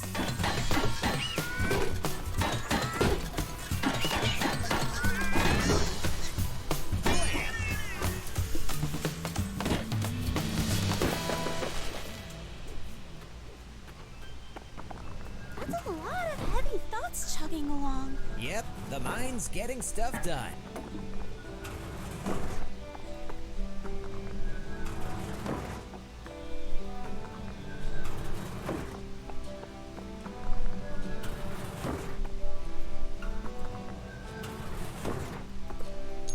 Oh, I guess that battery was elevating us. These 3D physics are fucking with my head. Man, the mind's persistent around here, huh? All thanks to having a clear goal and commitment. Yeah, I just zone out on whatever I'm standing on, honestly.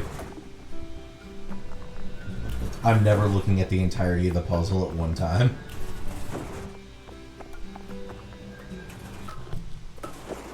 Phew. Good work, Dusty.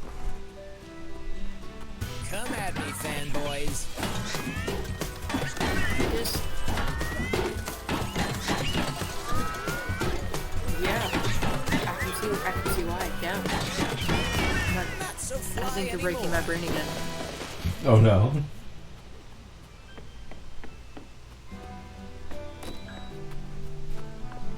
Up ahead! That's the perspective switch! Let's bash the mind back into gear. That's not how that works, but alright. Professor Maintenance! So this is therapy. Hey, mind! Time to change. Ah, yes, the therapies. Wow! Look at the Does that bird have ears Yes, for wings? yes it does. Okay. receptive to new ideas! Yeah. More like naive and distracted.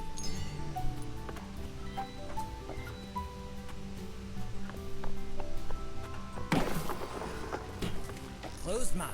Determined, unbending, and ready to get things done. Stubborn is more like it. Open-minded is the best state. Closed-minded is. Yep, only second to open.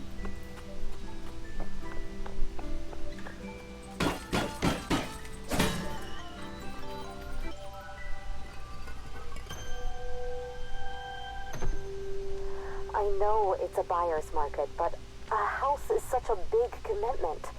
Is this the right thing for us right now?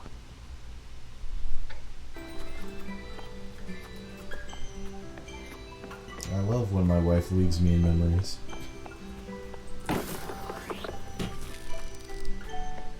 Don't you, Mickey? Don't I what? I said I love it when my wife leaves me in my memories. Ah, yes. The best way to be. Close-minded again. Shouldn't this change be automatic, though? Don't worry. Once we stop the nightmare, things will go back to normal. See? Closed state gets things done.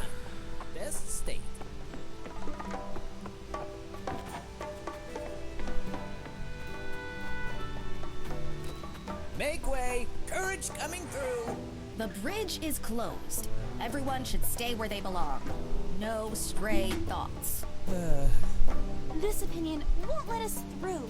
Maybe you'll behave differently if we open the mine.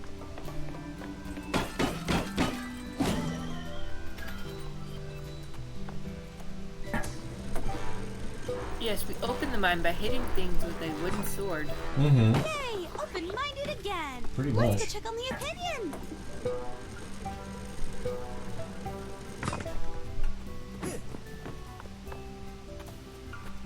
So, can you open the bridge now? Please? The bridge is open. Let the thoughts wander freely. I guess being open-minded isn't so bad after all, huh, Dusty? The opinion was probably so open-minded that it also let the nightmare through. Oh, I didn't think about that.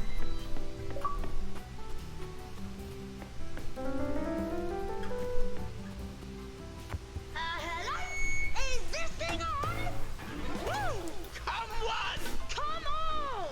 Step right up! Step right Oh no. Green Valley, are you ready?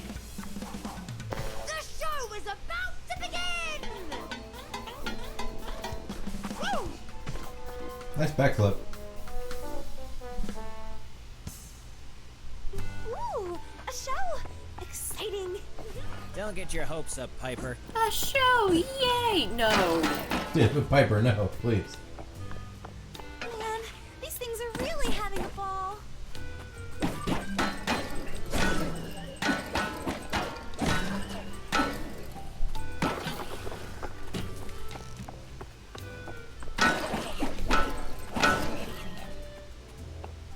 Getting through the mine's worldview is kind of difficult. It used to be worse. When the mind was young, it was total chaos. Thought blocks just floating and crashing into each other. Things were different before I joined the team. I defeated one of the biggest nightmares during that time, teen angst. Finally, out of the ball pit. Where's that nightmare? Make sure I'm at full health. Sweet. Drum roll, please! Woohoo!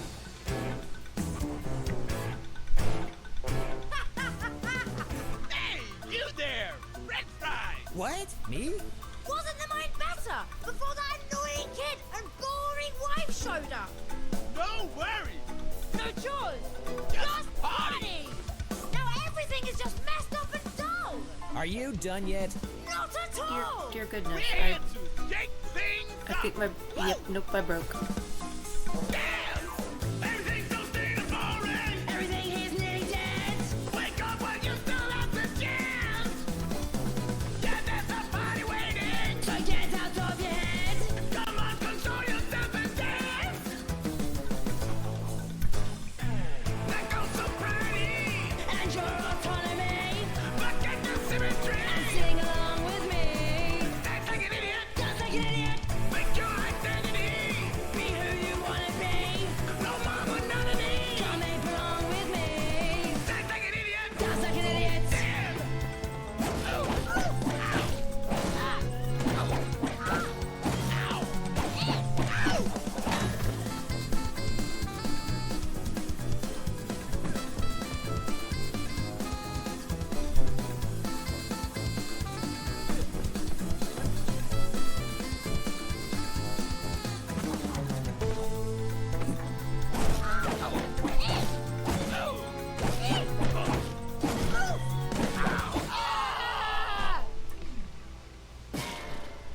The fear of clowns. The tea explosion Done is my and favorite. dusted. Phew! Great work!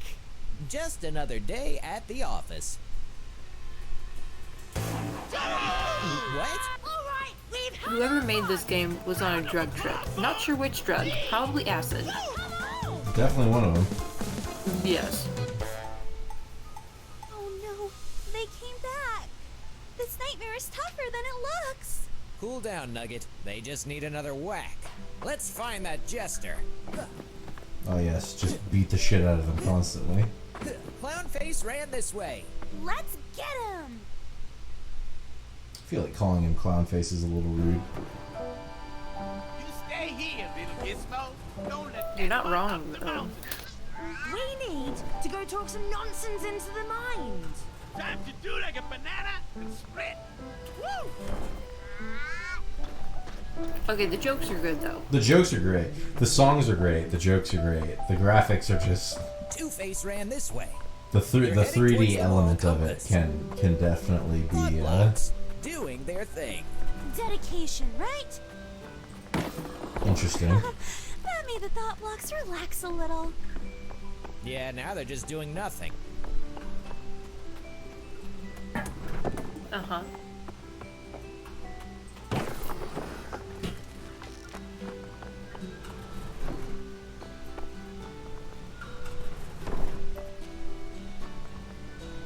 We made it through. First steps up the mountain. Great! I can't wait to see the moral compass. Come at me, Stubbs. So this is the third level?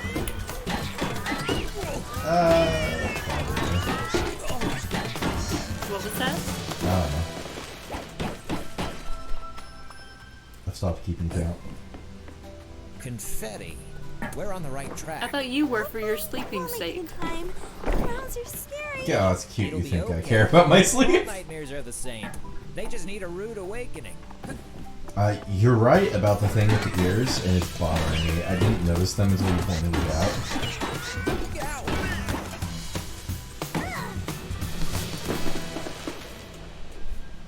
Ah, close-minded. So much less distracting. But what if you need to be inspired? Or change? Piper, why mess with perfection?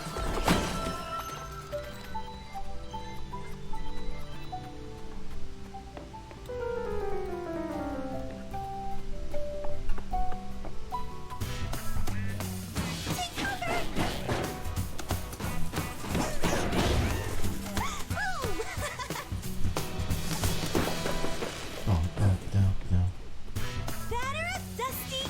That cannon is about to bite the bullet. You're fired. How do I get to you? Give me the memory orbs. Delicious, delicious memory orbs. Hey, let's go. Excuse me.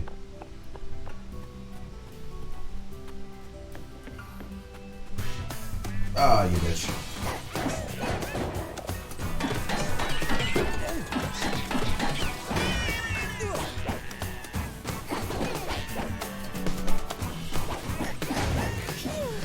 Good work! These guys keep coming. Yeah, it's kind of the thing about nightmares. They tend to just keep going.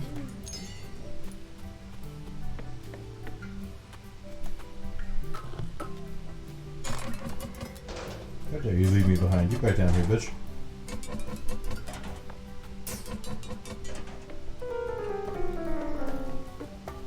Rats, another roadblock. Don't put on the brakes, big guy. There must be a battery somewhere.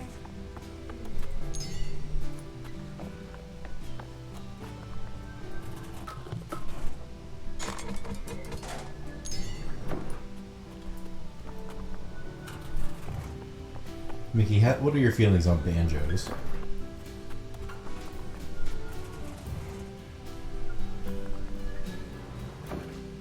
Do you like banjos? Do you hate banjos?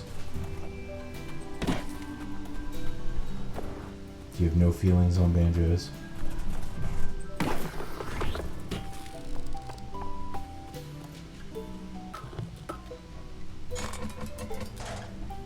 Do you wish all banjos would burn in hell? No. No feeling on banjos? No. No feeling of it. I feel like you should. I feel like everybody should have a good opinion on banjos. Do you know how close I live to Tennessee? You showed those loose cannons. Yeah. How many countries? Places? Yeah, that's why I figured you'd have an opinion on them. I mean, I don't really have an opinion on banjos. I have an opinion on country music, not on banjos. Okay, so just country music in general. Zane, I'll be honest, this game has lost me. Yeah, that's fine. I'm just chasing the clown now. Work can't wait. I guess we'll skip the concert. Maybe that band will come to town some other time. Nah, fuck that. You're a bad human being.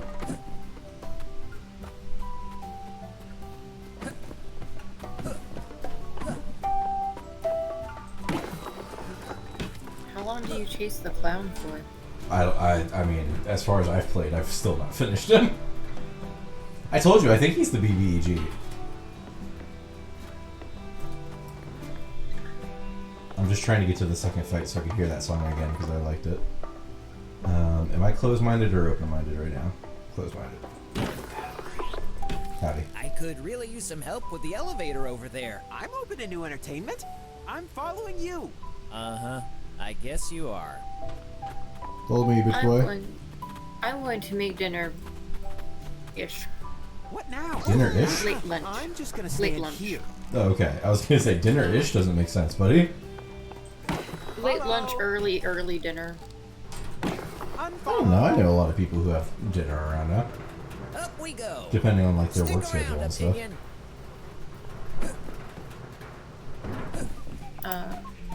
And then I'm gonna try to take a nap. That way I can be a cheery person for D&D. Oh my god, you're actually gonna try to nap again? Yeah. Bring on the buckets. We'll see how it fucking goes.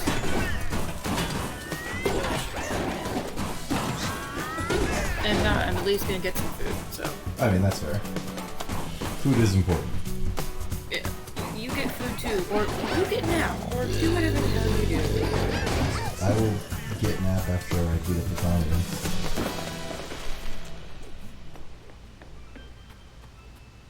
Watch it! Here comes their encore! I'm almost to the top of the mountain.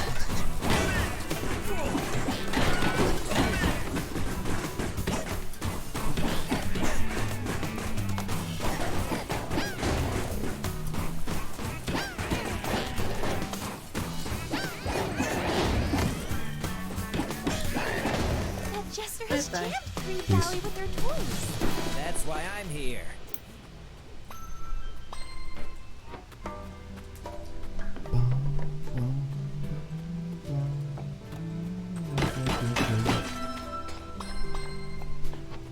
Full health, motherfucker.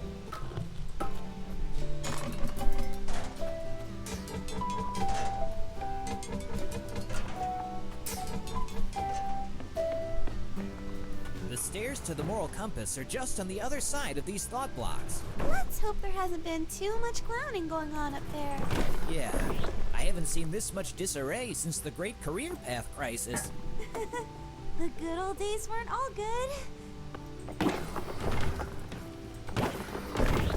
I need this on level 3.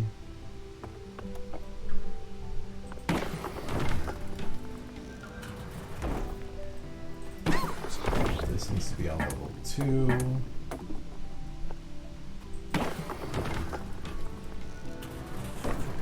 No, that needs to be on level 1 actually.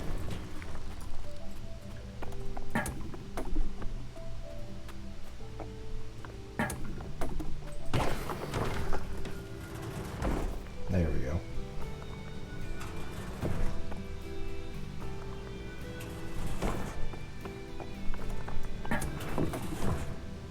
From what I've read, the moral compass sounds pretty dazzling. Did you ever see it for real? When the mind was very young, and I was still fighting the fear of being abandoned at the kindergarten. Back then, the compass was still under construction. And now it guides all the thoughts and beliefs. Can't wait to get there.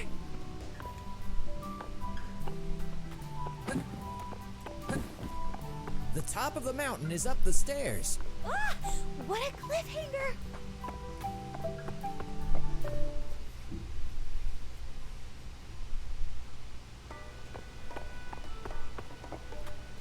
Finally at the top. I hate stairs. The moral compass is up ahead. Oh no.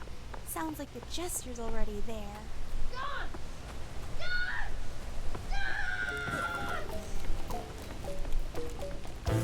Hear me, mind! Every night will be a glorious party! Answer me! Don't you want to have fun? Hey, Jester, I've got a joke for you. I'm sure you'll enjoy the punchline. Uncompromising. I like it. Not something you see elsewhere in the mind these days. Hey, join our party, Dustball. Join you? Ha! You are funny. Yeah, you're breaking the mind, Nightmare. Nightmare? Please. The mind is stuck in its own rigid ways, just like you two. Lighten up and let loose. Enough one-liners. My sword is gonna crack you up. You even hear yourself? You're laughable. Let's go.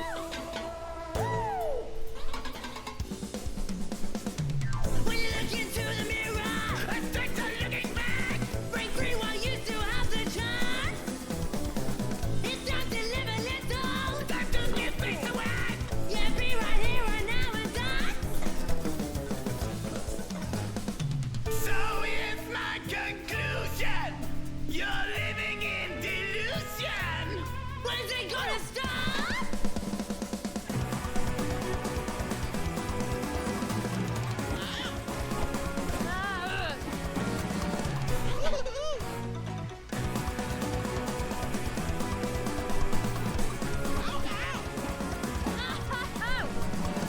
Oh, stop it!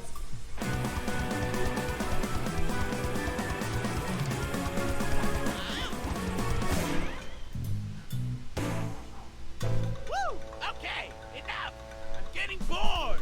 You can fight the urge to be free, but you'll never kill it! You have no idea what I can do. Boring. You've got to work on your routine. I'm out of here. Come hit me up when you're ready to party down!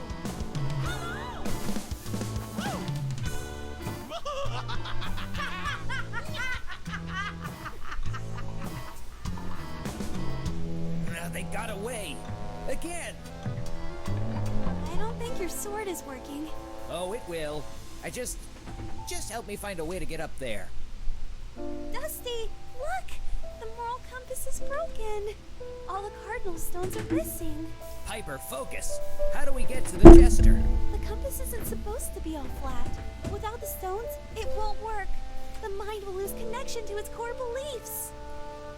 So the stones will make the compass grow, huh? Sounds to me like a way to get to the Jester. Let's find some cardinal stones. Let's find some cardinal stones. Next time.